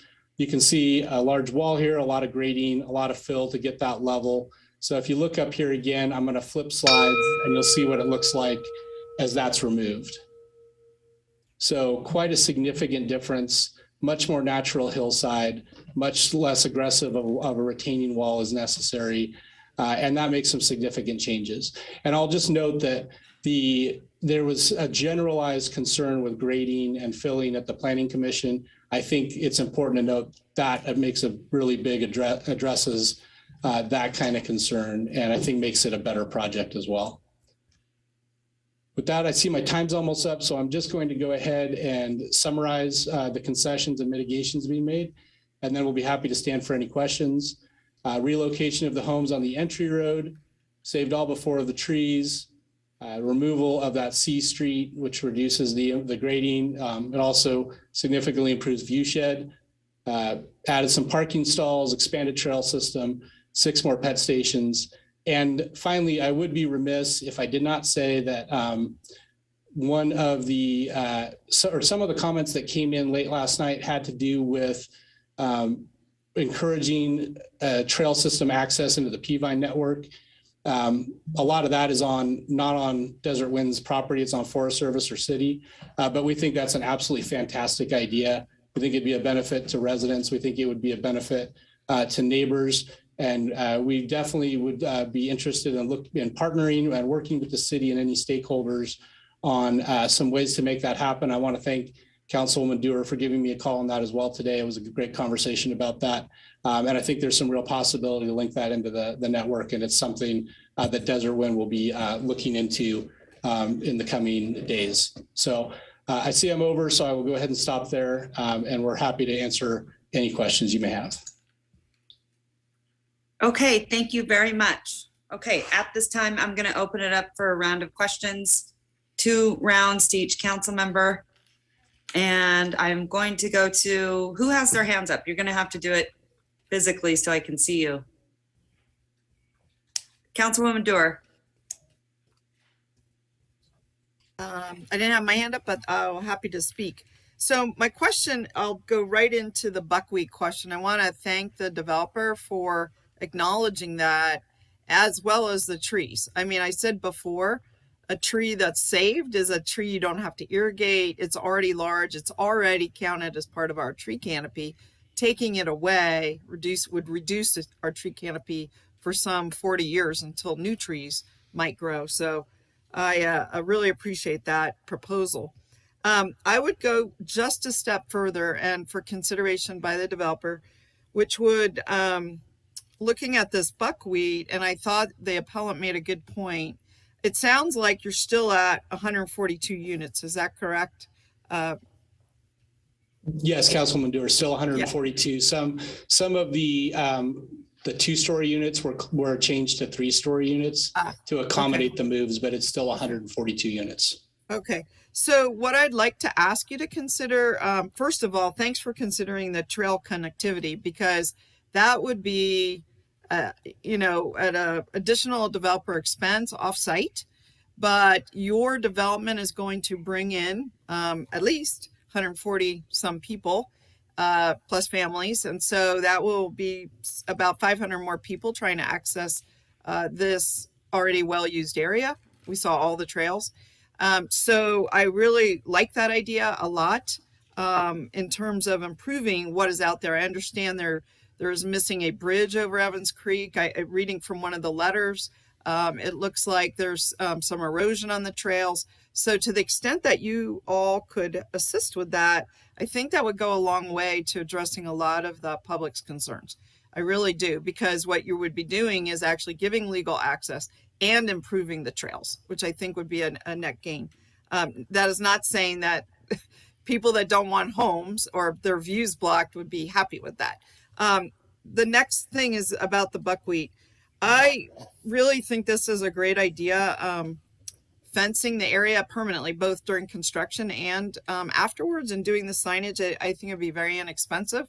But this is on a list that Natural Heritage has provided that is rare, imperiled, in danger in some ways. So I think that would go well. I would recommend, in addition to that, that you do, in fact, a biological review of the site before you develop. So you find out, is this where the buckwheat is? Is there some other buckwheat? I mean, if you're going to be tearing it up, you might as well try to transplant it. The comment was, you can't transplant it. I don't know if that's been discussed or not.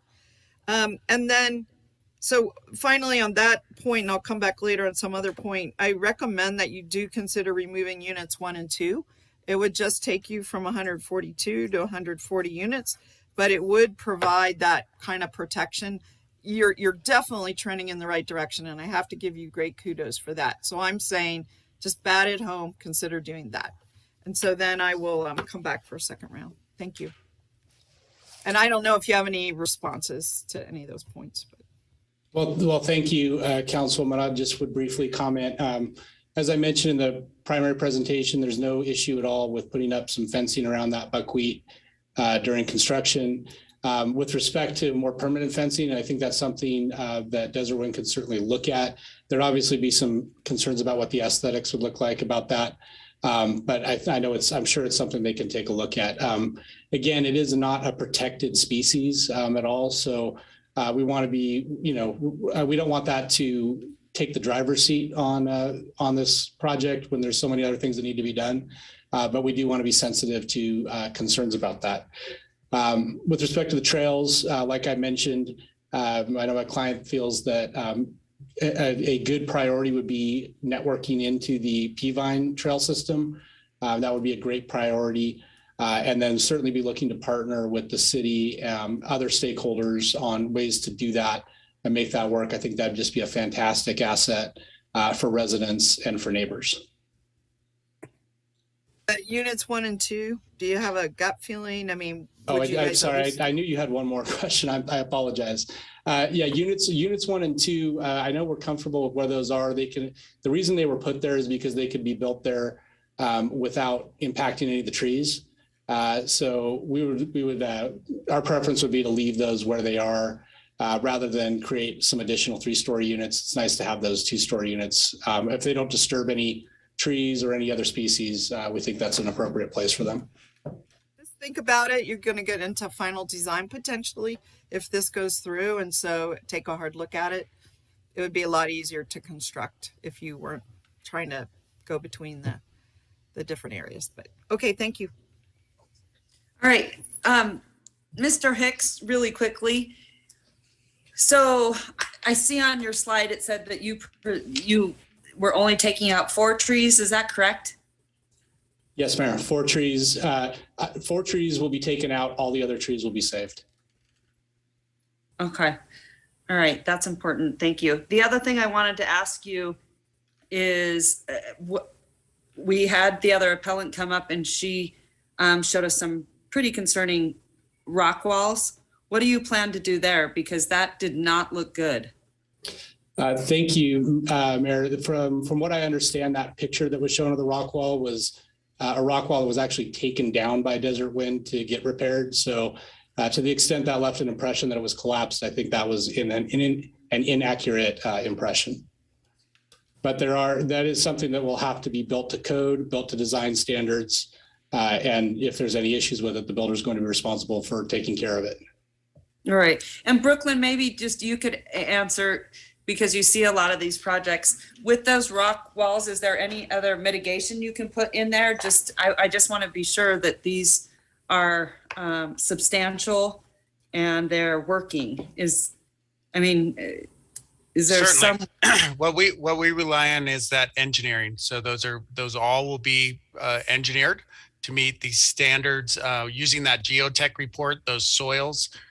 So we will review that at staff level through our engineering to ensure that those rock walls are done. And then through our inspection process, we'll make sure that those rock walls are installed properly, because those are 2 of the big areas that we can see the issue in there. So we will use engineering, the best engineering, and then be reviewed by our staff, and then use our staff to ensure that those are installed properly. Additionally, maintenance on that through the HOA, making sure that we're not over watering above those and some of the other issues that potentially could cause issues. Okay, so part of that is for the HOA to sort of maintain. Is that what you're saying? They will be required to maintain all walls within their development, correct? Okay. All right. Thank you very much. Okay. Moving along. Councilwoman Breckus, go ahead. Mr. Hicks, you keep saying that you're offering concessions. Why the word concessions? What I see is you're offering in an alternative design to what the application was and all the backup materials. Thank you, Councilwoman Breckus. The overall plan is largely the same as it was. I refer to them as concessions because they're modifications to the plan in response to requests from neighbors. And they are modifications that are being made by Desert Wind in the spirit of listening to their neighbors and trying to work with their neighbors. Is it your understanding, because it was unclear to me from the conditions of recommended approval from the staff, that the HOA is going to be maintaining the fire access road outside of your boundaries where it stubs out to that city right of way. Is that your understanding?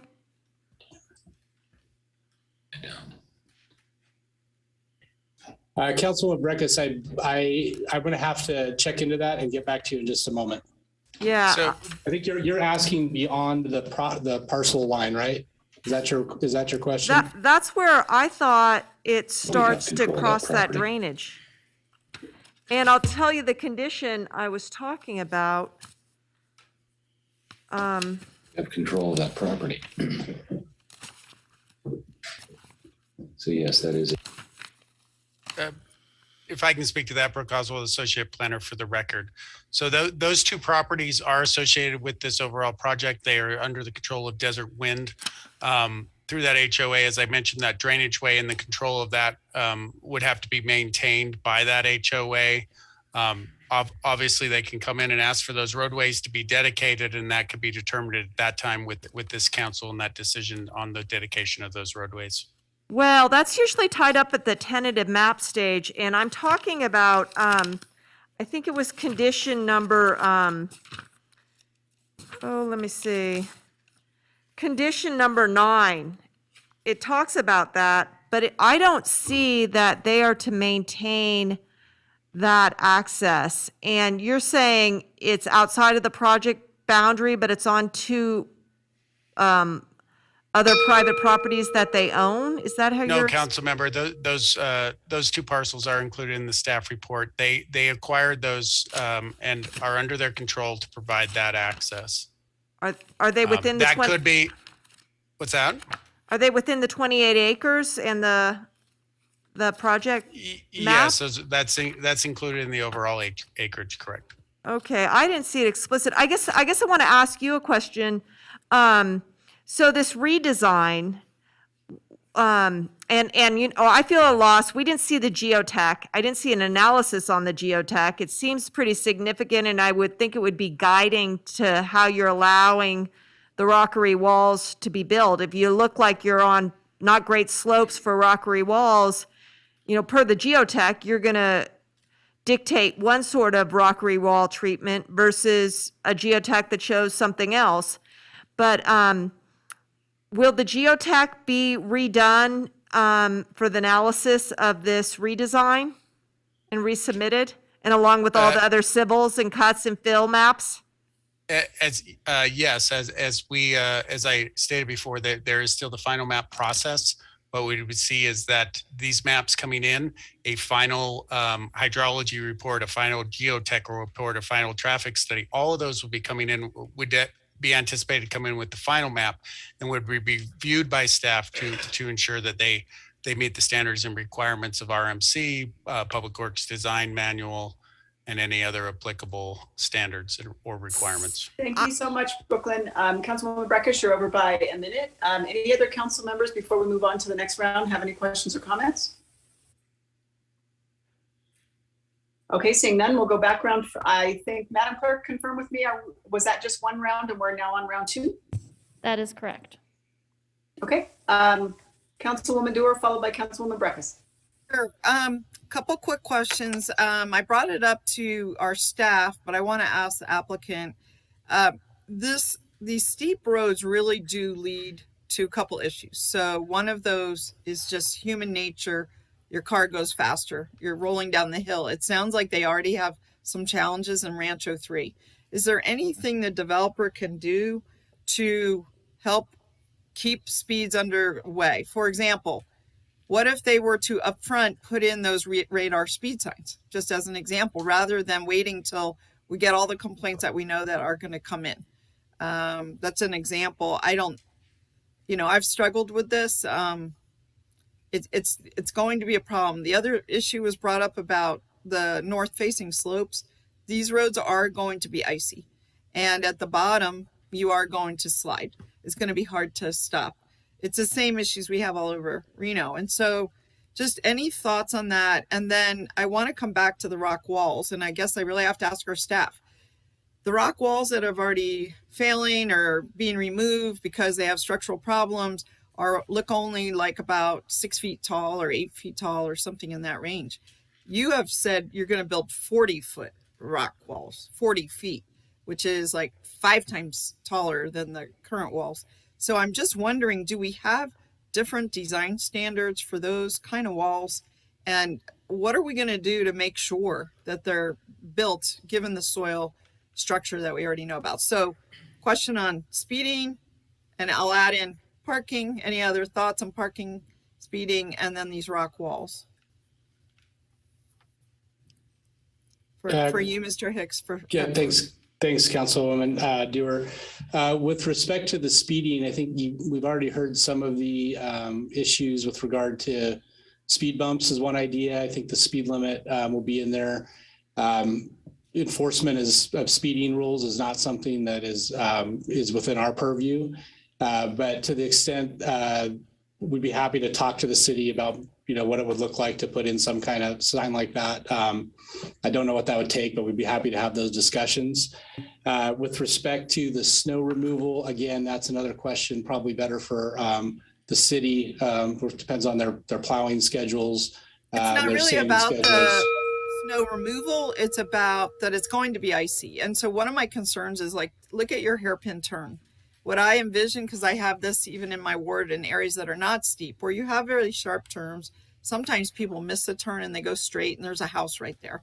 And, I've had some areas of my ward that's not even steep, it's flat, and people don't make the turn and they run into the house or the fence of the house. So it's just something to think about, is just trying to anticipate these challenges and address them up front. So. Understood, and be happy to talk to the city and see whatever else can be figured out in that regard. Yeah. And then lastly, with respect to the walls, I think, the answer is those get built to code. Again, going back to those pictures, that's not a rockery wall. That was like a segmented wall. It was a much smaller wall, as you mentioned. That was an issue. Those walls are very susceptible to challenges if there's drainage issues or excess watering. That's a different thing than a large rockery wall. So I just wanted to make sure that was clear too. Okay. I would like to just speak really quick, Councilmember Dewar, related to that. We're not seeing 40-foot walls. We're seeing 40 feet of walls. So we'll see 8 to 10-foot walls, and then that will have a space. That space is determined by that next wall not having an influence on the wall behind. So they're going to be stepped. So they'll be so you would see terraced walls going up in that way. That we pretty common that we see, but those are all designed so they're out of influence. Being a landscape architect, I've designed several of them and aware with sort of the standards and requirements and some of the engineering involved. I'll just say that. Hearing that they're stepped with a terrace between, that's a relief. Correct. Yeah, 40-foot rock wall would be challenging to engineer. Yes. Okay, thank you. I believe we're on our last round. Any other questions for Mr. Hicks? Going to assume Councilwoman Breckus. Yeah, I guess I'm really confused. Well, one, I thought we did change some code provisions related to rocky walls, and I can't remember if it was in the building code or if it was in the Reno Development Code. I thought we were, what's the maximum height allowed, 8 feet? Or is it, I thought we were knocking those down to 6 feet.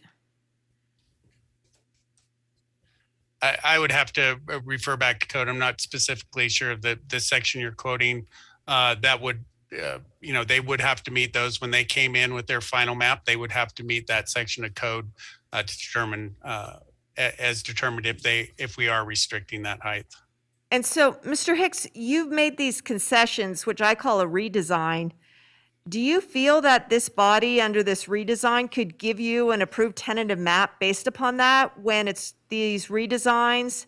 Particularly that visual you showed of the top levels with the difference in the rocky walls. They're not met with companion documents of the civil and the grading plans.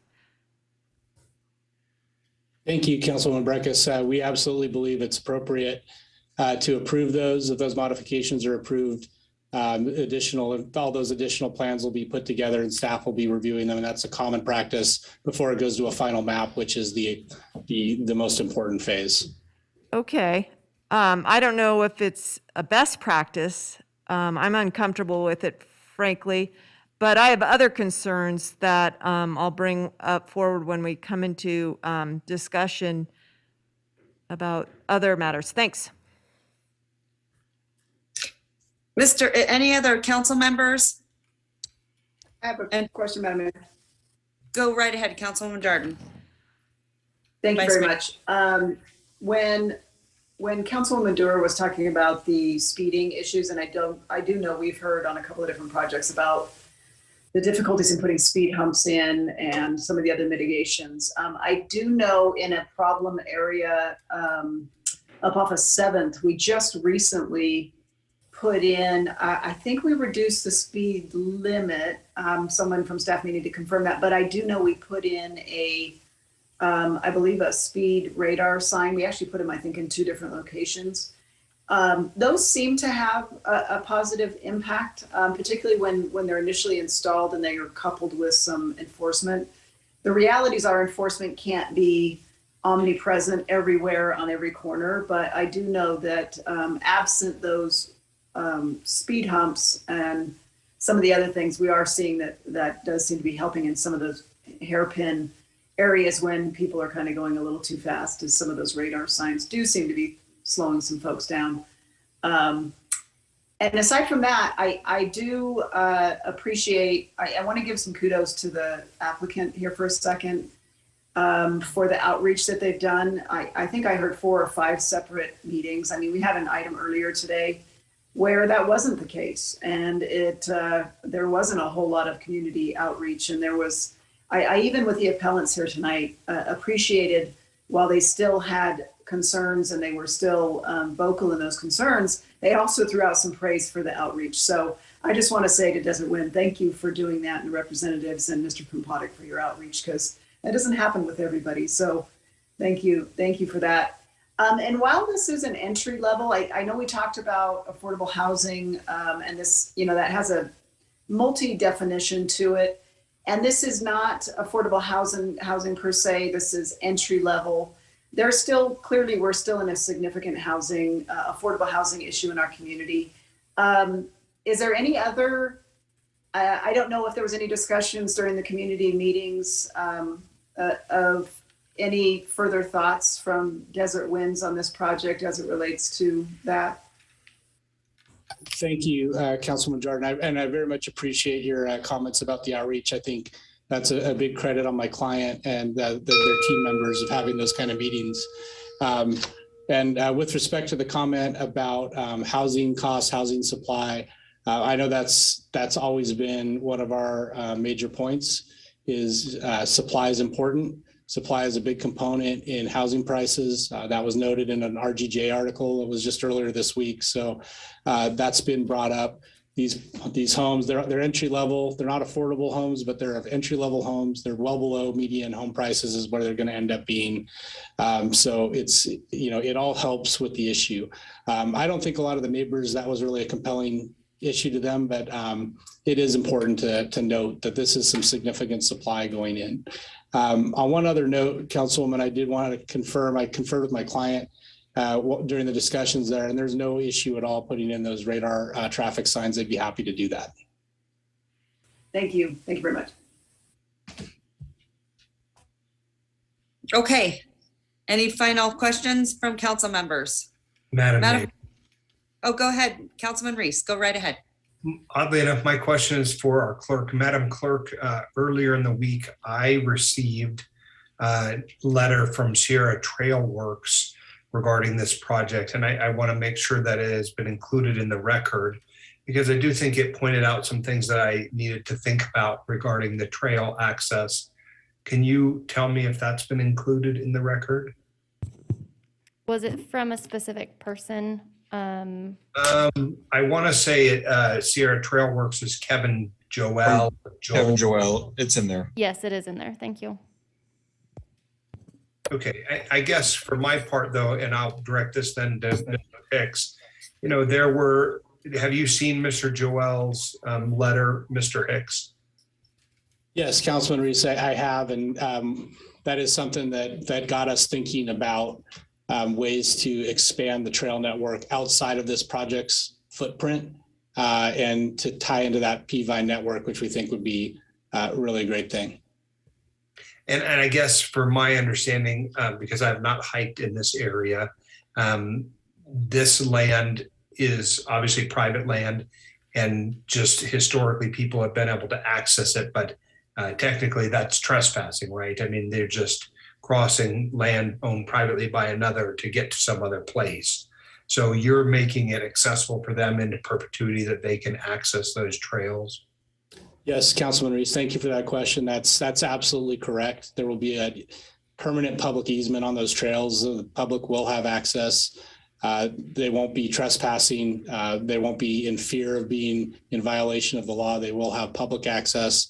And not only that, but on maintained trails, as well as I'd also like to note that there has been a vehicular access point that's been through there that will be going away with this project too. So those kind of rogue vehicles going up into the hills through the project site, that will come to an end as well. Okay, thank you. That's good to hear. Okay. Anyone else? Madam Clerk, where are we in the rounds? Yeah, Mr. Delgado and then me for our last 1 minute. Okay, Councilman Delgado. Thank you, Madam Mayor. Just wanted to, the questions I asked of our staff, and again, thank you to the appellant to answer some of the questions. It sounds like you guys jumped on this right away with respect to the tree mitigation.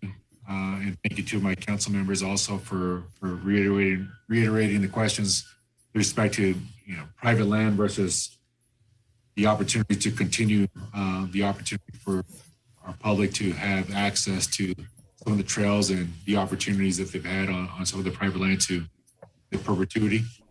Mr. Hicks, thank you for the presentation and trail access. And also appreciate, I know Mr. Kromprotic and the team have done extensive amount of outreach, which is always important to, of course, myself and to the council, hearing from those that are going to be immediately impacted with Rancho number 3, hearing from the public. It's hard for me to kind of see the conflicts with respect to all the amenities and all the compromises that you guys have been able to display in front of us. You guys have answered all of my questions and appreciate the transparency that you guys have put in. Honestly, the compromises, it's always a tough deal. Always respect to saving the trees and also the moving of some of the parcels up on the hillside for respect to the scenic views. Thank you for that. And Madam Mayor, those are my simple comments, and I think staff has been able to answer those, and also the appellant. So thank you. Okay, thank you, Councilman. All right, Councilwoman Dewar. Just a 1 minute. So I just wanted to also, I began my comments by thanking you and just for the whole redesign. It seems much better. But you still retain the same number of units. So that's some kind of magic. It looks like you took off a whole bunch of units, but you reconfigured them in a way. So I wondered, and it was exactly, Mr. Reese mentioned it, the letter from Kevin Joel that inspired me to take a look at it and look at that thread through all the letters. And that's why I did reach out. And I just wondered, they mentioned, or he mentioned, and others have mentioned a potential bridge across Evans Creek. They mentioned some really eroded trails on Forest Service land. I mean, what do you specifically have in mind since you brought it up? Thank you, Councilman Dewar, for that. I think a starting point would certainly be the connection into the P-Vine network from the property. I don't know whether that would be more appropriate on the city land or on the Forest Service land. That would probably take some work and figuring out where it would be the most appropriate place to put that. I think that would be a top priority. And then I think after that would be a consideration of whether the trail network in that area needs any kind of improvements or help. And I think that's certainly something my client would be interested in looking at. They certainly would want to do that in partnership with others. I mean, that trail network is used extensively by a lot of people. But like I said, the connector piece, I think it would be important. I just don't know where it would go or what it would take to go into that, but I can assure you that is something we'll be spending some time looking into and figuring out a way to make that happen. That's a great commitment. And I look forward maybe between, if this gets approved, between this and a final map, that you would be able to nail that down so that by, assuming this gets approved, that by the time you got there, you would know exactly what the plan is, working with everyone. So I really appreciate that. And I think that is a huge mitigation to the concerns that have been expressed throughout all the letters, the testimony, the appellants. It's a critical issue. So thank you. Thank you, Councilwoman. And yes, that timeline should work for us. We will work within that. May I ask a question? All right, any other council members? Okay, Councilwoman Breckus, go ahead, 1 minute. Mr. Hicks, so the final maps have to be in accordance with the tentative map. And right now, if the council approves what you've shown, they've only approving a schematic of some lot layouts. They don't have any other documents, plans, nor has our code reviewed the layout for code compliance. For example, even setbacks. So say, at some point when you get to this final mapping, code says, well, look, this, you're showing a 20-foot rear setback and it has to be 25 feet or 30 feet. You can't go to final under my analysis. So don't you think not having the more thorough review of our staff of an application that has changed significantly to all these parameters would put your tentative map approval at risk if you start changing it significantly on the finals? Thank you, Councilwoman Breckus. We don't view the changes we're proposing as all that significant, and those certainly will be in compliance with all code requirements as they're modified and as they go to the final map. So we're confident that will all be resolved and taken care of, and be happy to have work with staff or hear staff's comment on that as well. Yeah, I would concur with the applicant's representative on that. As this is an appeal, you do that amendment opportunity is in this, or to modify. This would be considered that modification. What I've seen tonight and presented tonight doesn't change the roadway network or any of the other main things that we analyze in that. It reduces those impacts to those sensitive areas that we're seeing and those visual elements. I'm not seeing anything. We've modified the density and using more dense units, going from those fourplex townhomes or the duplex or the sort of twin home to the fourplex townhome, but they are still there. There's nothing here that from a staff level that I think would prevent this to going to a final map. Okay, thank you. Okay. Madam Clerk, before I hand it over to Councilwoman Weber, I would like to ask you, were you able to get that final public comment in? Madam Mayor, thank you for asking. I did reach out to the commenter and did not receive any responses. So at this time, I think we are okay to move on. Okay. All right. Thank you very much. Okay. At this time, I am going to call on the ward representative, Councilwoman Weber. Thank you, Madam Mayor. I want to say thank you to the folks that I've met with, and appreciate Mr. Sousa and Ms. Singh's presentations, and appreciate the work that you all have done as well. I also want to say thank you so much to our staff, and the report tonight from Mr. Oswald he covered a lot of bases and did a great job on that. So with that, it's going to be difficult for me to do this, but I'm going to go ahead and try. First of all, this project really does support our need for housing in the region. And the project has been designed with hillside adaptive architecture and conforms to the hillside development standards. The project provides for a public trail system and parking that allows public access to the adjacent federally owned land. Staff has provided conditions of approval to address all the sensitive environmental issues, as well as the wildfire and urban interface concerns. Now, this evening, we did hear of a lot of the things that we talked about with now we're down to the 4 trees, and there's work to be done. However, I can't go into detail, and there's a lot of things that we talked about today, so I might need help with that. But I think that we're at a point that I can make a motion, and hopefully this motion we can add on to. For the Councilwoman Dewar, great work on the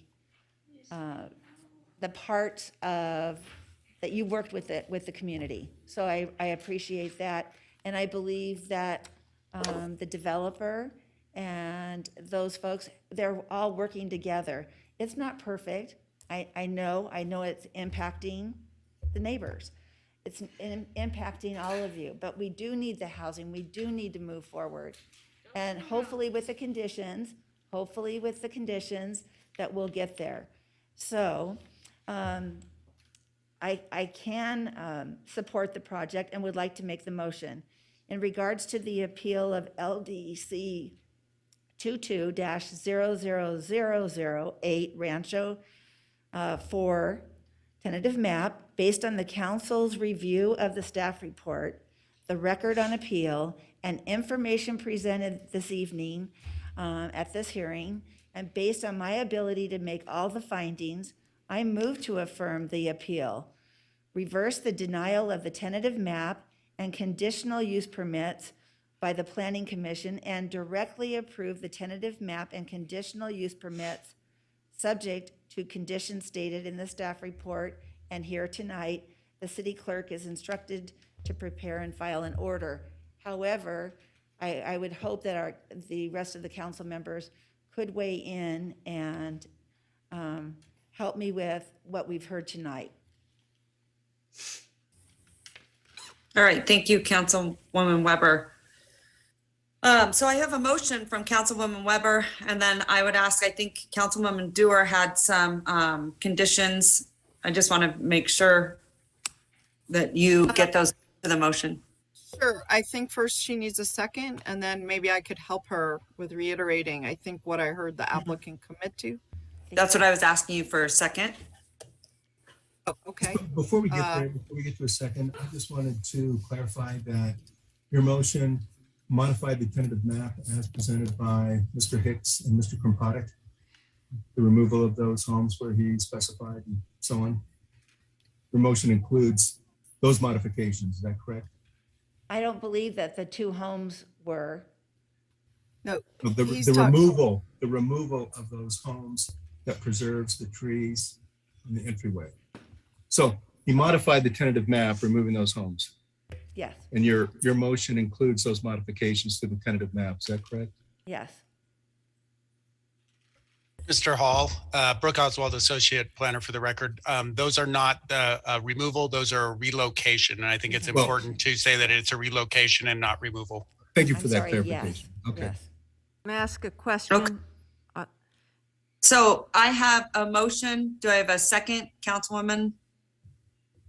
I can give a second, but I'm going to clarify on the record that what Mr. Hall is trying to get to. And a second, and now I'm going to send it right back to you, Councilwoman Dewar. Go ahead, clarify. All right. So just to be clear, what I believe the motion maker is trying to do is to approve the map that was presented tonight by Mr. Hicks and the team from the developer.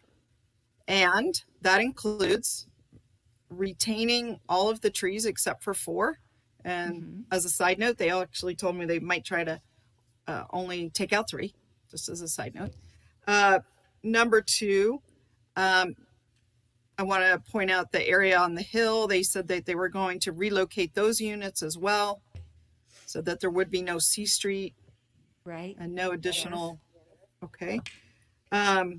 They also committed to work with the city and other partners to expand or connect the trail system. They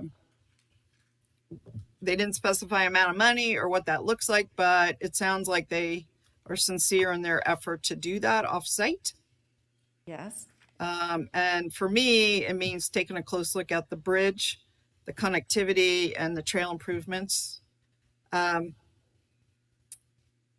They committed to protect the buckwheat, and I'm going to just go out on a limb here to fence it during construction, and also it sounds like have a fence afterwards. I'm thinking a split rail fence, something that will just keep people from walking on it. That was my understanding of what they were agreeing to. Just Josh can say yes or no when we get there. I'm trying to recall. I didn't take every note. They committed to follow, of course, all the city requirements on rock walls. They looked at and agreed to, I think, installing some radar speed signs. Yes. To help maintain the speed and also look at a slower speed. That might be 20 on such steep slopes with hairpin curves. I don't know what that looks like, but you will work with the city staff on developing appropriate speed. The 6 additional dog waste stations added. Correct. Mr. Hicks, what have we left out? There were some additional parking spots added at the trailhead at the bottom as well. Additional parking, yep. Okay. I'm going to add, so that's as far as I know. Is any other council member here other conditions that they were concerned about before we finish this? Ms. Breckus. Yeah, I just want to clarify the motion. The motion is the slide that Mr. Hicks showed. That's the visual graphic depiction of the tentative map that's being approved tonight. And that's what I understand it to be. And everything Ms. Dewar just said is a nice narrative of what she understands. But if it isn't listed, in my view, as condition 28, 29, 30, 31, 32, 33, 34, and then sent out in the clerk's letter, it has no reliance. And that's my understanding of the motion. If anyone says different, if the vote gets called, I'm going to stand with my understanding of that motion. And all of this is to the reasons why I have a hard time designing and accepting and redesigning a tentative on the fly. Not to mention that, the folks who sat here don't get to give any input on this redesign. That's a problem. That's why if this motion fails, I'll be making a motion to remand this back down to the Planning Commission with all the amended applicant materials and staff analysis. Thank you. I will just add that I think a remand would be a better process because it would all be vetted. And as you said, the conditions would be written down. I just sense a tenor of the council right now. I'm not hearing that, but I do think just going forward, I think it would be a better process. So let me ask Brooke a quick question. Brooke, can you put these things that the applicant has committed to into specific conditions so that the clerk's letter reflects these commitments that the applicant's made? That is correct. I'm listening to them, writing them down now. I'll go back through and make sure that we're including everything that is mentioned tonight. Those are, I will draft those initial conditions because I'll help the clerk to draft those. I'll work with the applicant to make sure those are correct and correctly worded as they understood them. That will be then given to the clerk's office and they will issue that approval letter set with those conditions that will be added to the bottom as those modified conditions as presented by council and the applicant this evening. That's very helpful because I think you are taking a true recording of what we're saying and we have the tape to go back and listen to. I'm going to add, I know that you don't want Ms. Weber to relocate. It's not take away. It's not reduce the number of units. You weren't interested in relocating units 1 and 2. I'm very interested in that, so I'm going to just leave that out there. I'm not saying that that's a condition because that is not part of your motion or something you're comfortable with, but I really think the applicant should look at that closely to ensure that they actually can achieve what they want to achieve in this area. That will make it possible. So I think that Madam closes me Mayor. out. You're still on mute, Madam Mayor. Thank you, Councilwoman Dewar. I just wanted to say, I really appreciate your concern and detail. And I apologize for the other council members' condescending sort of tone with you. And again, for making this project better. I really appreciate that. And getting clarification on the record from Brooklyn. So thank you. So we have a motion and a second. Madam All Mayor, those in, Madam yes. Mayor, I'm sorry. I'm wondering, I know we have a motion. In the past, we have taken a break to come back with something that everyone hears and knows what's going on. Would that be appropriate, or do we want to go ahead and just make the motion and the Councilwoman Dewar has pretty much delineated it, but I don't know. So we have a motion and a second. Madam Mayor, Vote. may I speak on it briefly? So we're in the middle of a motion. Could I have a? And I would defer this to Mr. Hall.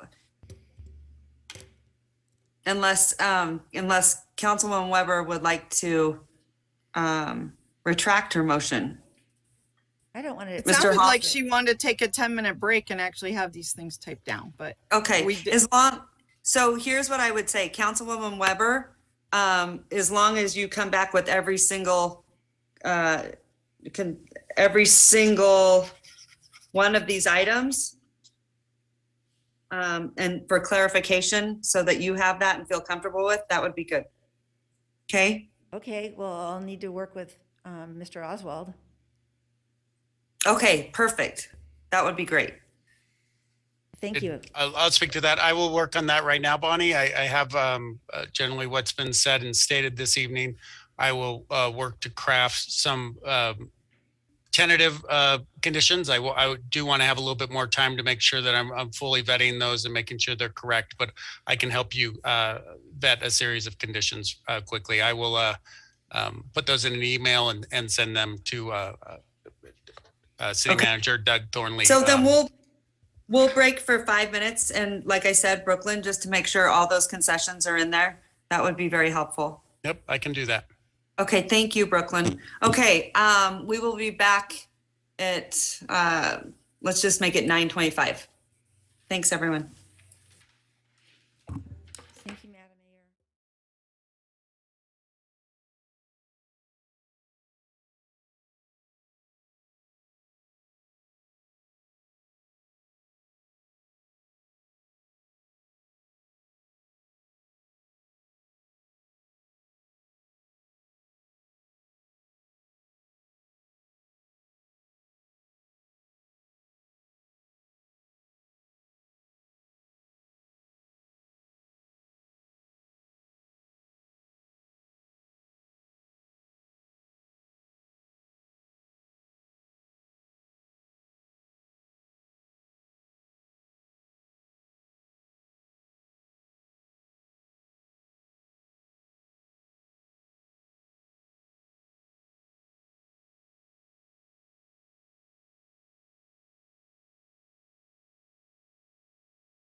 I suspect they're still working, but I sent a And- list. If anyone Okay. can hear me, I did send a list.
Okay, Madam Mayor, we're going to reconvene the meeting at 9:43, and all members are present.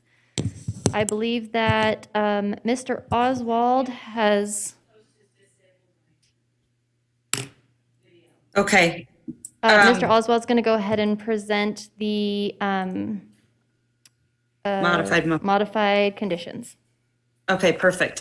Thank you, Brooklyn. Really appreciate you doing this because we have seen where some of these do get missed and then they don't end up in the project, and that's really troublesome. So go ahead and give us what you got. I understand. I quickly crafted a set of conditions based on the direction of the council and what we've heard tonight and what was proposed by the applicant.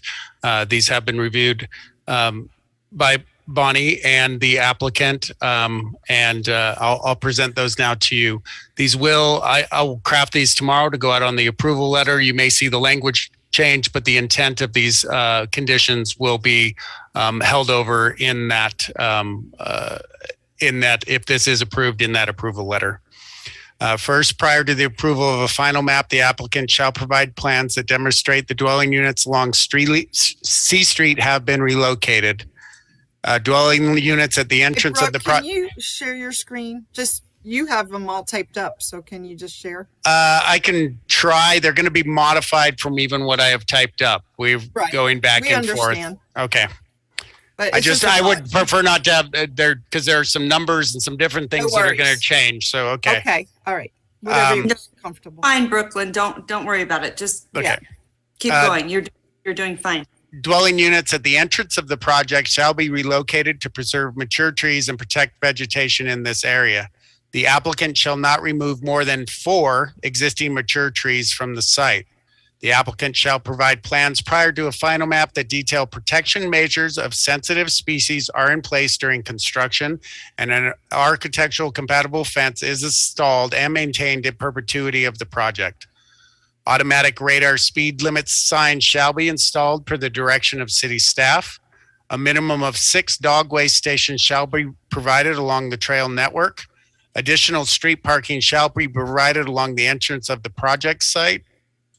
And I have one more. Prior to the approval of the final map, the applicant shall work with the trail stakeholder to determine appropriate offsite improvements to the overall trail network.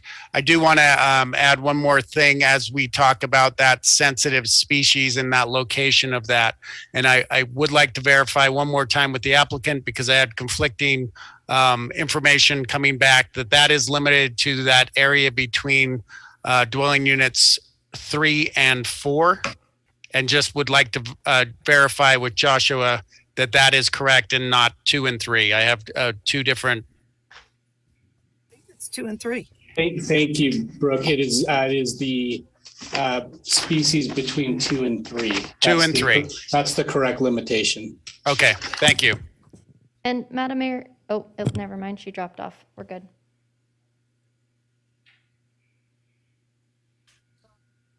And I'm going to, I didn't put these in. I'm trying my best to help out here. I'm just going to put a note to the applicant.